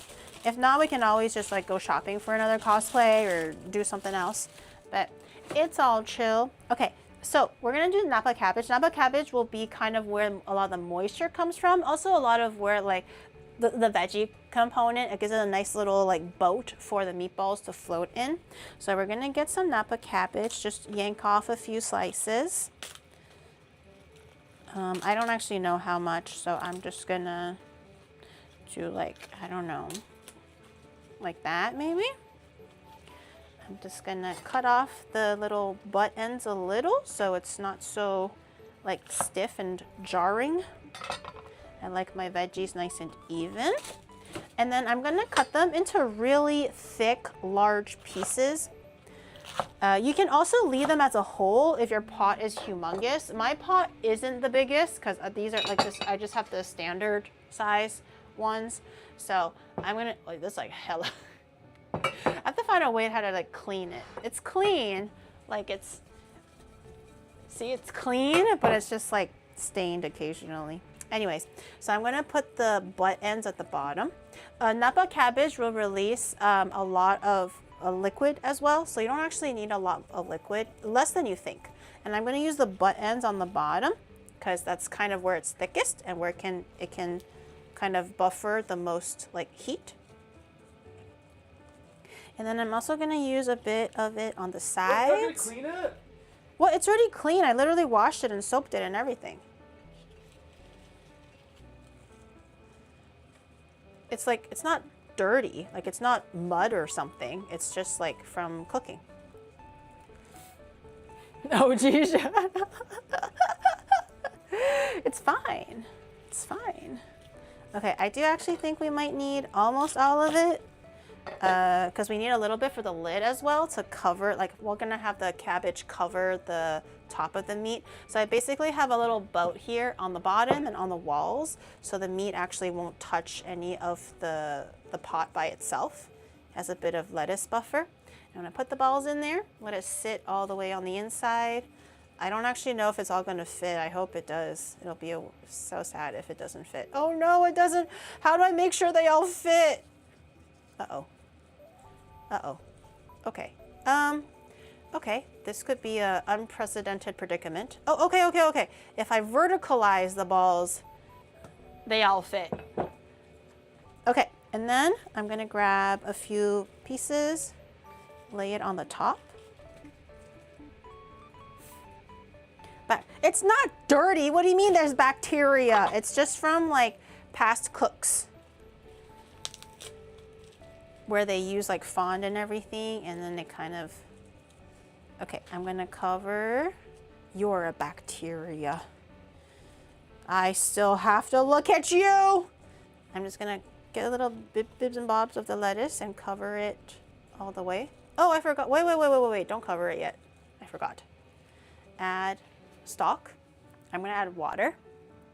Chicken stock. If you have it. I only have bouillon, unfortunately, so I'm gonna fill it with maybe like a cup to 2 cups of water. It doesn't have to be extra like overflowing with water because, like I said, the Napa cabbage will release a lot of the flavor already. We're gonna add a few ginger slices in between the meat just to keep the flavors fresh and not too like gamey. Just in between the meat chunks. Like this. Like that. What else did I need? I'm gonna look at my Napa cabbage, soy sauce and sugar. Okay. Soy sauce. Just a hint of mold. Yes, just a hint of mold. A little bit of soy sauce for the stock. Chicken powder for the chicken stock or chicken bouillon part of it.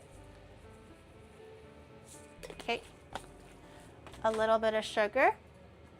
Yeah, for balance. What time is it on the 30 minutes? Okay, perfect. A little sprinkling of shugs. Okay. And then we'll put the cabbage back on. So it has a nice steam lid with the veggies. You don't have to mix it or anything. It'll like mix with the steam and the heat and stuff. I'm just gonna cover all the bibs and bobs. Okay, maybe I'll just put the whole thing in there. Might as well. Okay, put the lid on. Put this on the braising stove for 30 minutes. So bring it to boiling and then 30 minutes. And that should be pretty good. That should be pretty good. And ideally, it'll be a pot full of like meat, soup, stock, warm veggie beautifulness. That's kind of that's the aim. MSG and more MSG. No, I didn't add MSG. I just only added the chicken. Oh, that's oil, isn't it? Fuck, I put water in the oil by accident. I was supposed to throw the oil. No!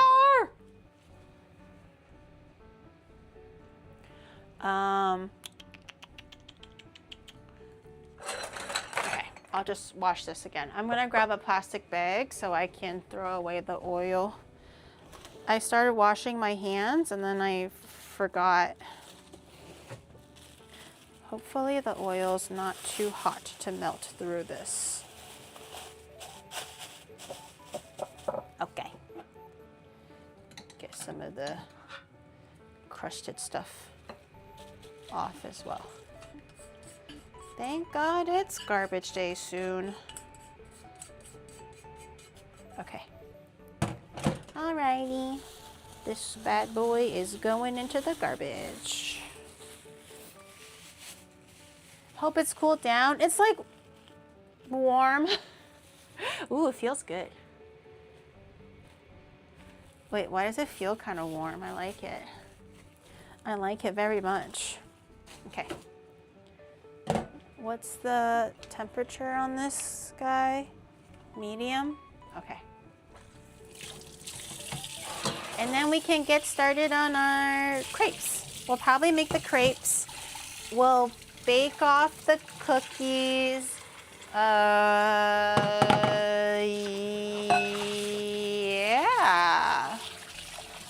Yeah, I think we're more or less schmovin'.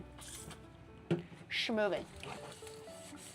She likes cupping warm sacks. Well, it just feels good because my hands are cold because today is cold and gloomy, like I said. Even though I've been cooking this whole time in the kitchen, my hands are actually pretty cold. So when I was feeling like the warm little baggie of oil, it felt really good, okay? God forbid I say things. Can't even say things anymore. I thought we had freedom of speech, man. Can't believe this.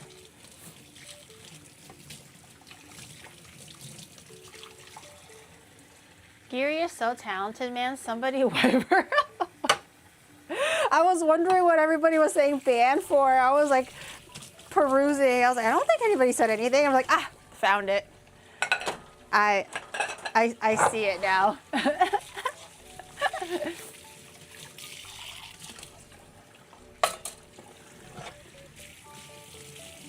The gulag, the banjo. Freedom for speech, but not for Giri. Aw, man, I don't get freedom of speech. That's crazy. Why is life so unfair? It's not because I'm a woman, is it? It better not be. Even YouTube has freedom of speech now. So for me to not have freedom of speech is crazy. YouTube now has formally merged with Twitch chat for a combined chat. So if YouTube can freely say their piece along with Twitch chat, then surely I can say things that I want to say within reason. Okay, let me clean up my little dirty bips and bobs. Oh yeah. Thanks, Garn. You should be thankful, okay? Really. So now the brothers are all reunited in one big happy family. And not disconjointed like we have like no contact or some weird shit. Ooh, I'm gonna check on the beef. There's technically another 30 more minutes left to go, according to the timer anyways. But we can always check and adjust to see if it's doing good. And also just to taste the soup to see if it's doing good. This is the thinner piece. Oh, ooh, okay. Okay, I don't want to break it down too much because I still want to have it for the noodle soup. Let me grab the thicker piece then. Let's check on the slightly thicker piece.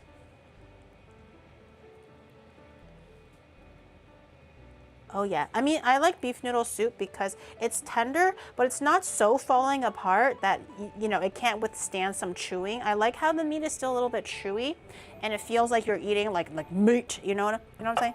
So I'm aiming for tender, but not like just absolutely like disintegrating. So that's really good. I think 30 more minutes is actually pretty correct.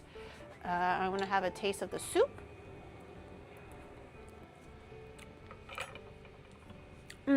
I think just to prevent the, what is it called? The seasonings from going overboard. I'm gonna try to get the spice bag out. Also the cinnamon stick. I don't want to overboil that. The last time I did that, it ended up being way too bitter. Maybe I used the wrong spices. I don't know what went wrong the last time I did it, but it was really bitter. So I'm really worried about overdoing it again. So I'm gonna grab some of the bigger, where did my spice bag go? Uh-oh. Guys. Oh, okay, I was like, girl, did I lose my spice bag? Ain't no fucking way. I can't be going after every individual piece of fennel seed and shit. Okay, no, we're okay. Okay, we found it. I found the large cinnamon stick, which is what I wanted to take out, the spice bag, which I wanted to take out, and the rest of the aromatics, if it's kind of sorted in there, I think that's fine. But I'm just gonna throw away these bits. Okay, and then it'll just continue cooking. I'm gonna let that continue doing its wonderful magic. I'm so excited. I'm so excited. It's gonna taste so good. Is it? Oh my God. Oh my God. I didn't even put that much like liquid in. Look, it's already, oh my God, flashbang. But it's already so like watery and soupy. Really good. So I'm gonna turn this down. Flashbang. I'm gonna turn this down a little bit so it's not boiling too hard because I don't want the meat to start like breaking apart. Huh? You want me to Why does Shadow keep wanting me to flashbang? I think she's trying to focus it. So I'm gonna turn it down to like a medium because the lid is on. I don't need it to be like super strong. I don't want the tousling of the boiling water to break down the meat, even though we already like fried it to give it a nice crust. It's just like, why go out of our way to risk it? So I'm gonna turn it down to a medium, let it slowly braise with the lid on. We don't have to touch it no more. That's pretty much just, that's that. I think we can start the crepes because the crepes will need to cool down a little. Let me grab the cooling rack for the crepes. I don't actually know how much crepes we'll end up making, but I'm gonna grab a cooling rack so the crepes can sit on that. And then I will grab, I'm gonna grab the portable stove because I don't have any more stove space. We're gonna do it here. I have no more space for this shit. Move everything. Put the stove here. I'm gonna melt some butter, make the crepes. Can you see that? Yes, you can.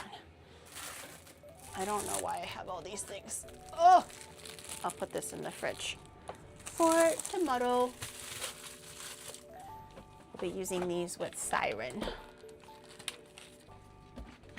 Your cookies might taste like leek a little. Do you mind? Okay, fine. I'll move it aside so it doesn't touch the cookies. So picky, chat. So picky.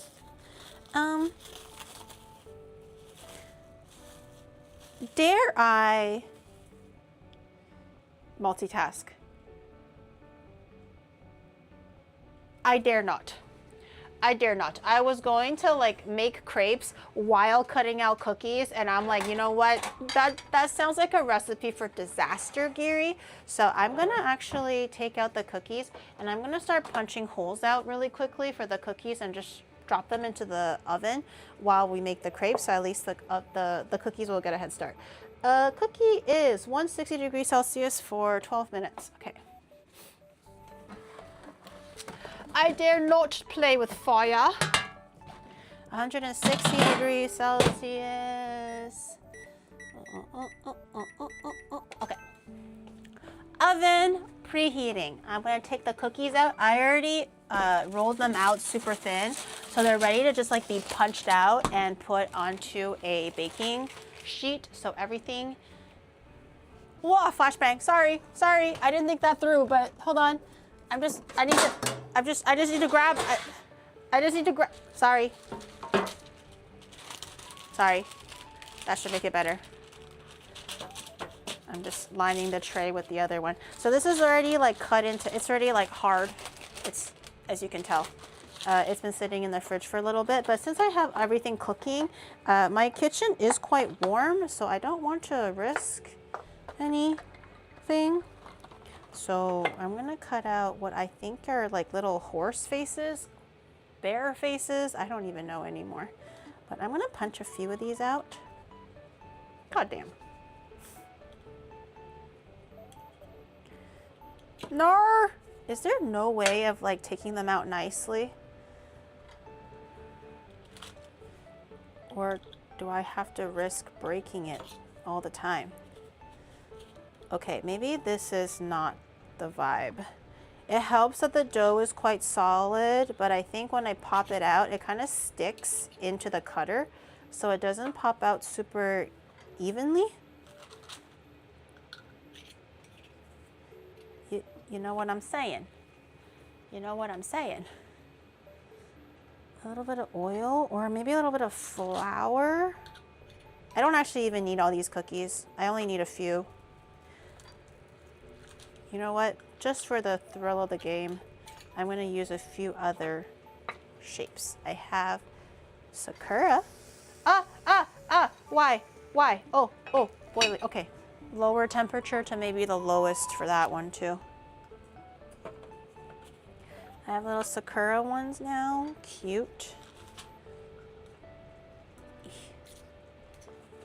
Oh, look how cute. Very adorable.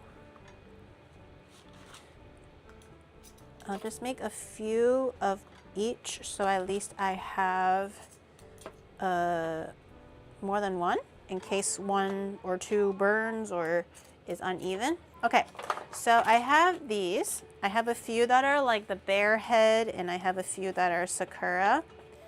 I'm only making enough for today's like red pocket purpose, but obviously if you're making like regular cookies, then just go all out and you know, you can always reshape the dough and cut more out and all that stuff, but these are quite solid, so they transfer quite nicely. I'm gonna bake these for about 12 minutes, I think is what the recipe said. It's not done preheating yet, but it's almost. And it's quite like malleable, so I can fold this back on top of each other and re-roll it so it's another nice smooth dough later. Oh! Hasengola! Pokai. Not a good omen for New Year's.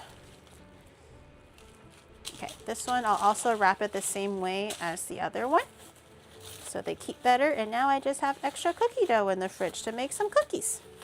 These will go really well with like cookie sandwiches. So if you're using like some chocolate ganache and you're making like the cookie sandwich with the chocolate ganache in the middle, that'll also work really well. It's a really flexible like butter cookie base.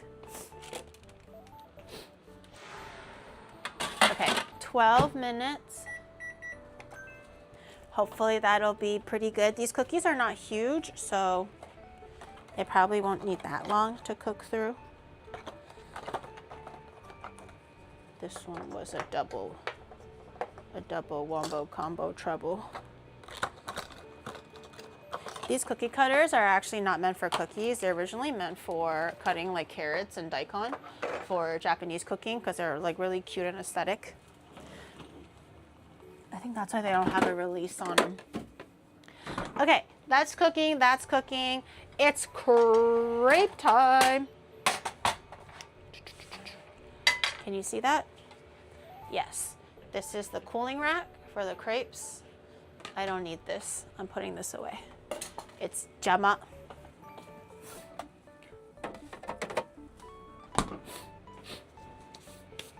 For the bentos, yeah, exactly. I'm gonna grab a little bit of buora. Oh, this is the crepe batter. We probably don't need like all of it or anything. We'll just, oops. We'll just make enough. I get a little, this is the batter that we made that's been sitting in the fridge for, I don't know, has it been 30 minutes? 40, at an hour? I don't actually remember. Let me rinse that real quick. But it's been sitting in the fridge for a little bit, so it's been relaxing, it's been hydrating fully. That's kind of what we're aiming for. Why does the batter look like Pepto-Bismol? Because it's flavored like Pepto. No, it's. I wanted to make it red, but I didn't. The food coloring isn't like dense enough to make it fully red, so it turned out a little bit pink. It's supposed to be like a good luck color, you know, for Chinese New Year. So before you actually put the batter into the frying pan, just mix it a little bit with your whatever measuring spoon you're going to use. I have a 1/4 cup spoon. I don't know if one crepe is going to be a 1/4 cup or not. I'm just using a 1/4 cup spoon. So you can probably do an 1/8 cup, maybe. 1/4 cup might be too much. Just mix it a little bit every time you put it onto the pan. So because sometimes the water or the flour and the butter might separate a little bit. All right, I'm going to put it onto, I haven't made crepes in a while. I'm gonna put it onto medium.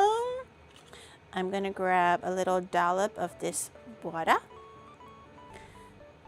You don't want it so high that it burns. Then you're gonna get brown butter crepes, which is doesn't sound like a bad idea, but it might not look as cute for color.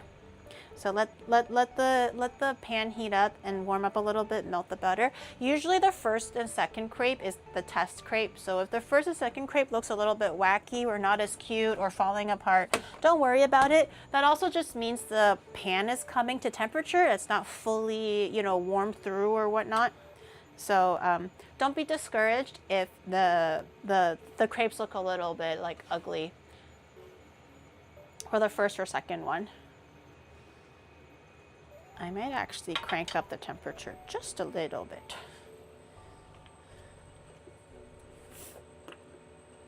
I haven't made crepes in a while. How many different kiss emotes are there in this chat? Many. I actually don't even know anymore. The first one's always a dud. Yeah, it's always a dud for pancakes, for crepes. I don't know what it is about making pancakes or crepes, but the first one's always a dud. Okay. I'm just slowly covering the pan with some butter. I'm gonna let it just be a little bit warmer. A little bit. I think. Okay, I'm gonna have a go. I'm gonna have a cheeky little go at it. Use a container that pours well. Ooh, not hot enough, I don't think. Might be a quarter cup though.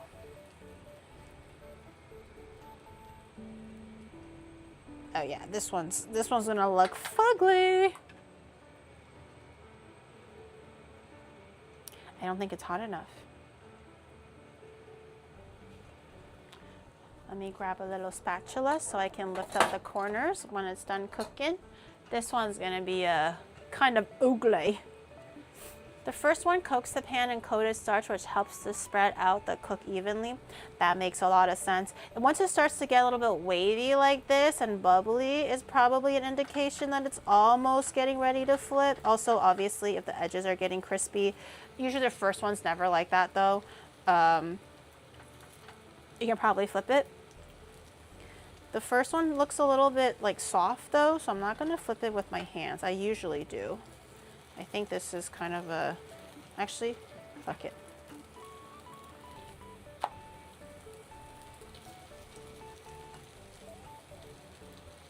Don't do that if you're not confident. Don't burn yourself, it's not worth it. Yeah, this one's a little soft. Not unusable, but it's not the best. And that is okay. Not everything is perfect. Oh shoot, I forgot to set a timer. By now it's probably 20 minutes for the meatballs. Okay, they cook really quickly though, so you don't have to keep going. I'm gonna put that on the pan so it can cool down. Okay, that's one. You don't have to re-oil right now because I think it's pretty oiled at the moment. I'm gonna grab another like quarter cup roughly. Oh yeah, now that sounds better. Yeah, I think quarter cup is probably the way to go. Okay, I think I'm gonna lower the temperature. I think it's too high now.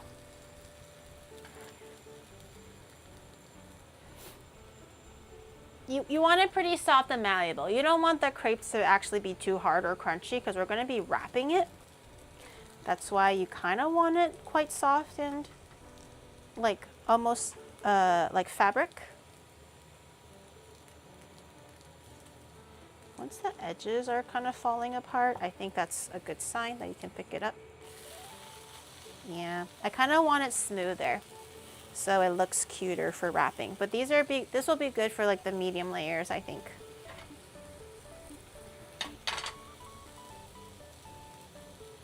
I believe I will start adding in butter after this one. These are the weirdest tortillas I've ever seen. They're not tortillas! I mean, if you're really adventurous, you can maybe use them as like sweet tortillas, but they're not tortillas. I'm gonna add a little bit more butter.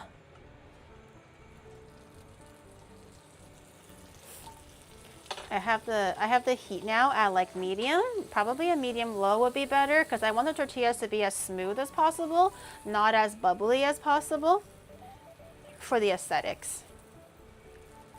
For what I'm trying to do. If it's just regular crepe cake, does not matter. Just keep banging out those crepes. But because these crepes are gonna be like showing on the outside, I do kind of want them a little bit prettier. Roughly a 1/4 cup, I think, is pretty good.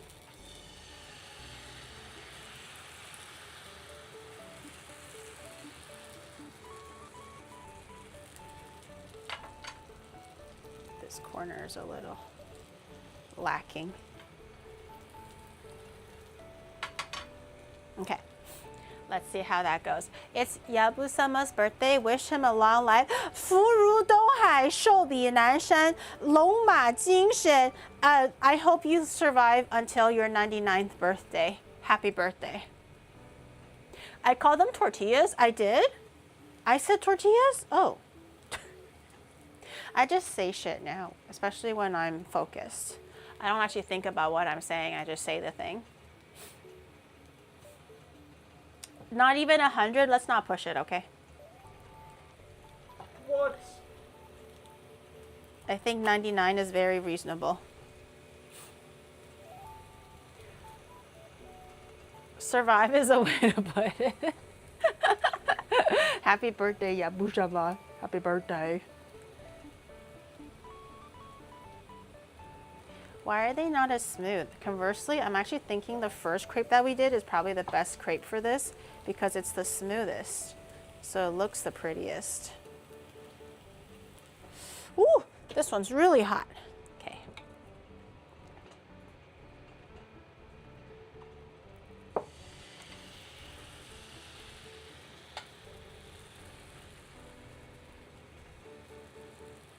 Okay, this one spread quite nicely. I have high hopes for this one. Be smooth. Be smooth. I hope it's smooth.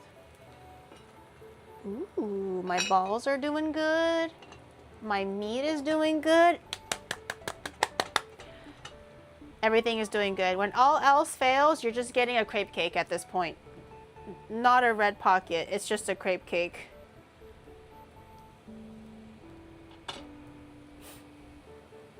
The bubbles are coming.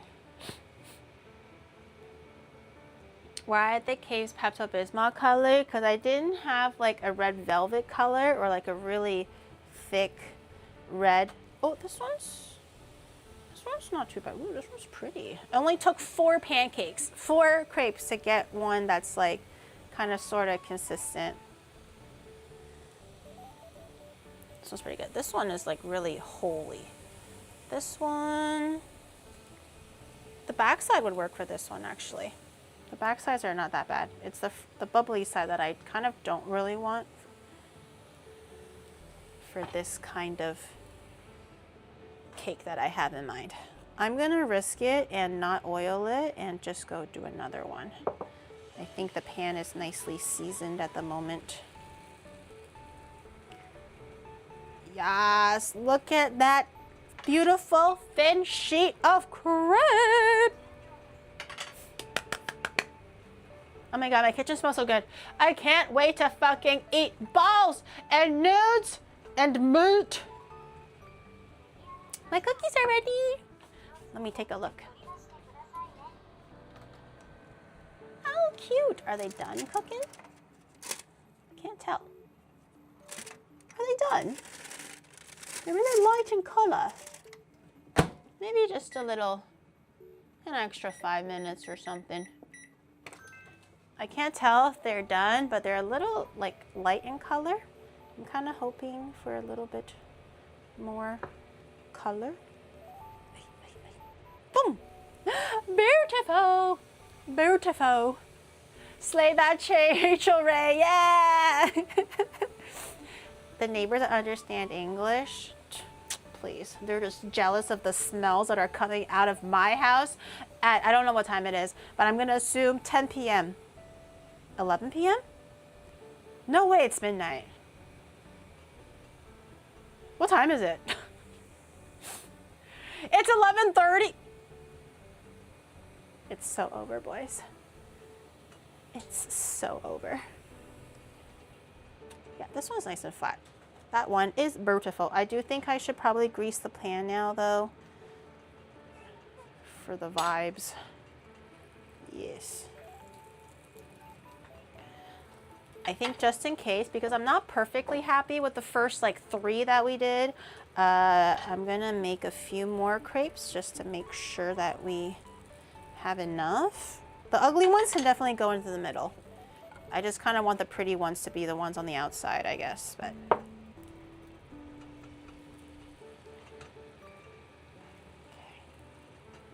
Getting the muscle memory is now forming. It's coming back to me now. Let me sleep without the smell. I hope she goes for trims again.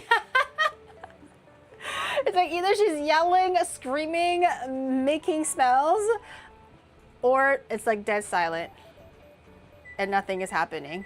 They must think I'm very weird. I hope not, but they must think I'm very weird. Oh my God, the beef is so beefing. It's doing good, it's looking good. It's a weird feeling seeing chat make out so often. They're just lovers, not haters, you know?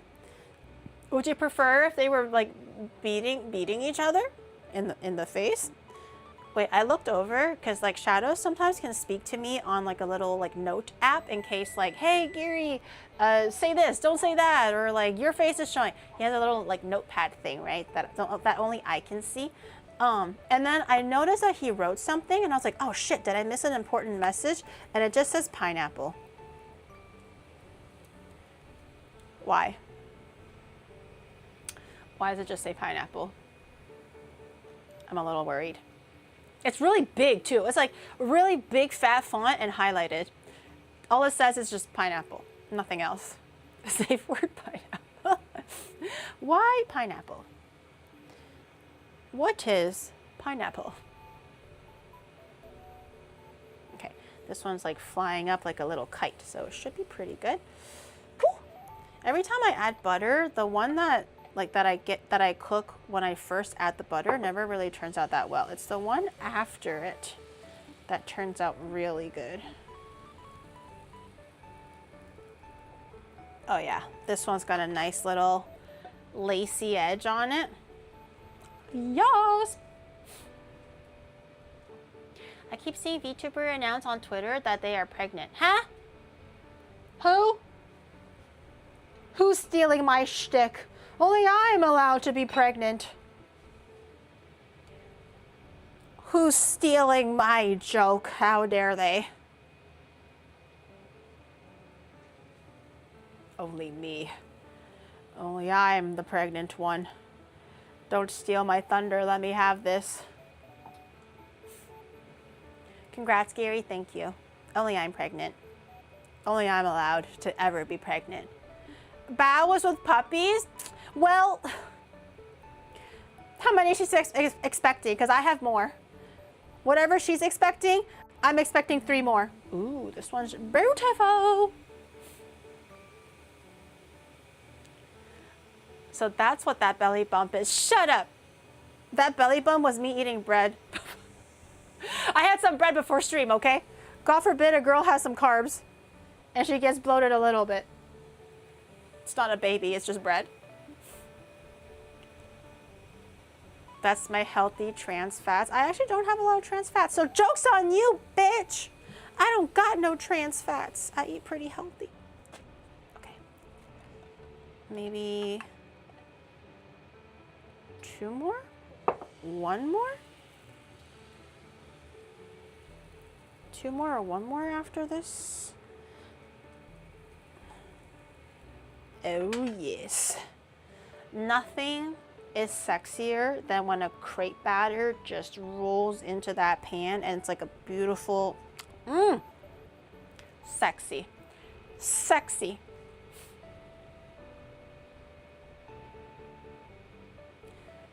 Her fats are straight. Yeah, okay. I've been eating for 3 since the road trip. No, I've been real good about the eating. I've been behaving. When I don't have to eat outside, I eat pretty healthy at home. Low calorie, high volume, high protein, low fat. Actually, all my food is a really, really little fat, if anything. I've been doing real good. A crepe spreader? Nah. I'm not really making those kind of crepes. I feel like these are probably pretty good. Also, the crepe spreaders like scare me a little bit. I'm worried that I'm gonna like scratch the pan or have the crepe be uneven, I guess, if that makes any sense. Those giant meatballs. Well, I'm not gonna be eating all the meatballs. I'm gonna be sharing it with Shadow, and honestly, if we have leftovers, we might eat it tomorrow. Like, it's not gonna be a 1 meal thing, okay? Like, it'll be broken up into, like, you know, at least with amongst 2 people, but it might also be like a 2 meal kind of a vibe. Okay, I'm not gonna actually oil the pan for this one. I'm just gonna go for it. Because every time I oil it, it kind of sets the progress back a little. I'm just gonna do it.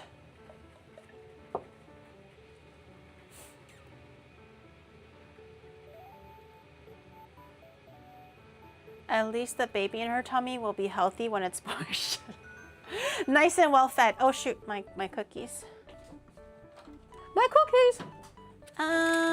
Ooh, okay, I think my cookies are done. I'm gonna just keep the oven open so it doesn't continue to cook and whatnot.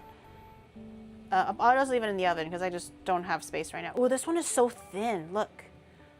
You can kind of like see through the spatula almost. This one has a really nice lacy edge. Ooh, all these other ones are so good. I'm so happy. I'm so happy. The beef is also done. The fire turned off after the timer. We're making some good stuff. Okay, last one. I don't actually know if this is like more than a 1/4 cup or less than a 1/4 cup, but ooh, okay, whoa. That was probably a smidge over a 1/4 cup.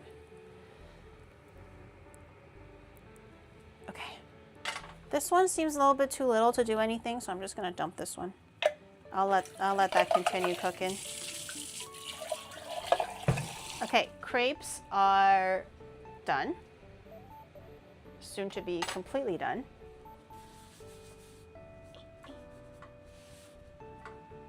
I got some. No. Wasteful? Well, I don't really need like a tiny little crepe.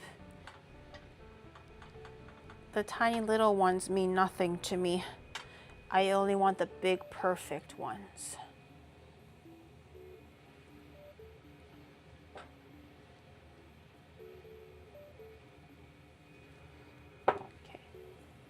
This one's looking a little soft and tender. Ooh, beautiful. Okay, good. Amazing goo. Hontoni sugoi.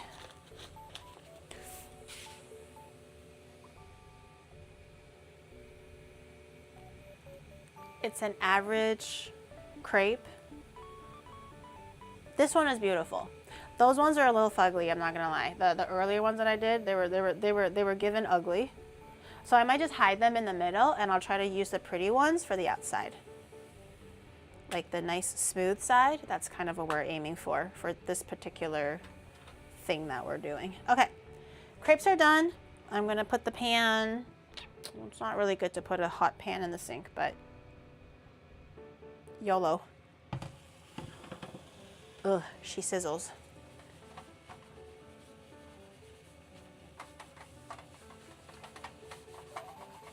Okay,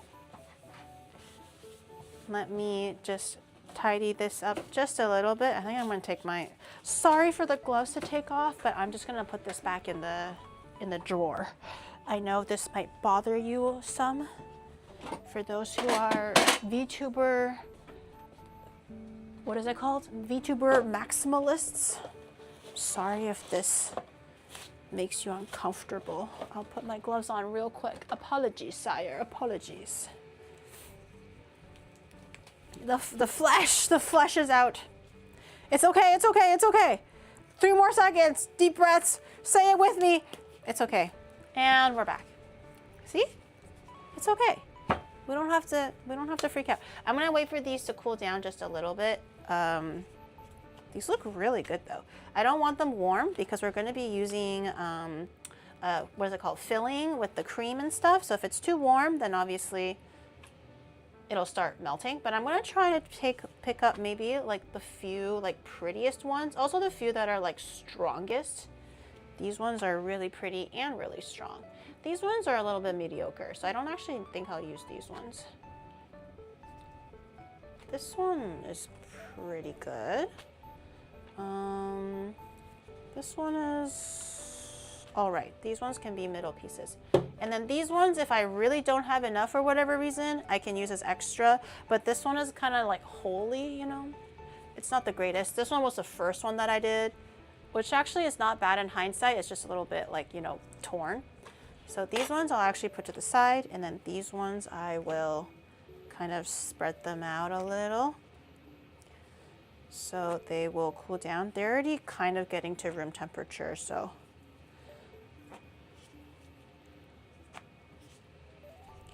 Beautiful. Okay, I'm gonna put this on the side. What I actually want to do for this is I'm basically making a red pocket, and I'm gonna fold it in with like some stuffing and extra things. So I'm gonna need my little turn table, and I'm also be cutting, I need 1 large piece of crepe to use as basically the bottom, so I can fold it into like a little beautiful little pocket. I don't know if I can do it, but I'm gonna try to do it. I will need one that kind of has like maybe a bigger surface area. I think this one might work as the bottom sheet, and then all the middle sheets I can use as like the inside stuffing. Let me wash my hands real quick and I'll grab the cookie cutters and stuff. This will be interesting. I have this here. Which stuff did you buy? The Magnum gloves? Magnum? No, I have nitrile gloves, powder free in black. I don't use Magnum gloves. What are they? Sounds like a condom. I use black gloves, not condoms, bro. What are we talking about here? Sounds like a condom name. Oh, I can't reach my swabs. Those will be for later. Okie dokies. Okay, so this one I said was going, oh, hold on. Let me grab a little turntable paper thing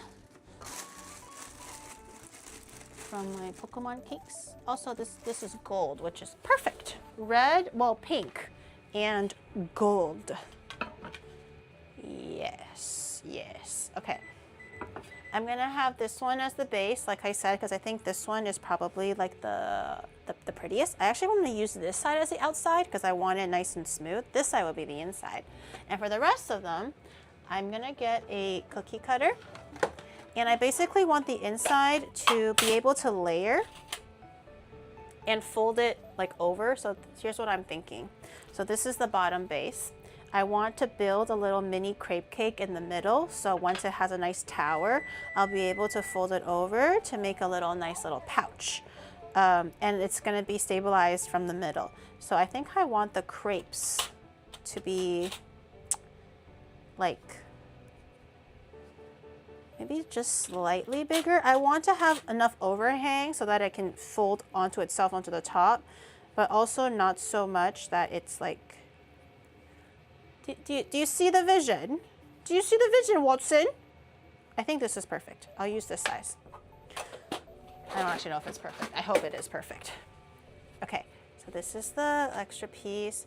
These are the ones that I'm gonna use for the middle. Ooh.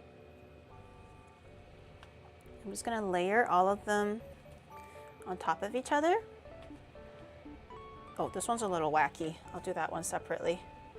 These ones are all quite even.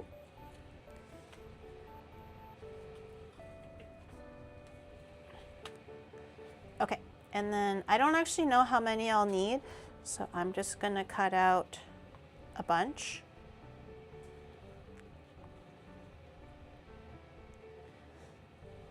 A little wasteful, but you can always just eat the crepes afterwards. And for a few of them, actually I think these are good. Look at my little crepe medallions. They're kind of cool. Okay, that's done. Put it into the sink. All right, we can more or less actually start assembling a little bit actually, just so that I can kind of set in the fridge while we plate and eat everything else like in a second. We're just gonna put everything together. I'm gonna grab a spatula. Do I have a smaller spatula? No, just a big humongous one? Okay, that's fine. Boom. And then I'm gonna grab the cream that Hestia made yesterday, the red bean cream. No sense wasting it. Also, I think it'll go really well with what we're doing. Okay, so I have the whipped cream from yesterday. The just regular whipping cream with the red bean paste that I made. And I'm just gonna kind of give it another whip just to make sure everything is nice and even. This will be the filling. The cream can be any flavor, obviously. It can be just regular flavor. It can be chocolate, vanilla, blah, blah, blah, blah, blah. Whatever you want. This one is just red bean. Okay, so this is the bottom. I'll put it in the middle. Okay, and just like a regular crepe cake, we're gonna do a little bit of the bottom so it has a bit of cream to hold on to.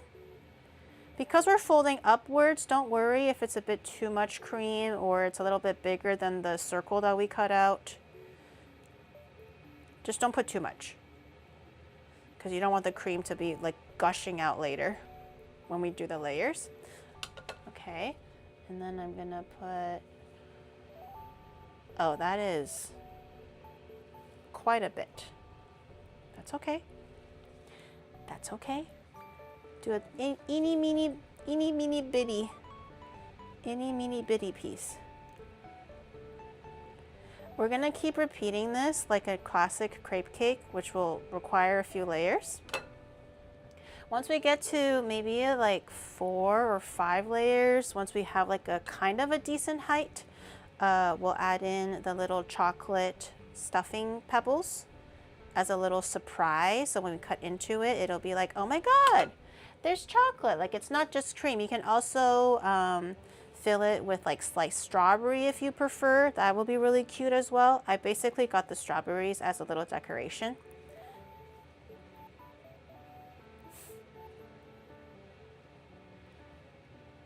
But you can also use it as filling. I'm just too lazy to slice all of the strawberries right now. And if it's in the inside, obviously, if it's the pretty crepe or the uglier side of the crepe, does not matter. They can't see it. What? Oh, I fucked up. I was supposed to. No! This was the. I just realized I used the wrong side of the crepe. I mean, it's not a big deal. I just would have preferred it if it was on this.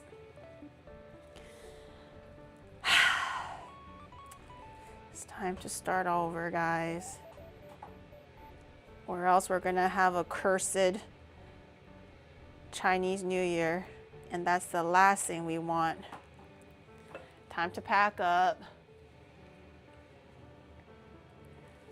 God fucking damn it.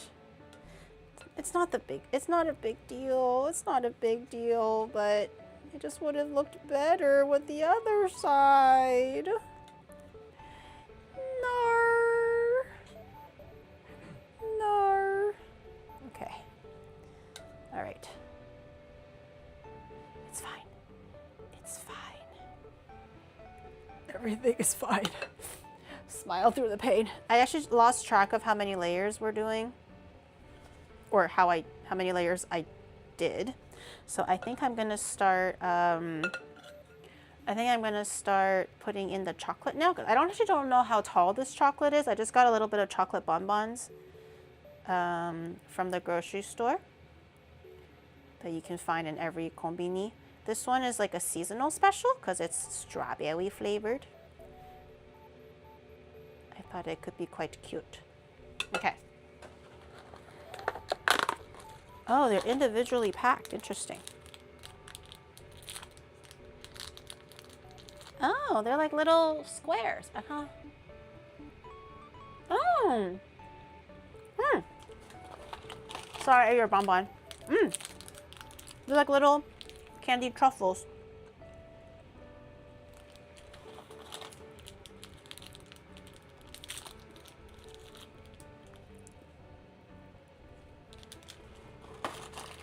Oh man, this is gonna use a lot of truffles. Okay. I hope I have enough.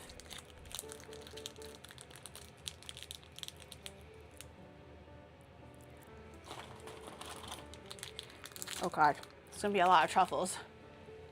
Stop eating it. I'm just having a taste. I'm quality assurance saying, God. You don't want to eat a defected bonbon, do you? Just trying to help, man. Just trying to help.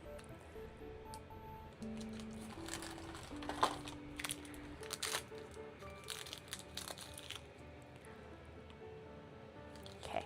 I'm just doing all the outer layers and then I'll fill in the inner layers in a second. That's against the idol diet. Correction, I'm not even an idol right now anymore, so I can eat whatever I goddamn please. Okay. All right, and then I'm gonna do the middle now.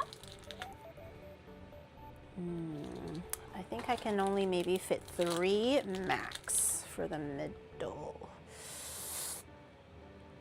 Yeah, I'm gonna try to jam it as much as I can. So maybe 3 max. Can I squish? Okay. Wow, that was a lot of bonbons. 2, 4, 6, 8, 10, 11. Oh man, it's an odd number. I hate that. Okay, and then we're gonna just gently cover the top with cream. So it kind of like keeps all of the bonbons in place. Also fills in some of the cracks in between the candy. It's not going to be perfect. Ideally, if you have more time or if you're a little bit more precise, you can use like a piping bag and kind of pipe between the cracks so that it's a lot more, you know, even where the cracks are. But for this, I'll just leave it as is. And then we'll just continue trying our best to make a circle and layering upwards. And then repeat maybe for like another 3 or 4 layers, just so that there's like enough height to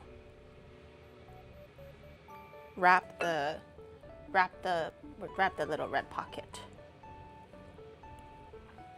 Okay. And the crepe layers don't really require too much cream. It's mostly just the chocolate layer, so you can fill in the gaps and all that. Add 1 more bonbon. I don't think it'll fit though. Oh, you're right. I can leave the last one, which is I guess the year of the horse. It can symbolize the year of the horse because it's this year. I'll leave it on the top as a decoration. So it'll be a total of 12 bonbons, but not like as stuffing. It'll just be a total of 12. Oh, I think it's the app. Hold on. Oh, face tracking. Hold on. My face tracking passed out. Give me 1 second. Okay, I think we're back.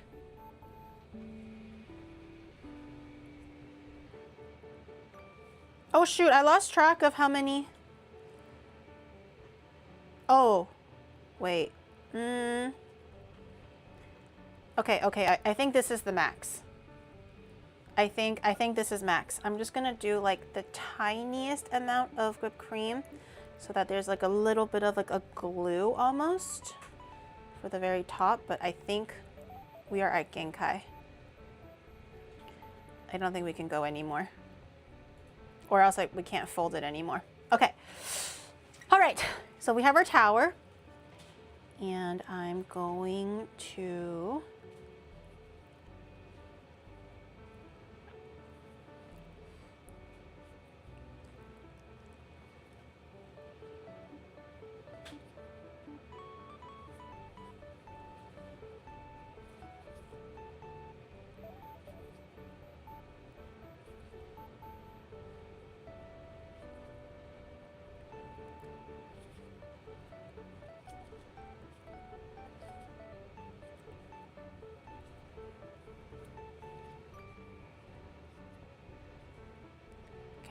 just have to hold it in shape just a little to encourage it to stay in this like mold. It's a pocket!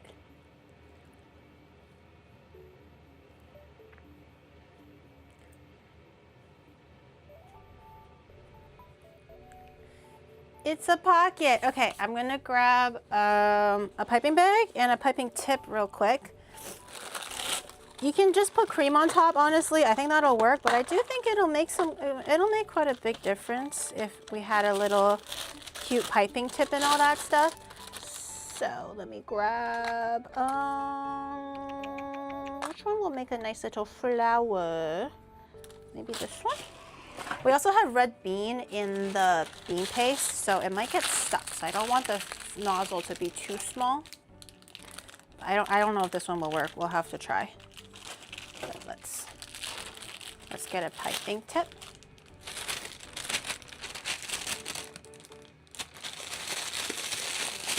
So nothing wrong with cream coming out? No, cream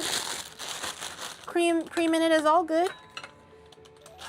I'll just grab a little bit.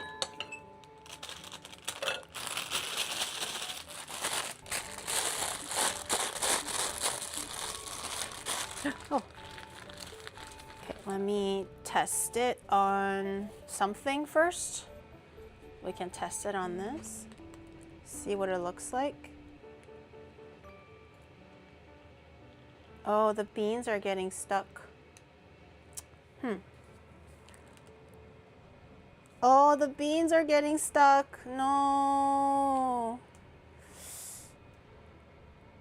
Oh no, it's like backed up.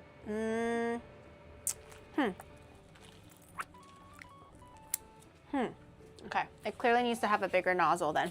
Okay. Back to the drawing board. Maybe this one then. I was looking for one that maybe has like a prettier design. But I think we're gonna have to prioritize making sure the beans can leave it than having it be like super cute. The beans need a bigger hole, yeah. What is it supposed to be? It's supposed to be a little pouch for like a red pocket. Like in the literal sense, a red pocket. I'm making chat a red pocket for Chinese New Year.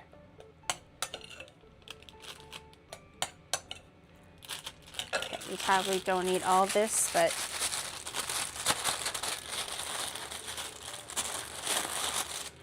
okay, we're gonna grab another one. See what it looks like. Oh, I grabbed the wrong nozzle. Okay, well, I grabbed the wrong nozzle, but it might.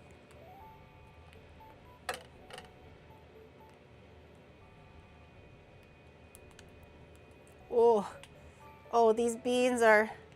Ah!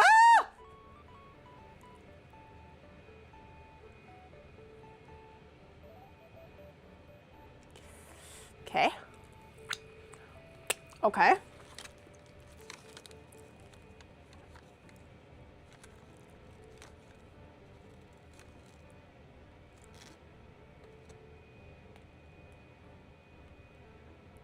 Bitch, don't you dare. Yeah!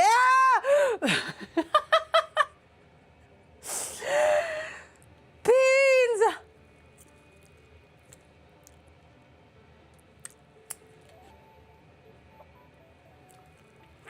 Okay. It's okay. It's all according to Keikaku, guys. This is what I wanted in the beginning. Okay.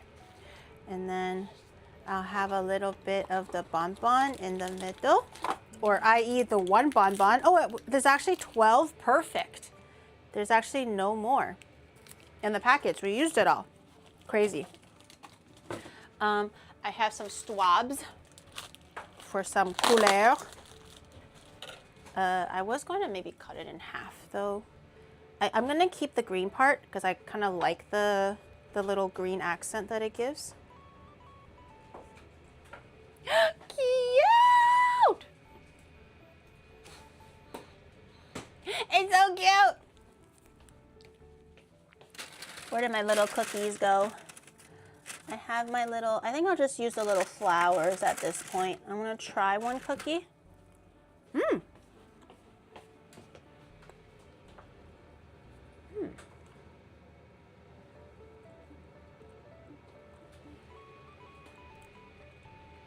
Oh my god, I think that's it.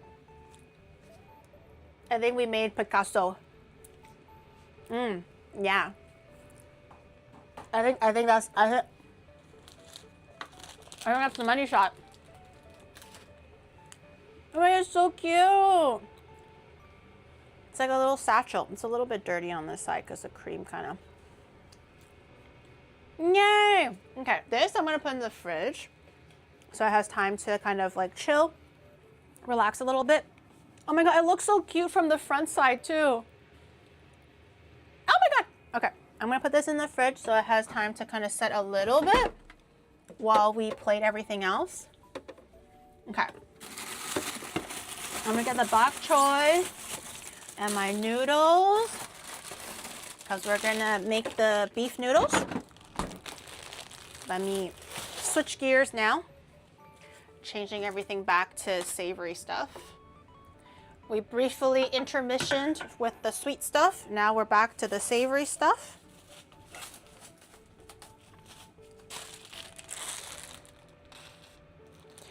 Is this even coming out like at all? No? Okay. All right, fine. I guess it's gonna come from the other way then. And then this one, I can just wash it later. These things I can put in here for now. I'll put it on this side. I'll deal with that later. Yay, okay. I thought it was over. No, we have to. I thought it was over, sad face. No. This is your first time entering a cooking stream with Gere. It's never over. Just when you think it's over, wait, there's more. Okay, I'm going to heat the beef up again because it turned off like about 30 minutes ago, roughly, maybe 45 minutes ago. But I just kind of want to make sure it's still warm when we're ready to serve, but it's done cooking. So I'm gonna keep it at a lowest heat. And I'm gonna transfer the meatballs, which hopefully is not too hot because the meatballs are done too. I'm gonna put some water. I'm gonna boil it for the bok choy and I'm gonna boil it for the noodles.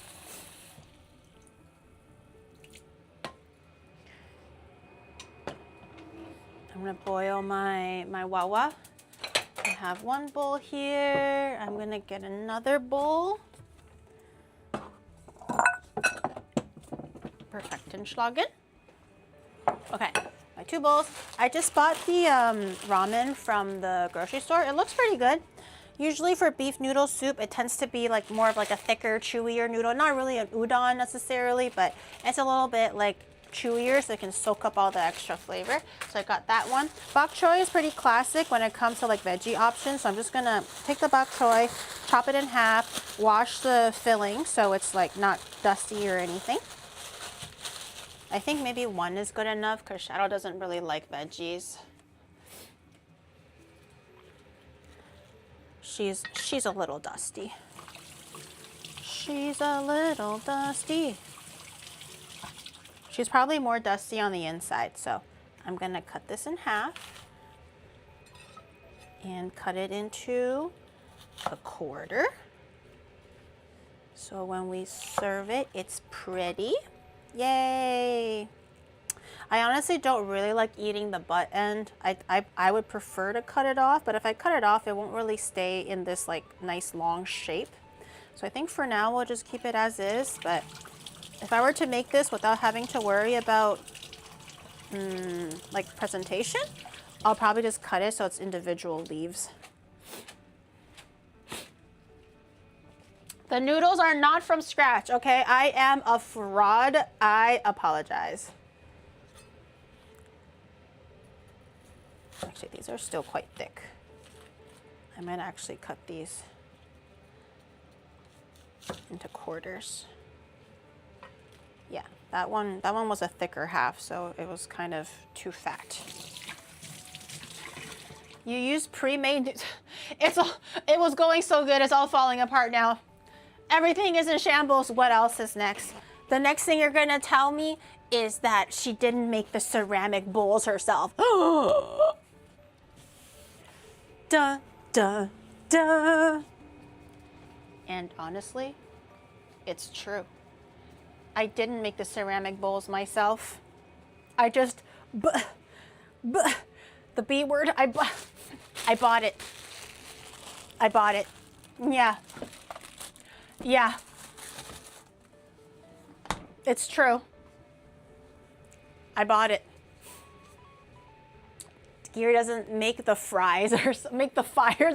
Yeah, I don't actually unga boonga make the fires myself either. Sorry, chat. I've been a filthy liar.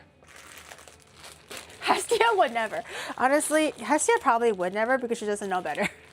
The recipe would be like, now make your own ceramic bowl. And she's like, oh dear, I didn't know I had to do that. Okay. And then she's like, telling me like, Giri, I made XYZ dish. It's been 48 hours, but why is it still hard? And I'm like, 48 hours? Like, yeah, the recipe says I have to make my own bowl too.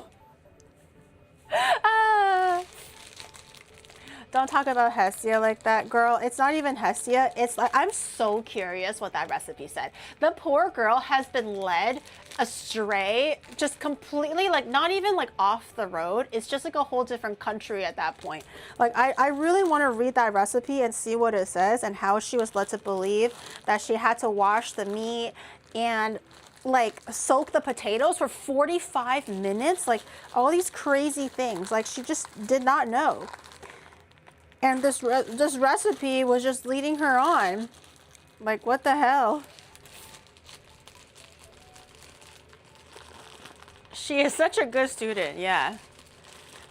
You didn't even refine the gas for yourself. Filthy. Filthy is all I can say. I think this is a 2-person serving. It's definitely not a 1-person serving, right? That would be crazy if it's a 1-person serving. Unless it's like a 4-person serving? Shit.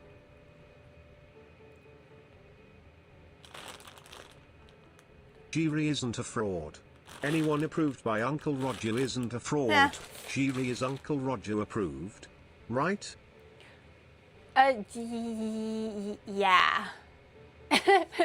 No wonder she was so scared. The instructions were so bizarre. Yeah, like, I'm sure to some extent it might be like natural misunderstanding because she doesn't have an understanding for cooking. She doesn't cook. So maybe like for things like washing the meat, I'm pretty sure the recipe didn't say to wash the meat. If the recipe said to wash the meat, burn that recipe book right now, okay? But I'm pretty sure it didn't say to wash the meat, so she just truly didn't know, and she's like, well, raw meat is dirty. Everyone knows raw meat has bacteria. She just doesn't understand what that means, so she decides to wash it. I get it.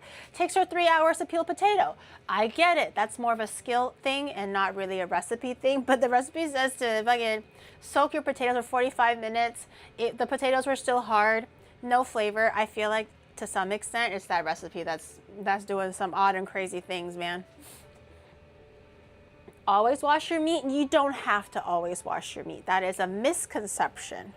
I believe that sometimes you don't have to wash your meat, you just have to boil it or, you know, saute it to get the blood out. You don't have to wash the meat. That's overcomplicating things. 3 hours of prep to just for nikujaga is crazy. Yeah, and nikujaga is one of like the easiest dishes. It's like curry where you just like the hardest part is the peeling and chopping. Once it's in the pot, it's so passive. You just stir it, put in water, put in the cubes, or you know, put in the seasoning.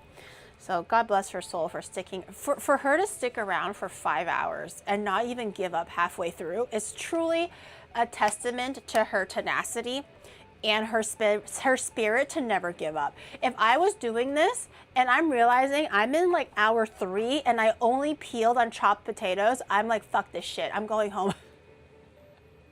I don't care what the rest says. And if the recipe says to soak my potatoes for 45 minutes, I'm gonna chuck that stupid book through the window. I never wanna look at that shit ever again. I just wiped the meat I cooked with a kitchen towel. Really? You wipe the meat too? Really? You don't just, oh, like to dab it off, like the moisture, you mean? Not like rub it like this, right? You're just like dabbing off the moisture so you can season it. Was it a Jamie Oliver book? At this point, hard to say. At this point, who knows? I realized that maybe this pot is a smidge too small for the noodles, so I might just actually blanch the vegetables first. Get that out of the way. And then I'll cook the noodles, so I don't have to worry about the colors or the flour and stuff leaching into the boiling water. I think I'll blanch the veggies first. Give it some beautiful couleur. Oh, this thing doesn't change? Okay. Flashbang. I'm gonna let this cook. I'm gonna let it sit on my countertop. So I'm not gonna put it directly into the bowl first. I wanna make sure it's kind of on the top of the noodle bowl, not underneath it. So I'm gonna let it cook a little bit for maybe like a minute more. I'm gonna let it sit on the cutting board and let the residual heat continue to cook it a little bit more while I do noodles and everything. So by the time I actually serve it, it should be like a nice tender, like veggie. I kind of like my bok choy a little bit more cooked. I like my veggies a little bit softer. I don't want them super crunchy, I guess. Well, stay there. But personal preference. My eyes, Giri hates our eyes. I think Shadow's gonna come over and change the color a little bit. I think he's also realizing that it's super bright. Sorry, chat.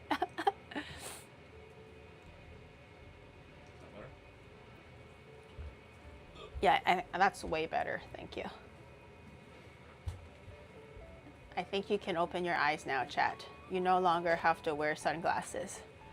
I think it's okay. Better? Okay. Good. I'm gonna do it maybe for like 30 more seconds now that the water is actually actively boiling. So the residual heat can cook the rest in what, 4 minutes? How long do you cook this for? 茹で時間、ようやく3分。冷やしの場合は3分半。So 3 minutes. 3 minutes for the noodles. So this will sit on my cutting board and have it just passively heat up for 3 more minutes. I'm gonna put it here. Beautiful color, beautiful. How does he not like bok choy, man? That's crazy. Look how like appetizing these colors are. Why would you not want something like that? What a loser. See? Look how beautiful. Look how beautiful my bok choy is. Okay. I'm gonna put in my Noods now while it's boiling. Hopefully it does not explode. Okay, keep your eye on it, because with the noodles, it tends to boil over and start splashing all over the place. It has happened before, especially when it's a little bit cramped like this. I probably should have used a bigger bowl, but I just don't have any bigger pots at this moment. The recipe or the bag says 3 minutes. Boil for 3 minutes. 沸騰したのお湯に麺を入れ、お好みの硬さに茹で上げてください。茹で時間は麺は約3分。Yeah, so put the noodles in when the water is boiling, which we did, and cook until desired firmness, and it says recommended 3 minutes. 茹で上がった麺のお湯がよく切り丼に入れて出来上がりです。お好みの具材、チャーシュー麺、メンマ、ネギなどを Okay, yeah, that's just like teaching you how to make ramen if that's what you want. Gary's eating for 3 people. Is it a... I'm looking at it and I'm like, Well, this is not all mine, okay? This is also Shadow's. I'm not eating all of this. Don't misunderstand. This will be half for Shadow. I'm not gonna raw dog this whole thing. Carb maxing, she's eating for 15. I saved my carbs for today. I only had a little bit of carbs for lunch. So I'm like, you know, rationing the carbs for the cooking stream. Although I'm gonna lie, I didn't calculate for the crepe cake, the red pocket. I only accounted for the noodles.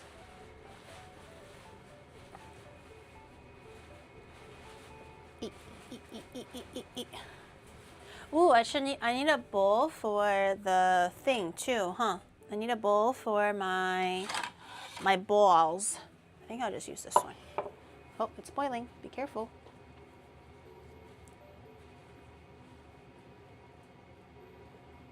This is still...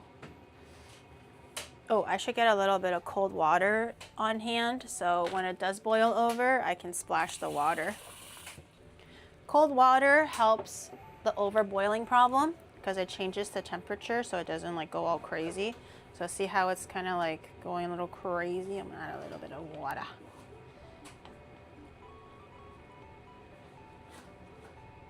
I'm gonna try a little bit, I'm curious. Oh, that's pretty good. I don't think it needs to boil more. I think that's quite nice. Okay, Noods in.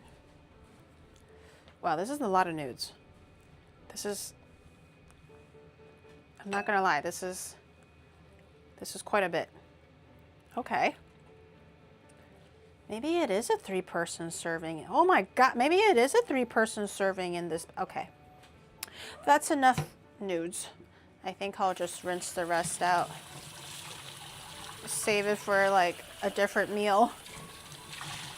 Oh yeah.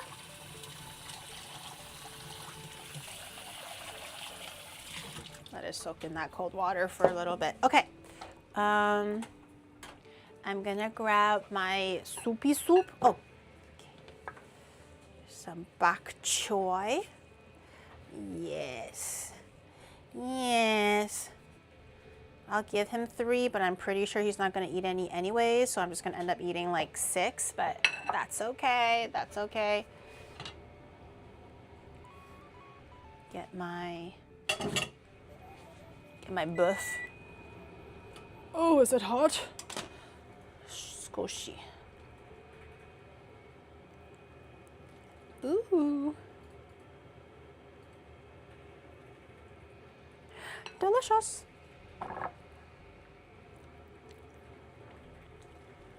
I didn't strain the soup because I kind of forgot, but strain the soup if you don't really want a lot of like the onions and the veggie pieces super like in the soup, but I mean it's just onion and stuff, it's no biggie.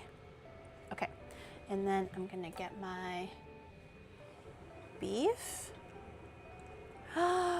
Yes, yes. I have 4 pieces, so it should be perfectly. You get some, I get some. I don't even have to cut it. I think it's like quite broken down already. Where's my other piece? Yes. Look at that. Perfectly, like, falling apart tender, but not so soft that it's like it can't even hold its shape anymore, which is how I prefer my beef noodles.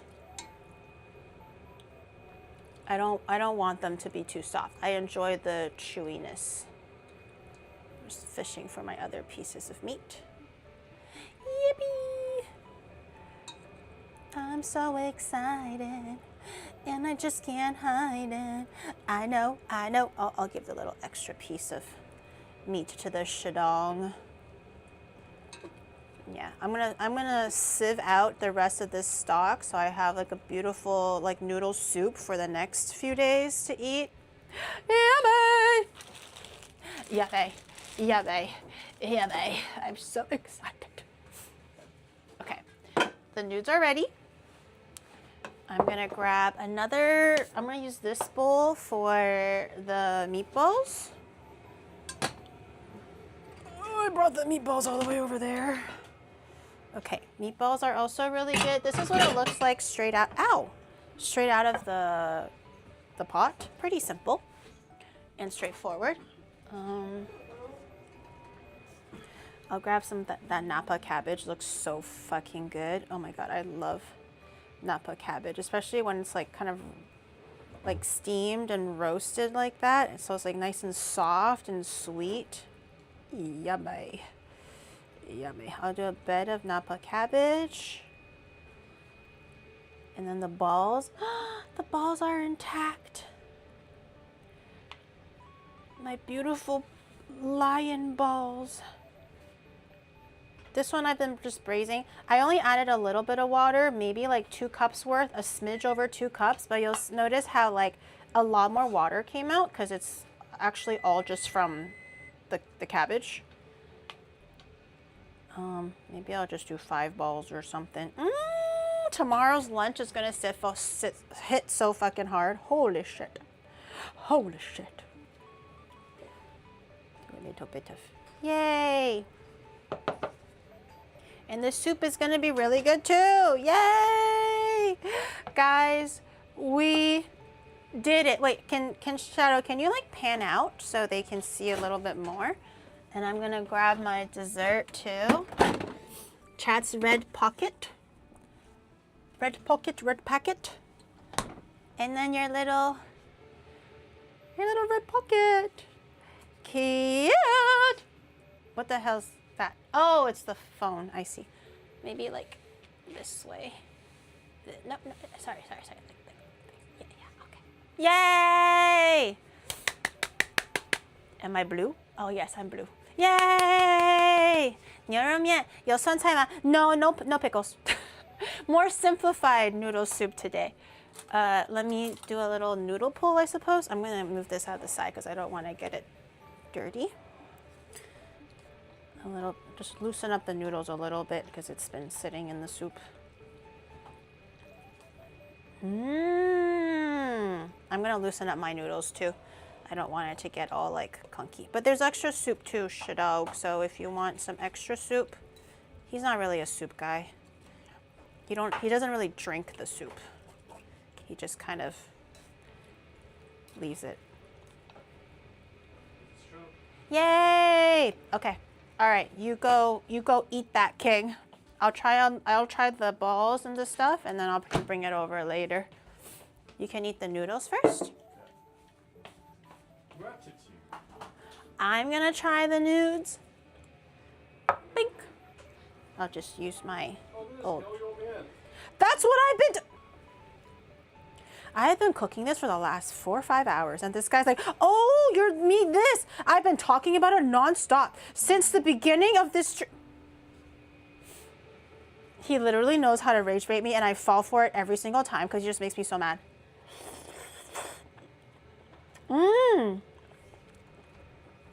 Oh yeah. Oh my god, that beef. It could be a little saltier, but it's spicy, it's savory, a little sweet. Oh, that beef is so good. Hold on, look. It just, It's pretty good. beautiful texture, very tender. You can just pull it apart with your chopsticks, you know, you don't have to like fight with it or anything. Mmm. I might get some more soup. I like soup.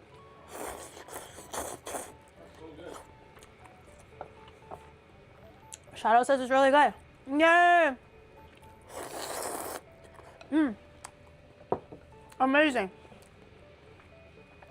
Balls. I hope I made my dad proud. Let me see. Ooh, it's nice and tender. Okay, okay. I'm gonna try the veggie first, I guess, because I really like Napa cabbage.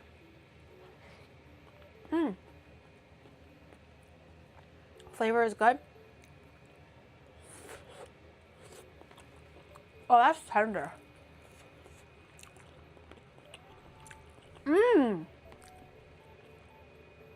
Oh, that's really tender. And juicy.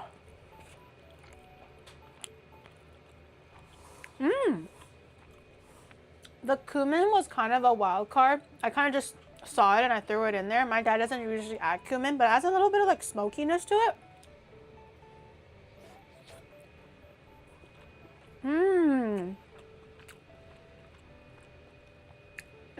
That's really good. It doesn't taste like that in terms of flavor profile because I added the cumin, but in terms of texture, they're very, very similar. Very similar to my dad's.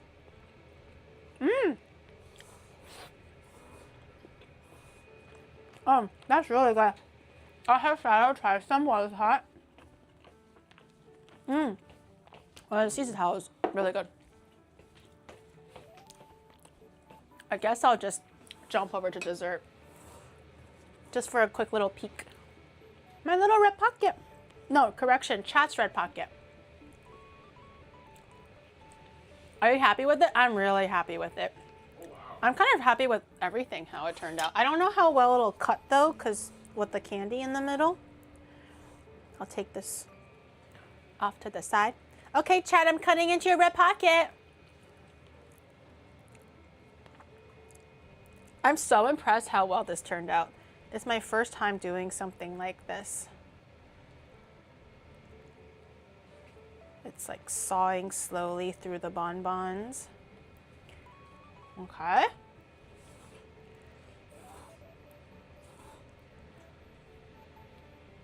Oh, cute. It's a little crepe cake.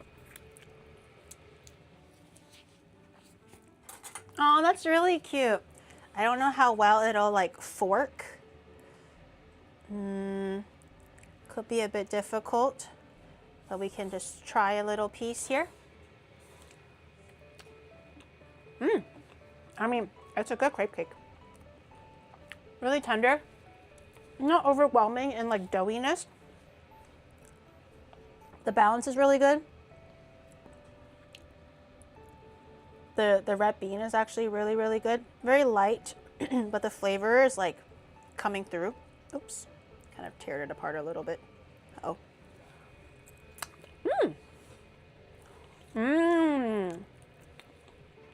I don't really like cream. I don't like it when it's like a big blob, okay? But when it's in between crepes and stuff, you know, it's not that bad. It's not that bad, all right? It's good shit. I'm glad that it turned out well, though. Oh my gosh. Yay, everything was delicious. Exactly like I have foretold. I never doubted myself for a single second. I'm gonna get a little bit more soup, though. Okay, chat. I'm gonna pig out. I need to eat in peace. I'm gonna, maybe Shadow can set up a raid, or I don't know, to Rock, or maybe to someone nice. Tomorrow, Siren's gonna be over. We're gonna be doing another cooking stream, but it's gonna be a cooking collab with Siren. Very excited. So look forward to that. But I'm gonna enjoy my fucking food because this shit is bomb.com, as the kids say.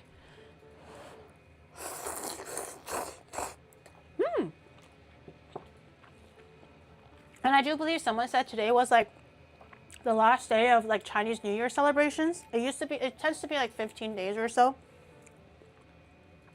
If that's true, happy Chinese New Year, happy Lunar New Year, happy Ramadan, happy everything. I hope that you guys had a great celebration if you do celebrate. And if you don't, I hope you guys had a great Thursday, Wednesday, Tuesday, Wednesday. And I'll see you guys tomorrow back in the kitchen for cooking collab with Siren. Yippee! It runs for 15 days. Yeah, I don't actually know if it's been 15 days since the actual New Year. We're reading Pete. Okay, go say hi to Pete for me. Be good over there. Go enjoy his... I think he's playing Resident Evil 4, I think, when I was lurking today. I think so. Thank you for hanging out, chat. I appreciate it. I'll see you guys tomorrow. No, baked noodle soup tastes Taiwanese. It does. I don't really know what Taiwanese tastes like, but it does taste really good. This could be a little bit saltier for me. But the texture, flavor, really good.